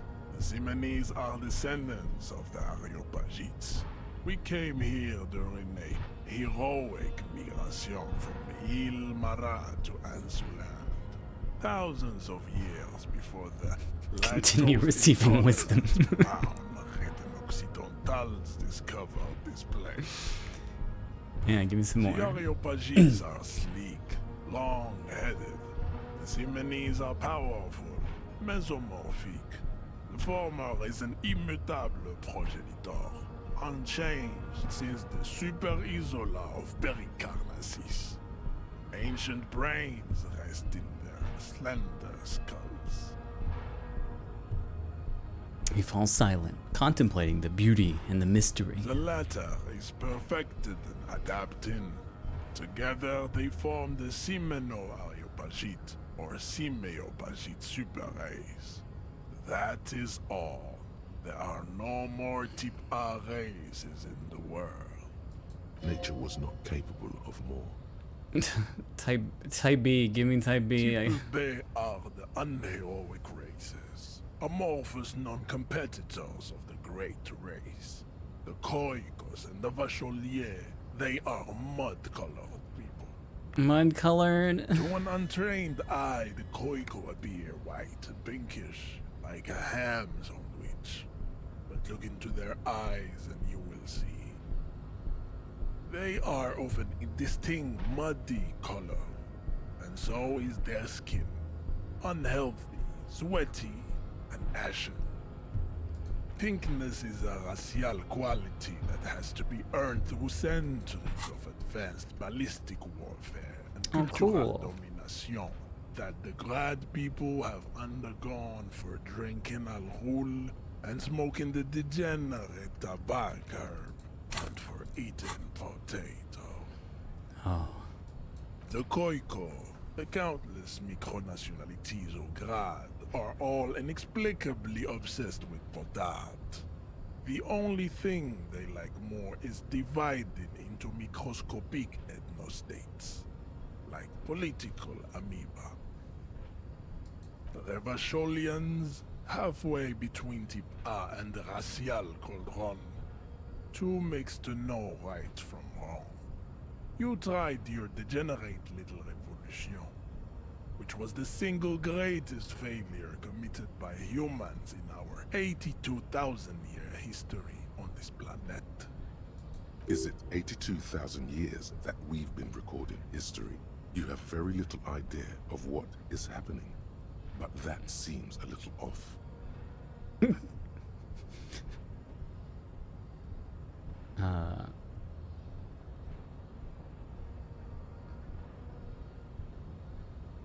Go away, stupid political thoughts. What was the revolution? The revolution came to Ravachol from Grad, in Zaraz-ridden potato carts. It is literally an illness, a prion disease that leaves the parietal and frontal lobe ridden with holes. A soft, sponge-like mass of dementia, hallucination, and paranoia. The revolution is fatal familial insomnia, a hereditary prion condition passed from the Koiko to the Occidentals. But not sexually. Probably through trade routes and potate acid, the prime component of the potato plant. Enough of Tibet mediocrity. Alright, hit me with that vile CF race cauldron of pedestry, please. Tips CF are a museum of failed chimeric experiments and tragic maladaptations. They are tortured creatures waiting to be put to sleep. Your morbid interest in them worries me. Chimeric experiments. Lesser races like the mosquito, a grotesque mixture of a masked woman and a Seminese man. Only possible if the mother is masked and the father Seminese. The other way around, they fail to produce offspring. The mosquito is born sterile, like a donkey. All they have left is to ride customized motor carriages with hydraulic suspension, listening to aggressive El Mariachi music to vent their impotent despair. Any more? Then there is the Simino Koiki Chimera. Are you sure you wish to know of the Simino Koiki Chimera? It is not an aesthetic site. Yes. The Koiko, as you know, are very servile, especially when they meet the rich man. Racial scientists have toyed with the idea of crossing the Seminese with the Koiko to produce a super worker of Seminese strength and Grad servility.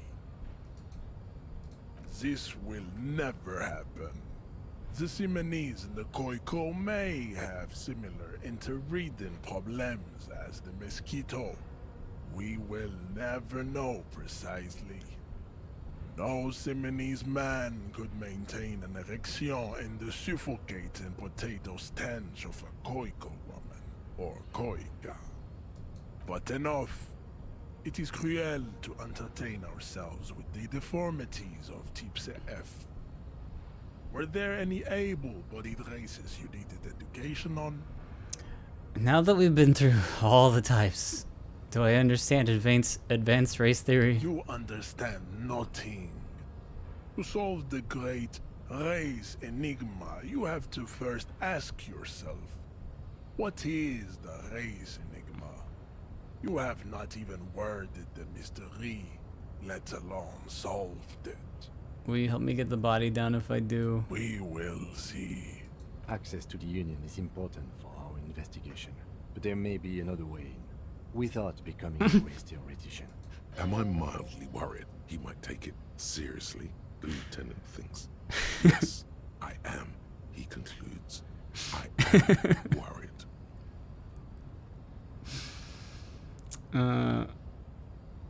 Yeah, I'm good.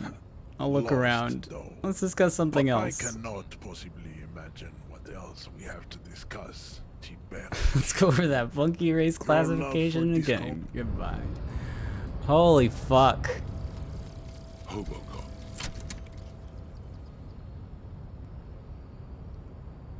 Technically, you wouldn't be a cop anymore, but a hobo.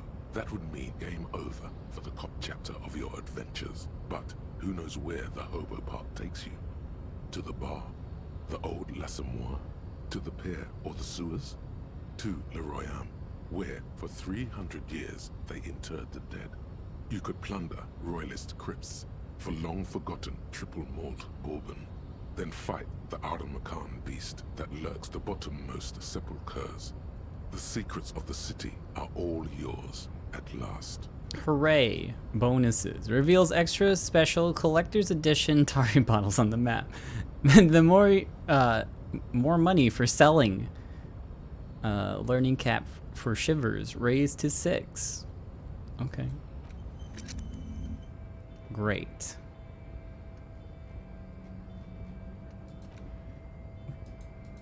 Unlock. Oh no. I don't have any more things to do anyways.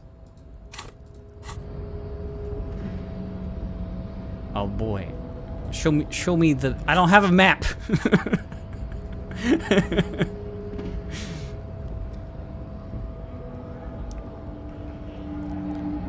I don't think I could take the morale hit from talking to Measurehead anymore.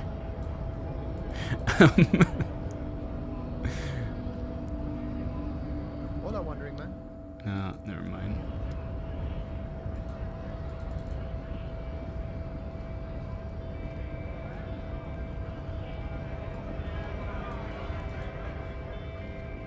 Right to work! Right to work! Shame on you! Hey, I wasn't done asking questions. Things are busy enough. You're going to waste less of my time? Maybe. The hulking man oozes stark skepticism. Who are all these strike breakers? Honest men and women with rights to work, to be useful, not toys for corporate interests. We came here to help the harbor run smoothly in time of crisis. If union fucks don't want work, they ought to let in those who do want work. I have a question. Why do all these men follow your leadership? You think they follow because I'm big and loud? No. They follow the rules of the market, the rules of the economy, because they were given a job to do! You don't have any tips on how to punch a guy out, do you? Say, like, a really big race theorist guarding a button? Not before you get in there and get your ass whooped. Learn by failure, I always say. Okay. He might have some advice, but you got to at least try to fight Measurehead first. Return if you fail. Okay. We were promised work. We'd be in there, working, if the bastards hadn't shut the gates. And you're unable to breach the entrance? Main gate's locked. Would take heavy ordnance to bust it open. Could try to get in through the secretary's office. Door's locked. The guard's blocking the way to the access panel. And I don't mean the scrawny nest punk either. I mean head measurer. Or whatever he is. Wait, head measurer? Yeah. That giant up there on the bridge you talked to. Head measurer. Won't let the workers by. The access panel is right behind him. How bad could one guy be? You seem capable. Bad. Standing on a narrow bridge, he's got a strategically advantageous position. And he's trained. I don't know how the Union has a trained killer up there. But that one's no joke. And my men are tired and hungry. They're workers, not fighters. Have you considered, like, storming in? Why don't you go arrest them instead? I'm sure they've done plenty of criminal shit. They have that look. Oh. It would be better for the neighborhood if you went home, at least for now, if you can't get in anyway. No! They will give up eventually. Or get drunk. Leave the button unguarded. Then we charge. Wow, all of this sucks. Hmm.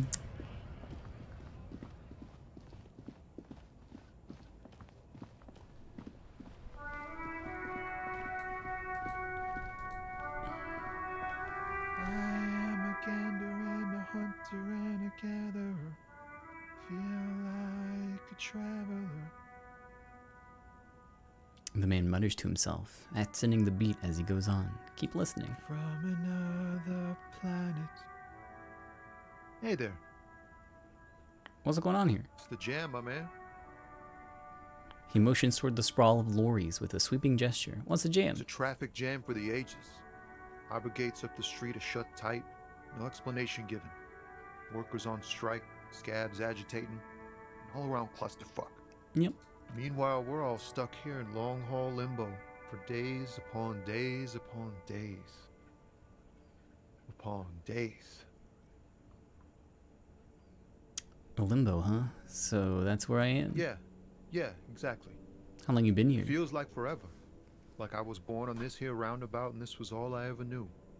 Just me and the metal and the tires, the oil and the fumes of mazout.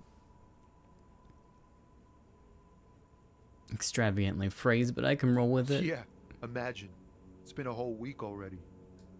Behind the laugh, however, a touch of sorrow. So tell me, what do you need? You got any smokes? Nope, don't smoke. He nods toward the big lorry behind him. Some of the other drivers do, though. There's still a few around, waiting for the jam to disperse. Or waiting for the sweet release of death. Yup, nothing wrong with that statement. Your senses have nothing to add. You'll have to ask around elsewhere. Okay, guess I'll ask around. You could also check the kiosk down the street. Frit. With 3 T's. Rebishaw's weird. Care to spare some change for a working stiff? Huh? Oh. No, I ain't got any money. They don't want to pay for unfinished work. They who? The bosses, man.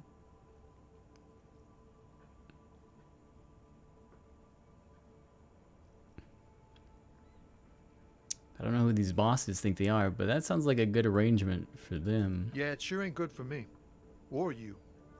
I'd spare a coin or two for a city cop down in his luck. If I had saved 4 myself. Tell me more about the strike. It's like whatever's going on over at the docks. Workers got a blockade set up, making demands. No way in or out. What's the union demanding? Some pretty wild stuff, I hear. Like a giant new power crane in half the company? I forget what exactly. Good on them, I guess. Yeah. I've heard talk there's a company rep in town, too. Like a strike negotiator type. They'd know what's up. Precise demands and so on. Ah, yes. From the Wild Pines. We'll meet her soon enough, I'm sure. What do you think the company wants? They want to keep that money flowing in, my man. Ka-ching. Anything else? Anything else? Yeah, this ain't really my area of expertise. I just do my job and get paid. I have things to do and places to be. All of us do. All who? Us lorry drivers. Camionneurs. You still hang around here waiting for this mess to end. Most have scurried off somewhere to get drunk or high. Or laid. Not that I blame them, really. Not you? Not my thing. Chasing transient pleasures is a drag these days. I prefer the examined life now. Thinking, reflecting, observing. He glances down the road toward the horizon, a glint of something in his eyes. What's better than chasing transient pleasures? The more transient, the better. When one's ended, you can get onto the next one. Know anything about the dead man? The one hanging behind the hostel? He ain't one of us drivers. I know that. All accounted for. Otherwise, I haven't really asked about that. Been wasting time right here. Keep him busy. Busy with what? Analyzing the fundamental structural and psychological conditions of being stranded in the midst of a sea of motor lorries and their sad, despondent chauffeurs. And your conclusion? A sense of surprise there ain't more bodies hanging from more trees. What are you hauling? Oh, high-grade narcotics, illegal firearms, stuff like that. Okay. Time to arrest him. I've always wanted a friend in the underworld. Ha! No, I'm joking, my man. Found runs a nice, clean business. This haul of cargo is mostly sporting goods. You know, tracksuits and that kind of thing. They usually get shipped to Grad and the Occident. Though we've been making headway in the Ilmaran market lately. Can I get one of those tracksuits? We're pals and all, but I can't just freely hand out the merchandise. The bosses won't be happy. Is that your machine? This rockin' beauty. Sure is. Like a rash you can't get rid of. You interested in heavy-duty cargo machinery? Yeah, these lorries are pretty neat. Neat. For carrying large quantities of cargo a long distance. These found tracksuits need to find their way to the kids way out in Wamrau and Loran Bird somehow. There it is again. A little touch of sadness beneath his cool. He thinks he's spent too long in this lorry. So nothing illegal then? Not unless they've illegalized sports equipment while I was on the road. Right. Other The questions? man taps his fingers rhythmically against his arm. I think I can do empathy. Hold on. That's my thing. I hope. I hope that's my thing. That's what I assumed was my thing. Oh no. I'm not very good at my thing.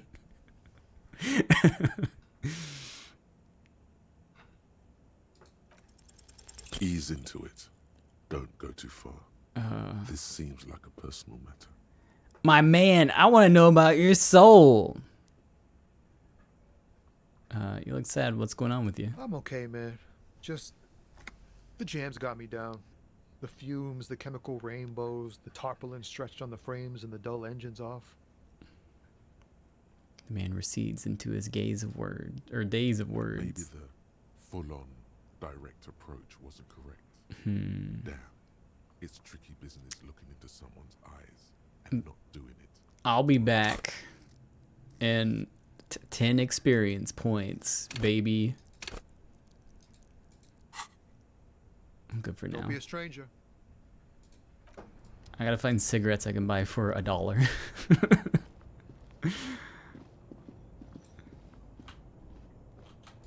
There's nothing really out here, is there? Oh, I found the way down. Never mind.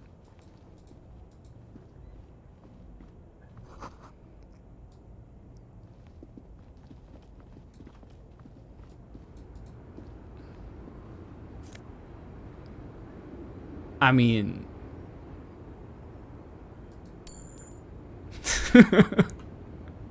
all right, just almost tripled my money.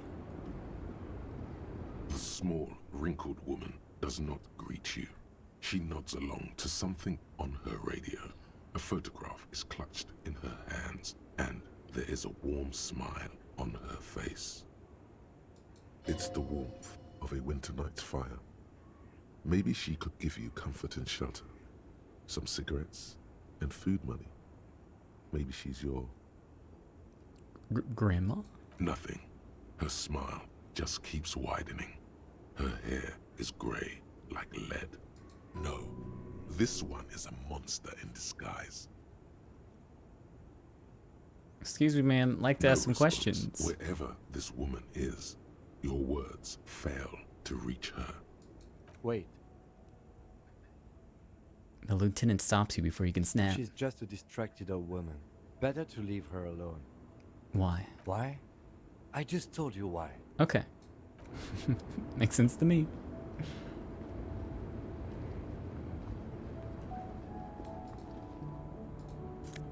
Oh, hell yeah. White tank top. Oh, I'm gonna kick his ass. I gotta get my flexing top on. Oof. Hell yeah.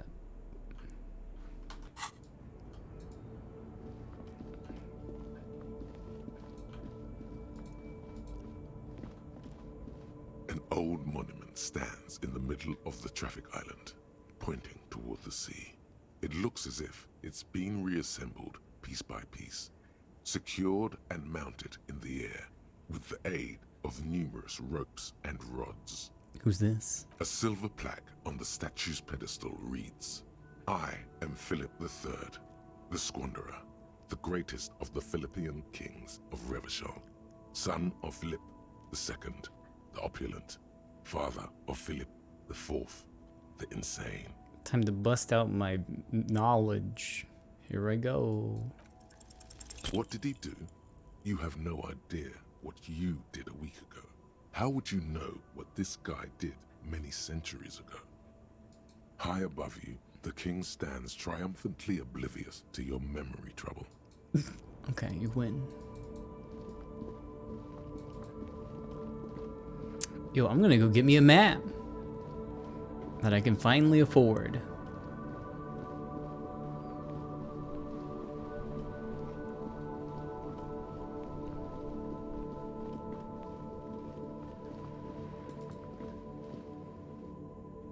Excuse me, I'm sensitive.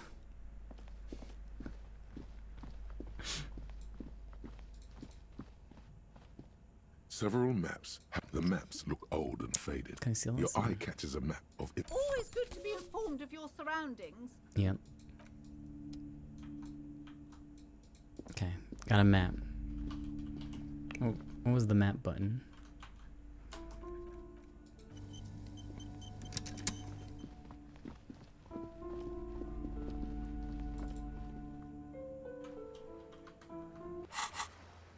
Oh, cool. This map is hard to read. Okay. Show me where the good bottles are.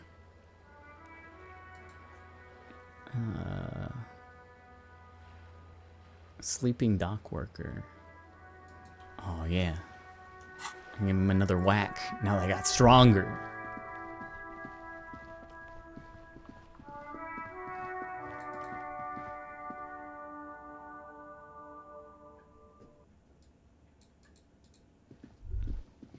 The worker is in a deep slumber. You're dead now. Perhaps he's on his way to where you just came from, into the primordial darkness. Yeah. Get him. The worker What the continues fuck? to nap, undisturbed despite you shaking him. Oh my god.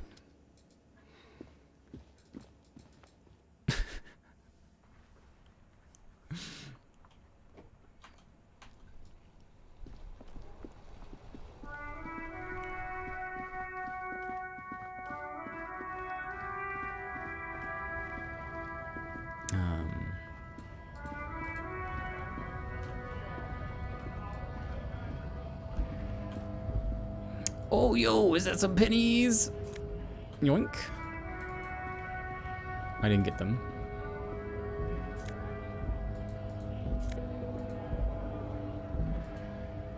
Oh. A lorry stuck in the traffic jam. This big, heavy Grad-made machine is well kept for such an old machine. Look in the window. The windows are clear. They've been recently washed.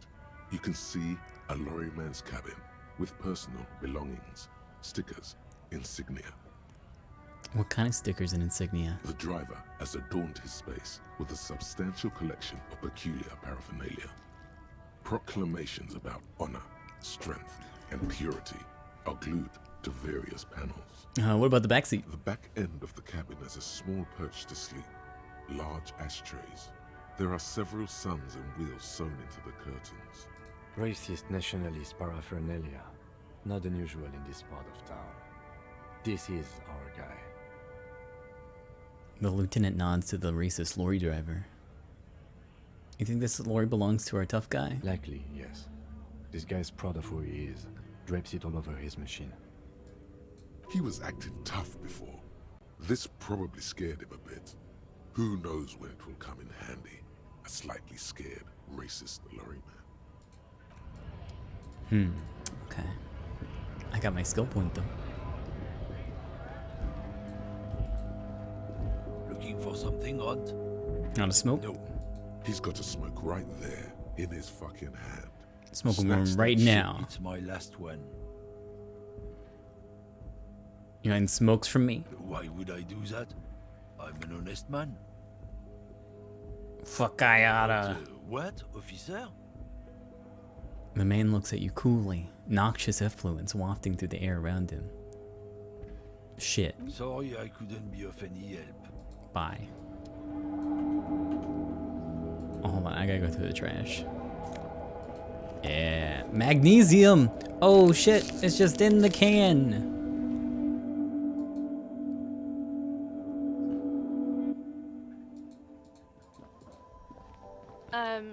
Is this about the... No, I'm here to drop off my The cans. tear machine stand. Your bottles clunk. 20 cents, You're 100% baby. Sure you've got special Hobocop money for that tear.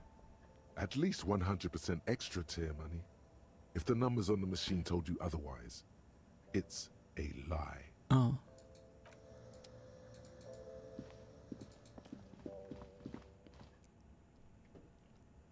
I need more drugs. Where are they hiding them?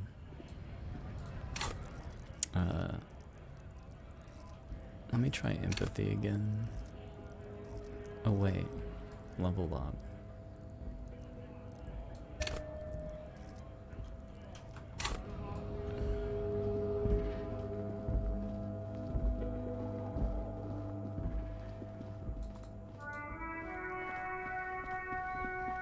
Yeah, I'm back. Let me bother you some more. What's on your mind? 72. It didn't seem to improve much. But I get another roll, I guess. In his eyes, an unfamiliar longing.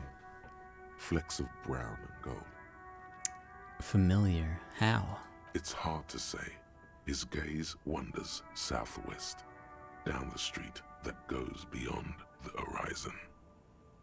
The road continues for miles, flowing together with other roads, turning into causeways or bridges, ending suddenly in dead ends, or ramping up or down highways. It forms a crisscross pattern across the land. Where does it lead? Above the Jamrock Quarter, in the form of a raised motorway, and then the never-ending sprawl of Forburg, high above buildings, new and old, the air filled with the rumble of motor engines. Further. To the old south, to the farthest outskirts of Revachol, through the checkered fields of farmland, upstream to the river Esperance, past Montmartin, the border approaches. What's beyond the border? You cannot see. It's out of the city. Up ahead, the mist blocks all sight. A gale blows across your cheeks. It is cold. Before you stands a tall lorry driver with sad eyes. What's in the southwest? Excuse me? He emerges from the reverie.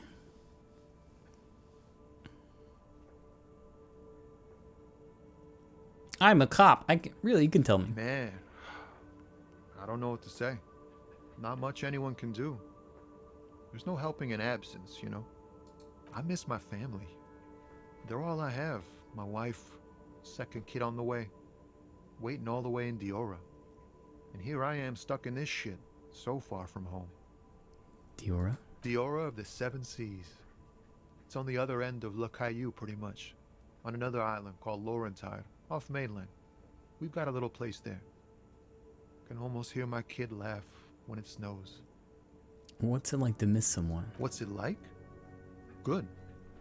And bad. An ache that brings you joy. I think of them a lot. I dream up these silly scenarios in great detail of living with them. It comforts me. What about you, cop man? You missing someone? Is that what it is? This feeling? No, it's scarier than that. You're pursued by a hunter, smelling of apricots and sorrow, and the past. I miss someone, but I don't know who it is. I feel for you, my friend. It's bad enough to know who you miss. Missing like that doesn't feel like it has much of an upside. But, thanks for this. It's nice to talk to someone, and I know it wasn't easy to ask. I hope you find your way through your own troubles. That's all for now. You're right, I did have a different shirt on. Yeah, conceptualization. Is that... Wait, did that help me?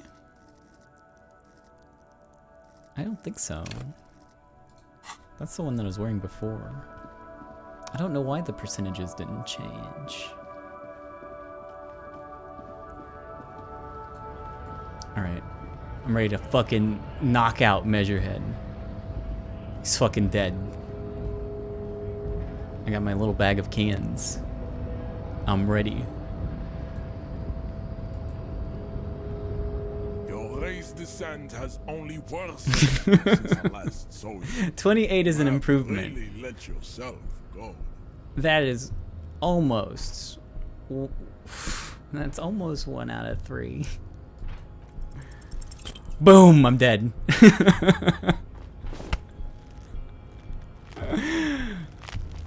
How did this happen? Your little fist is in his giant hand, and he's squeezing. It hurts. You must be out of your mind, degenerate drunk. Say it. I am a degenerate alcoholic. Fuck you. Your fist cracks in his hand. Pain comes up into your brain as he's twisting it more and more. The words to the song have changed. Say, I don't want to. I am a violent drunk. I am a violent drunk. Good. Now leave before you humiliate your homoerotic organization any further. Okay, I gotta go. All right, gave it a shot. Hey, Kim, what do you got to say? I'd appreciate it if you didn't force us into situations where I may have to shoot random civilians, because that won't get us anywhere.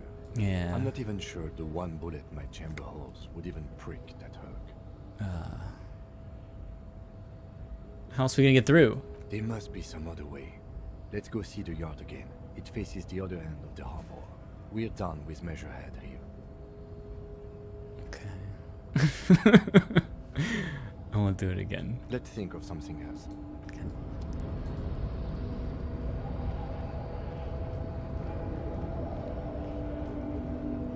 I'll get him next time. Hey, I did it. Any suggestions? Nice aggression with the native. Don't let the chief fool you next time. No. You don't need to be that up in his face. Not bad advice, actually. This might do the trick. Let's talk about our right to work. I need you to be my champion against John Luke up there. No, I'm not a fighter. I'm a worker. Damn. Alright. Let me just see what the odds are. Let me see what the odds are.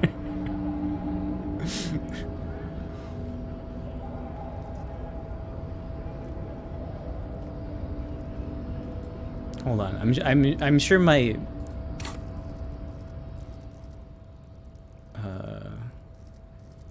what is it that is being measured? Your race descent has only worsened. Physical instrument. Yeah. You have really let yourself go. Physical instrument. It's still pretty shitty. Leave. Leave, leave, leave.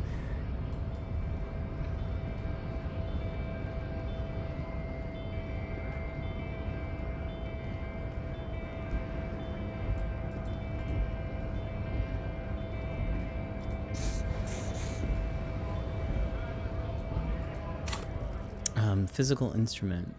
I didn't check. I think my total was affected though.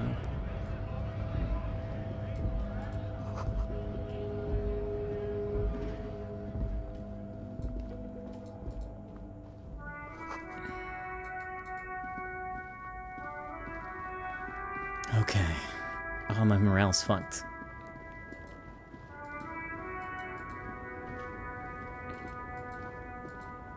Can we talk again? The woman still has her eyes fixed on the photograph in her hands. In the background, the radio plays. Nothing to do here.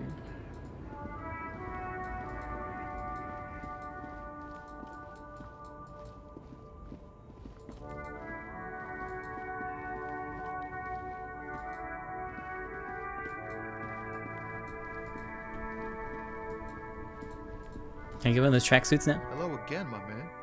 What's on your mind? Oh, high grade. Time to arrest him. Can't even get a few jokes past you, my man. They usually get shipped to Can I get one of We're those? pals and all, but I can't just freely hand out the merchandise. Okay. There's no denying it.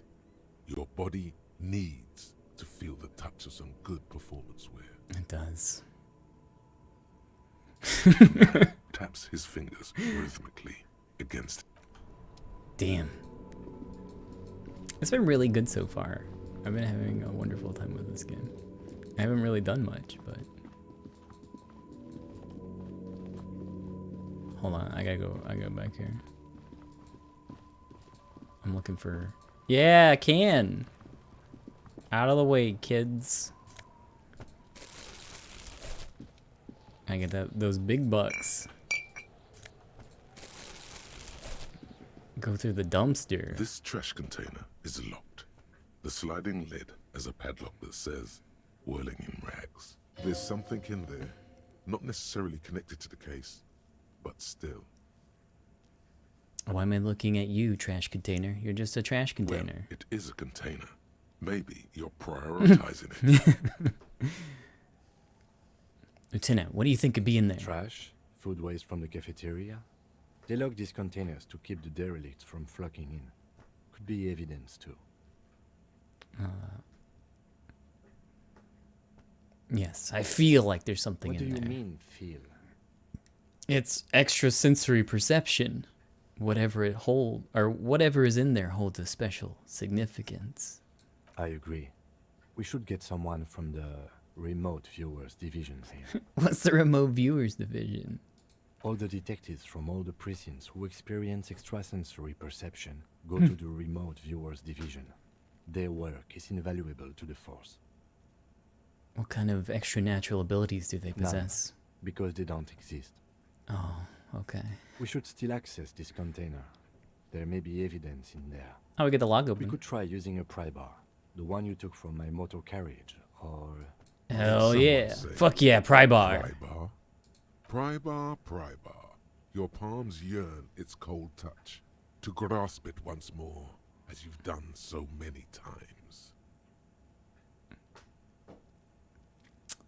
Or we could ask for a key from the manager of the Whirling in Rags. He probably has one. I guess I can ask. The manager? Bullshit. Probably should ask. Straight for the pry bar and pry this baby wide open. I'm going to slip and impale myself, so I should probably go ask.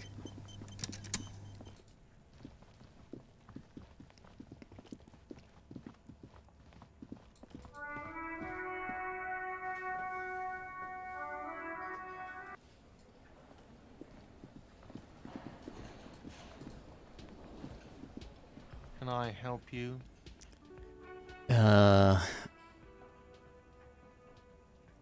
Is that trash container out back yours? Mine? No, it belongs to the Whirling in Rags. Thank you for clearing that up. Why do you keep the container locked? Why? To keep the hobos and drunks out. That's why. And the neighbors too. They put their trash there and they don't pay for the garbage company. I thought as much. And are you the only party with access to the trash container? Well, yes. Us and the garbage disposal company. It seems a little callous, doesn't it? Something stirs in you. I wonder what this feeling is. Prod at him and find out. What if I told you that I am a hobo? Or soon to be one, rummaging through that trash? Will you keep me out too? Yes. But I need those leftovers to survive. Sir, I'm sorry the RCM is having financial trouble, but it's not this establishment's problem. Doesn't it seem callous to you? Guarding even your leftovers from the poor? Callous? What are you, Kras Mazov? Almost all establishments in Revachol keep their trash locked. The Whirling in Rags is not special in that regard. We need the keys. What do you need them for? It concerns the case. Please cooperate. Just bring them back once you're done, please. Okay, bye. Hey. Psst. Look around. Psst. Hey, you. Me? Yes, you. Word on the street is you're ready to start building communism again. Oh, again? Yes, you're ready to start building communism again. You've built it before. They've built it before. Hasn't really worked out yet. But neither has love. Should we just stop building love? Sounds good. Can't argue that. So, what about all that communism you've promised to build? Word on the street is you've woken up from 1,000 years of slumber, promising to erect a version of communism many times greater than any attempted before. Is that true? How come there's word on the street? You keep saying things like, down with the bourgeoisie, eat the rich, sodomize the landowners, impale all people who have more than 25 real in their pockets. I do say that Literally often. murder all human beings, regardless of their political beliefs. That kind of stuff. That's me. Yeah. Funky style. Very funky. So tell me, do you have any questions before we fire up the big communism builder? Or do we get right down to it? Wait, first, what's this communism even about? Failure. It's about failure. Failure? Yes. Abject failure. Total, irreversible defeat on all fronts. Absolutely vanquished. Beaten. Curb stomped and pissed on. Until you came along. You will reverse the fortune of the workers of the world. I won't be You pissed alone, on. Against every living thing. Against every human alive. 800 trillion real in the hands of an impossibly well-organized ruling class. Towering city blocks of bankmen who have the ears of prime ministers. Million-headed armies of nations and the love of your own mother.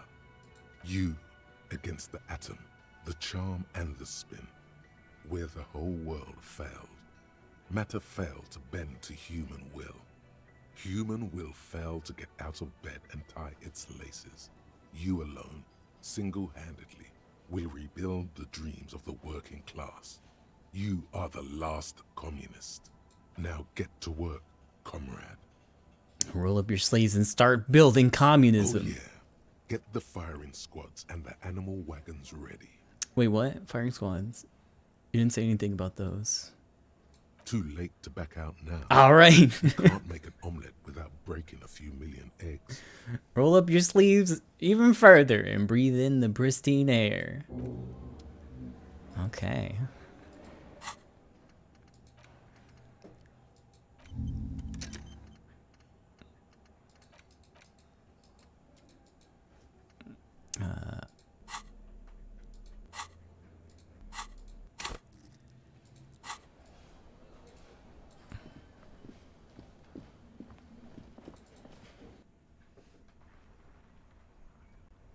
Only 3 hours until communism's real.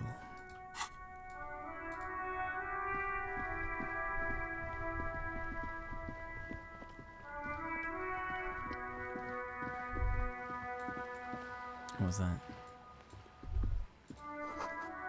The book appears to be erotica, but without actual erotica.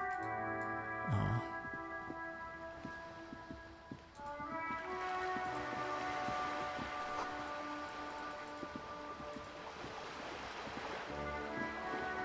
Haven't been up here.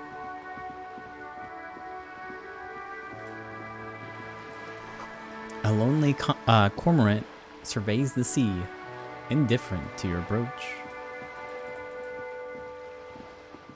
Yo, what the fuck's going on up here?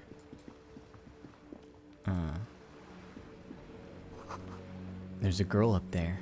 Did she spill the paint? Inside, the frame of a motorcycle in repair and the tools used to disassemble it. Yo, let me at them coins or bottle. That's fine. Hey, up here, Piggo. Is this one locked? Weird. Okay. That's me. I'm the piggo. This is a wall on the side of an apartment building. I don't know why I'm looking at this wall.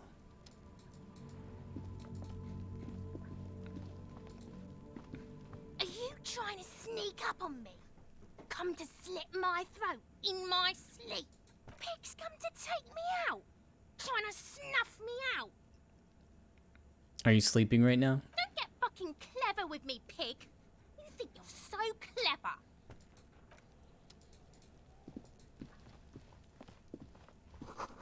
A garden hose. This won't be of use until the snow melts. A balcony with a view to the yard and the hanging.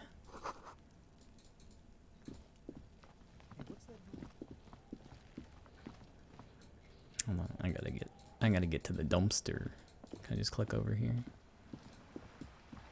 No. Can crowbar it open? I'll try it when I go back.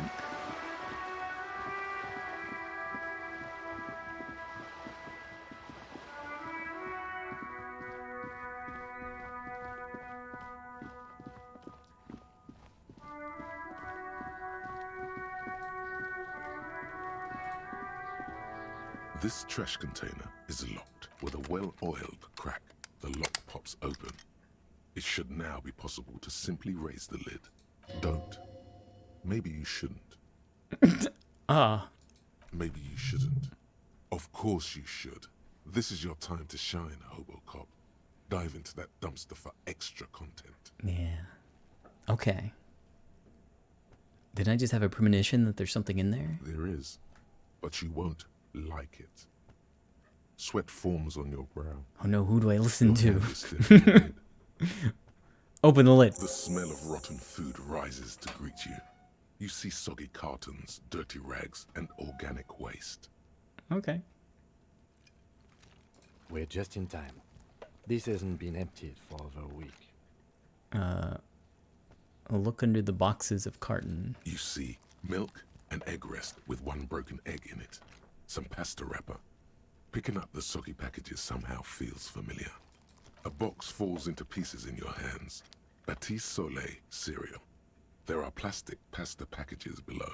And turbo noodles. Nothing of note, however. Pick at the rags. Among the threadbare kitchen towels, something catches your eye. A pair of denim trousers. Hell yeah. As the legs of the slime-covered jeans begin to unspool from the garbage, a rank corpse smell fills the air. The victim's clothes? Cadaverine odor is faint. If these belong to the deceased, they were removed when he was still in the early stages of decay. Drop them in here, officer. Oh, alright. Guitar marked blue jeans. Pockets empty or emptied. He wore them with a belt, too. A white belt. The loops appear stretched, but the belt is missing. That's it. Do you see anything else in there? I have another bag here. Something slimy catches your eye. Grab it. A drab, long-sleeved shirt, olive-colored, appears from the food waste, dripping with pus. Oh, I guess I don't get this one either. This is a military-type overgarment. No label or serial number. This is the kind of rib-knit shirt that's worn over light armor to conceal it in an urban scenario. Anything more? The rest of the rags are just kitchen variety waste. Just garbage. That's all. All right. We should go to Gart again and ask if he knows who put the clothes in the trash. It could be as simple as someone from the hostel cleaning the yard. Or that one. I'd advise against confronting that force. Yeah, we need to ask the kids who put them there. You think someone from the whirling might have been involved? Not really. All we know is the victim's clothes are in the trash. The lid was locked, and his establishment had the key. It's just a small loose thread. The fuck's he on about, kids? You hear that, Kuno? He thinks you're an infant or something. See? Okay. The lieutenant nods, then looks back into the trash container. Search the food waste. It's just organic waste, cold and slimy on your hands. Apple and potato peels, mostly. Unidentified sludge, and the occasional chicken bone thrown in for good measure. But hey, nothing. It's nothing.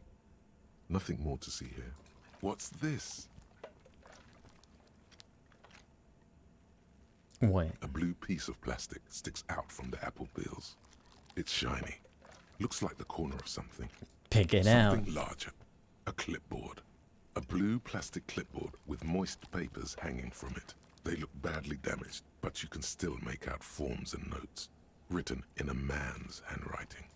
Officer, is that your paperwork? No, it can't be. Yes, it is. Look.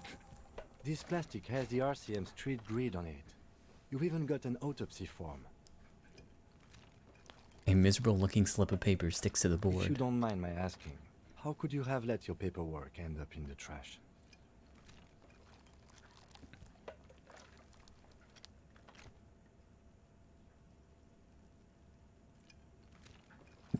I'd rather not talk about it right now. Understood. He nods, reverting his attention to the container, still stinking in front of you. Be untroubled. If anything, Dig in, this small Hobocop one- style. Wow. An Armistice caliber 50 knock cannon. Half wrapped in paper tissues. So shiny. What's a knock cannon? It's a giant rifle, and it's very expensive. Not as expensive as that fat string of pearls snaking around the rotten banana peels, however. And is that Cordon Electric's preamp with Electra F2 tubes? It is. That catches quite a price. We're talking 12,000. Easy. I'll sell Unless, it. No, you won't. Because none of those things are real. They're not actually in there. All you see is food waste and crisp wrappings. A cruel jest. There must be something. All you see is a broken mug with a racist depiction of the Yellow Man frolicking in saffron. An antique? Only in its social sensibility. Take the mug. Mm-hmm. The lieutenant briefly glances at the mug, then returns his sight to the trash. The container sounds a muffled gong. That's one thing off the list. I think we got it all. The smell of rotten food rises to greet you. You see soggy cartons, dirty rags, and organic waste. The container sounds a muffled gong.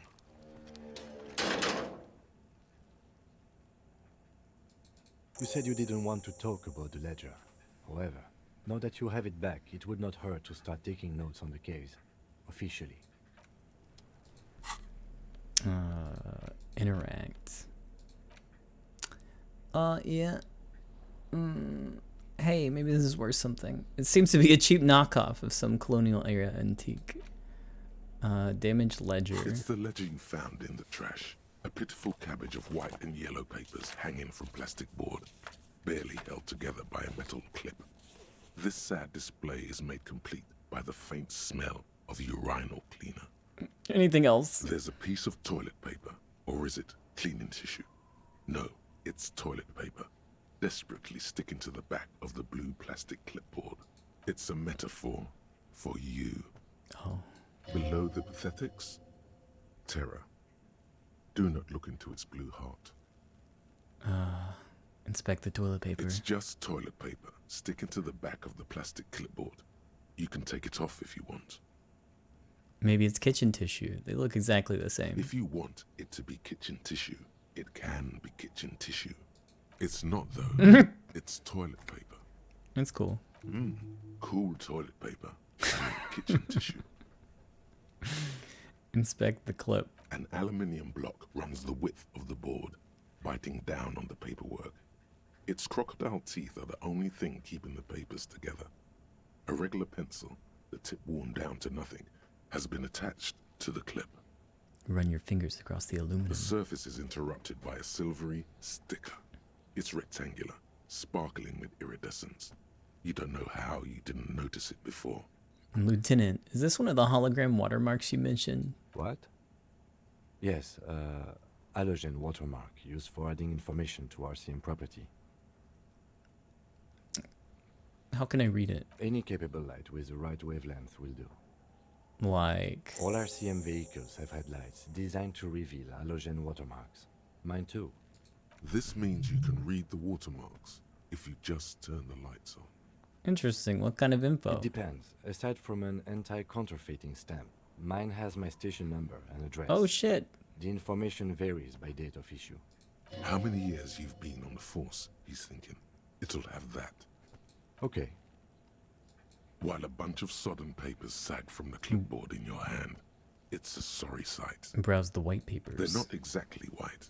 They're yellowed in patches by sunlight and alcohol, and covered in dense blue handwriting.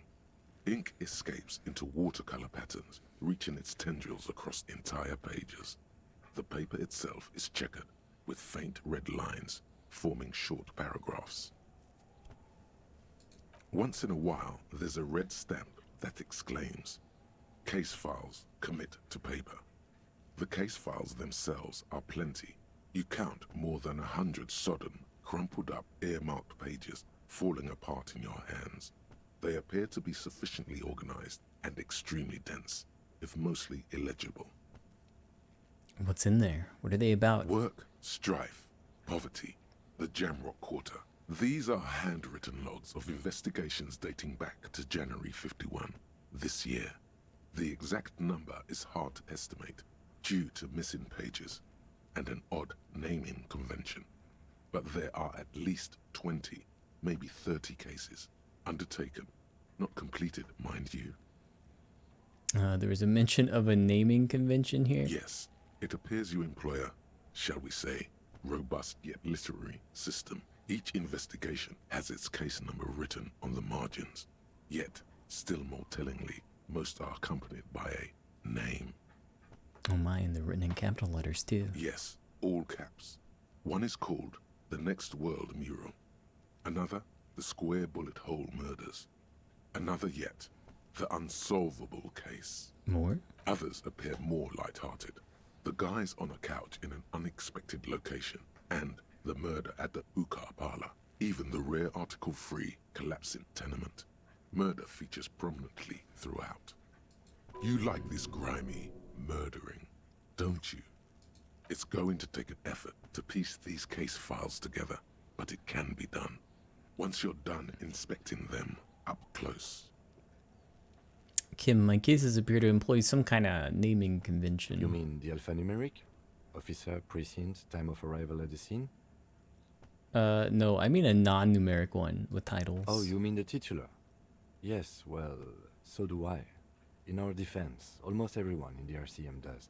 Why is that? It's a holdover from the early days of the RCM, right after the revolution, when the organization had little idea how to do things. It persists in an unofficial capacity. Officers use these titles to refer to their work among themselves.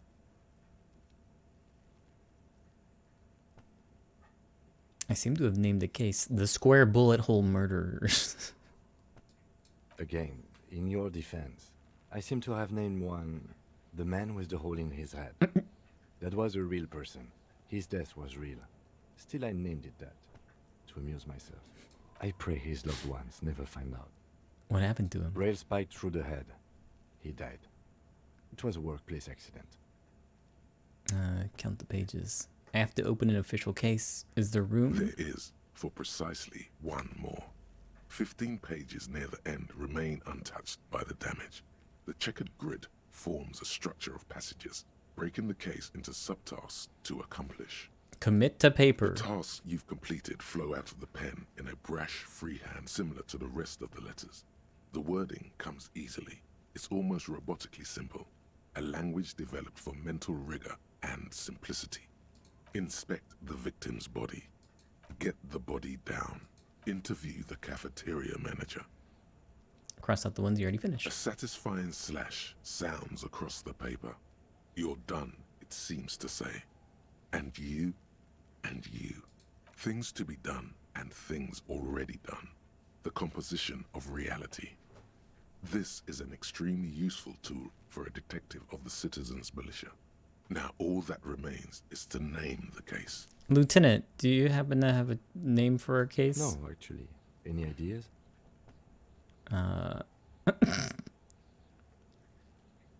The Furies are at home in the mirror. Furies? Yes, well, I don't know. I have to be honest, I'm not experiencing the internal strife that it refers to. And also, could you make it less poetic somehow? Just a normal case name, you know? Think, what would that be? A good normal name. Shit on a stick. Ah, yes.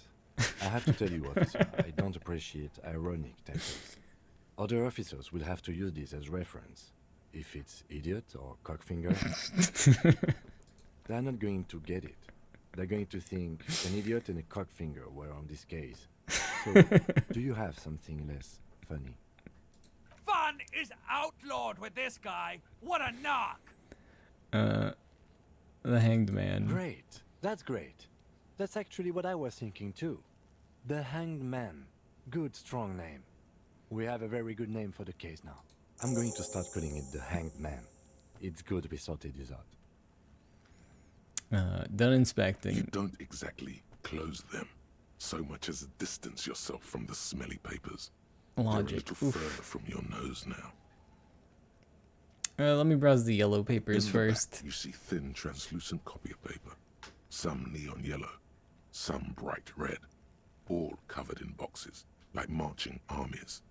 These look like official forms, waiting to be filled out. What types of forms? 3. The topmost are misconduct fines. The middle ones are station calls. And the bottommost are field autopsy forms. Each is easy enough to make sense of. Misconduct fine. A monetary penalization ranging from 20 to 250 real. Severe cases allow for 1,000 real, but that requires special paperwork. The details of issuing these fines are spread out over the rest of the fields. A tool for manipulation. Give the lowest amount and people will be ingratiated to you. Station call. These are quite sinister in turn. They give a date and time for the person to appear at the specified precinct police station. Below the call are the criminal charges you risk by not appearing. Field A autopsy. dozen pages of thin copy paper, bright red in color. You see the parameters of a deceased human form waiting to be filled in. Age, sex, condition of internal organs, color of the irises, predation marks, condition of sexual organs. Enough of these. Yes, all that remains now is to fill those forms and hand them to people. Fines for wrongdoers, interview requests for bad guys, and field autopsies to dead guys. The rest of the stinking cellulose is much worse for wear. Being sandwiched between the board and the rest of the paperwork must have spared the fragile copy of paper. Smell the ledger. The acidic stench of rotting food is rubbed off on the cellulose. It now forms the base of the experience. This base surrounded by a faint air of spoiled meat, the stuff of death itself, and then sprinkled liberally with the citrus zest of toilet cleaner. The lieutenant observes you, raising and lowering the toilet waterlogged mass under your nose, trying to get a good whiff. A good analytical whiff. Excuse me, I just have to ask again. How could you have let this get tossed out?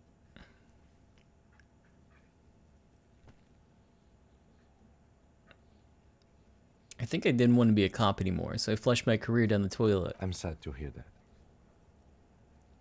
He's sorry for you. In any case, we are lucky you found it. Make sure it's all in there. Official notes are... well, they are dangerous. They contain confidentialities. Oh God, that sounds dangerous. Make sure you don't throw it out again. Now, if you'll excuse me, that thing has filled me with the sudden urge to make sure mine is in perfect order. It's made of dark blue plastic, hard enough to beat someone to submission with. The edges are rounded, however. The U4 size board feels thick and heavy in your hand. Light shimmers on its wet surface. On the back, you see the embossed letters, RCM. What did you say the color was? Blue. The blue heart. Don't look into it. Shake the ledger. Something rattles inside, ever so lightly. Is there a hidden compartment? Look inside. The plastic shimmers like lapis lazuli, but it is not see-through. You cannot see to its center. How would I open it? With your hands, U4-sized pages hang from the clip screwed to the top of the board. Well, I have a better chance of that, so... The two sides of the board appear slightly misaligned, like a drawer that's come off its slides. If you bend the plastic on your knee, slowly, the slides snap back into place. It should be possible to just, you know... slide the drawer open. Without resistance or sound, the two panels move against each other. The compartment is now open. What's inside? 2 ticket stubs and a handmade postcard. Pick up the ticket stubs. 2 octopuses are smiling, reaching their tentacles toward each other in the colored pencil drawings. The tickets permit access to the zoo in Revachol East. The aquarium costs extra. These let you go there, too. Pick up the card. Thin wax paper has been glued to a piece of cardboard. Sounds like leaves rustling when you pick it up. You see violet flowers, floral patterns, patches of glue. Smell it. It smells of chewing gum, apricot flavored. A touch of cinnamon, the end of summer. You think the label says tutti frutti. Open it. Familiar handwriting lines the inside of the card. Looped, round letters in a woman's hand. Harry, it begins. You're already reading. I wanted to write you a letter so you can read it when you wake up. Maybe it will make you happy. Throw it away, please. But it'll make me happy. A merciful wind blows in from the bay of Revachol, dusting the ground at your feet and raising newspapers far away. You feel the card slipping into it. Let go. What was that? Frisson covers your entire body, a feeling of cold, a persistent chill.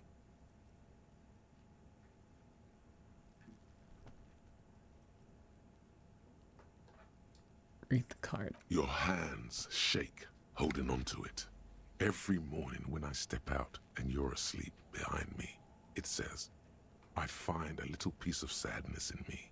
I carry it in my chest, down Voyager Road. Every step I take, it grows. By the time I reach the fuel station, it has filled me entirely. I step onto the light rail and look back. Sparks fall from the bow collector. I know it will be like this until late afternoon, when I get off the 42 and walk back to you. You. Every step I take will get lighter. It almost makes me run. Sometimes I do. I can't believe I met you. I can't believe the happiness I feel with you. You have a vast, vast soul, and I will always, always, always come back to it. Kisses, kisses, kisses. You feel the air sucked out of your lungs and the blood sucked out of your head. Everything around you gets dark. Small white dots appear. You feel the ledger slip from your hand. No, hold on. To what? There's nothing.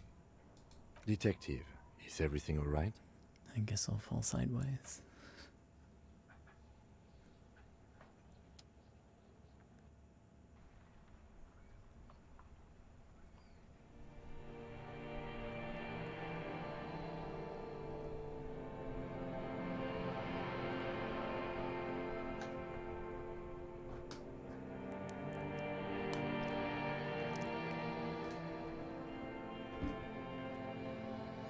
Begin.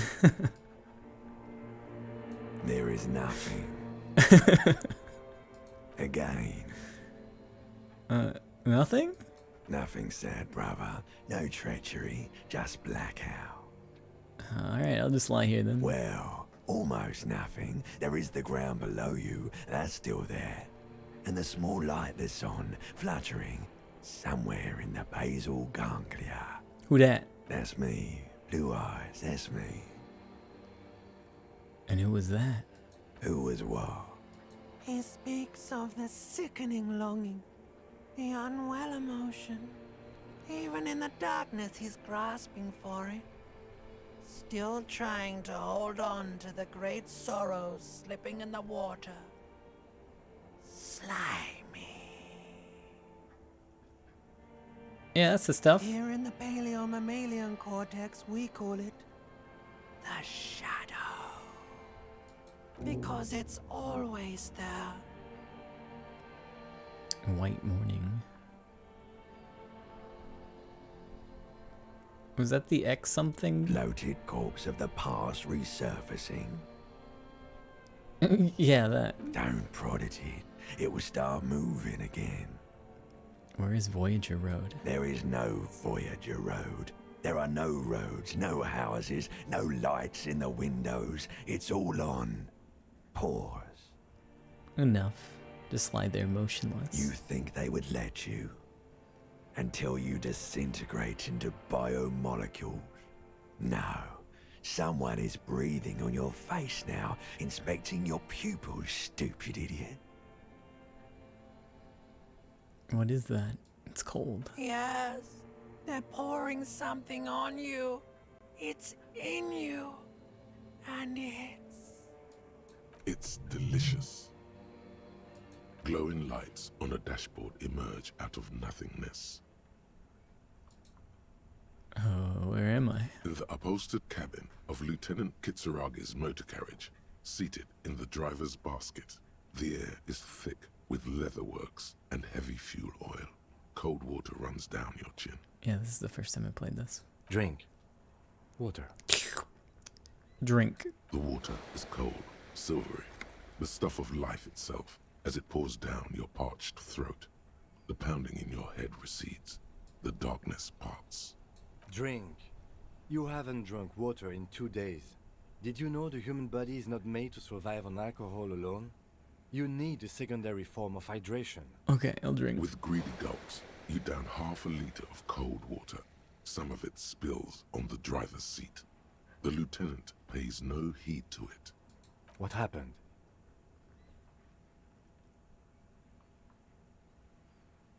I should ask you the same. You were reading your paperwork. Then you passed out. I carried you to my kinema to take you to a hospital. Then you came to. How long was I out? 10 minutes, maybe.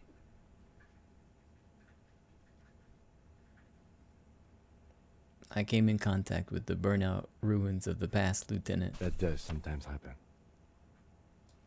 You dropped these. Are you okay to proceed? Yeah, let's solve this case. Good. The Ledger of Failure and Hatred is a special item that can be used both as an interactable and a tool equipped in your held slot for skill bonuses.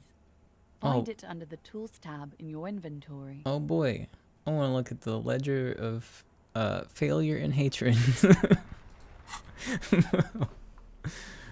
Inland Empathy, -2 Authority. Give me that ledger. Where does it go? Hold it. Yeah.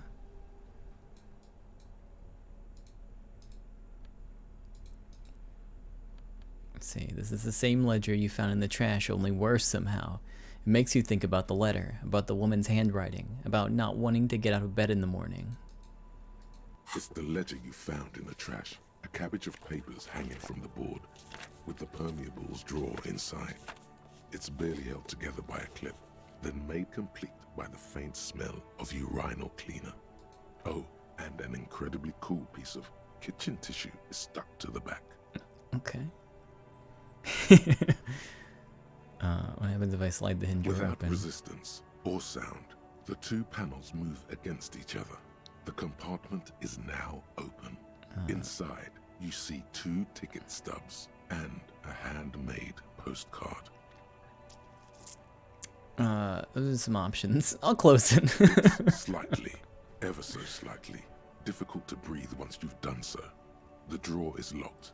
Blue ink drips from the white pages in your hand. Your hand shakes. You're flushed with adrenaline.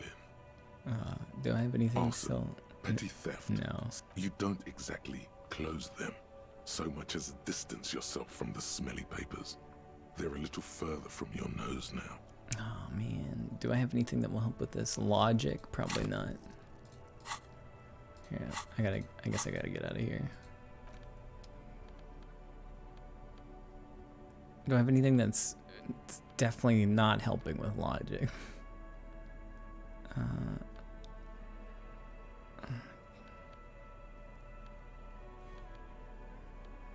Okay, it's all good. It's all fucked, but it's all good. Conceptualization, suggestion. I can't do much logic. I'll take a look at it. Maybe I'll get it.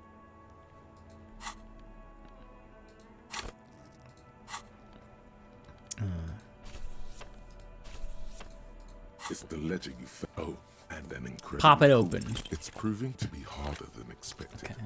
You just don't have the intellectual rigor to patch the quilt back together. Try again later.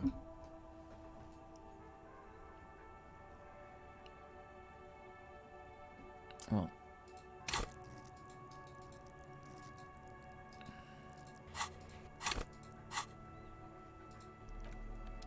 try again later. Yes? Tell me about the case What do you again. want to know? Now that we've inspected the scene, I want to know more about this pissing competition you mentioned. What's there to say? It's just stupidity. What kind of stupidity? The cop kind. Our precincts can't decide if Martinez is part of Jamrock or the Industrial Harbor. Yours or mine, as if we somehow own parts of the city. Typical street gang mentality. So we've let the Union make a mockery of law enforcement here. And now it's come to its natural conclusion.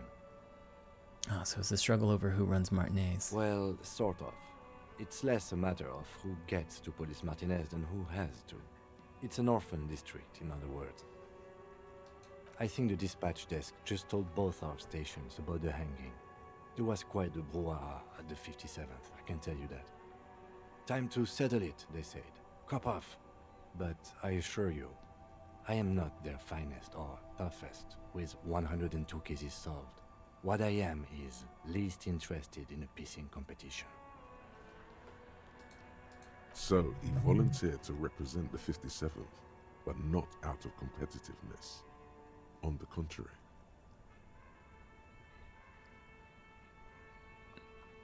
I wonder what that says about me, that I was sent by my station. Tell him why it's you. I was sent to teach you a lesson.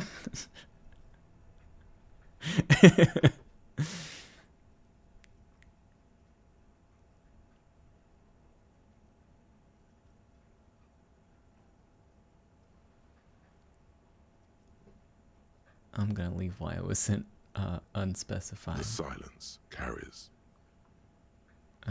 So you volunteered to spoil it? Yes. I'm an unrepentant spoil sport. What's special? Martinez? Nothing. It's just a puddle at the end of some drain pipe. No one cares about this place. They care about sports. Most of our colleagues don't even know how to get here. North of the interchange doesn't exist. A tremble comes over you.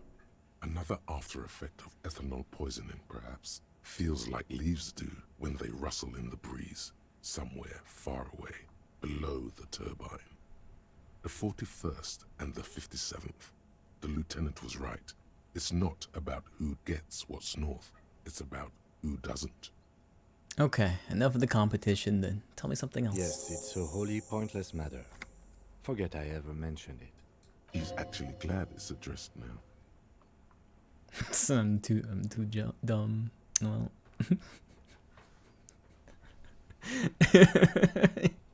That's fine. I'll go. What did I leave off on? Oh shit! It's so late. Hold on. It's time to stop. How do I save this game again? There we go. Save game. I haven't done that much. Actually, like make a real save, but I guess the game's auto saves pretty often. Anyways, I'm done. I'm sorry this was such a long stream. I didn't intend for it to be. This is really good so far. I just kind of wanted to keep playing more. Sorry I let it drag on for 5 hours, but I'll be back tomorrow and I'll probably be playing some more tomorrow. Maybe. I guess you'll just have to come back and find out, huh? Anyways, thanks so much for being here. Big thanks to my Ko-fi supporters. Thank you for helping me keep this stream going. Let me exit out of this real quick. And thank you to anyone that subscribed. I will see you guys tomorrow. Have a good one. Bye.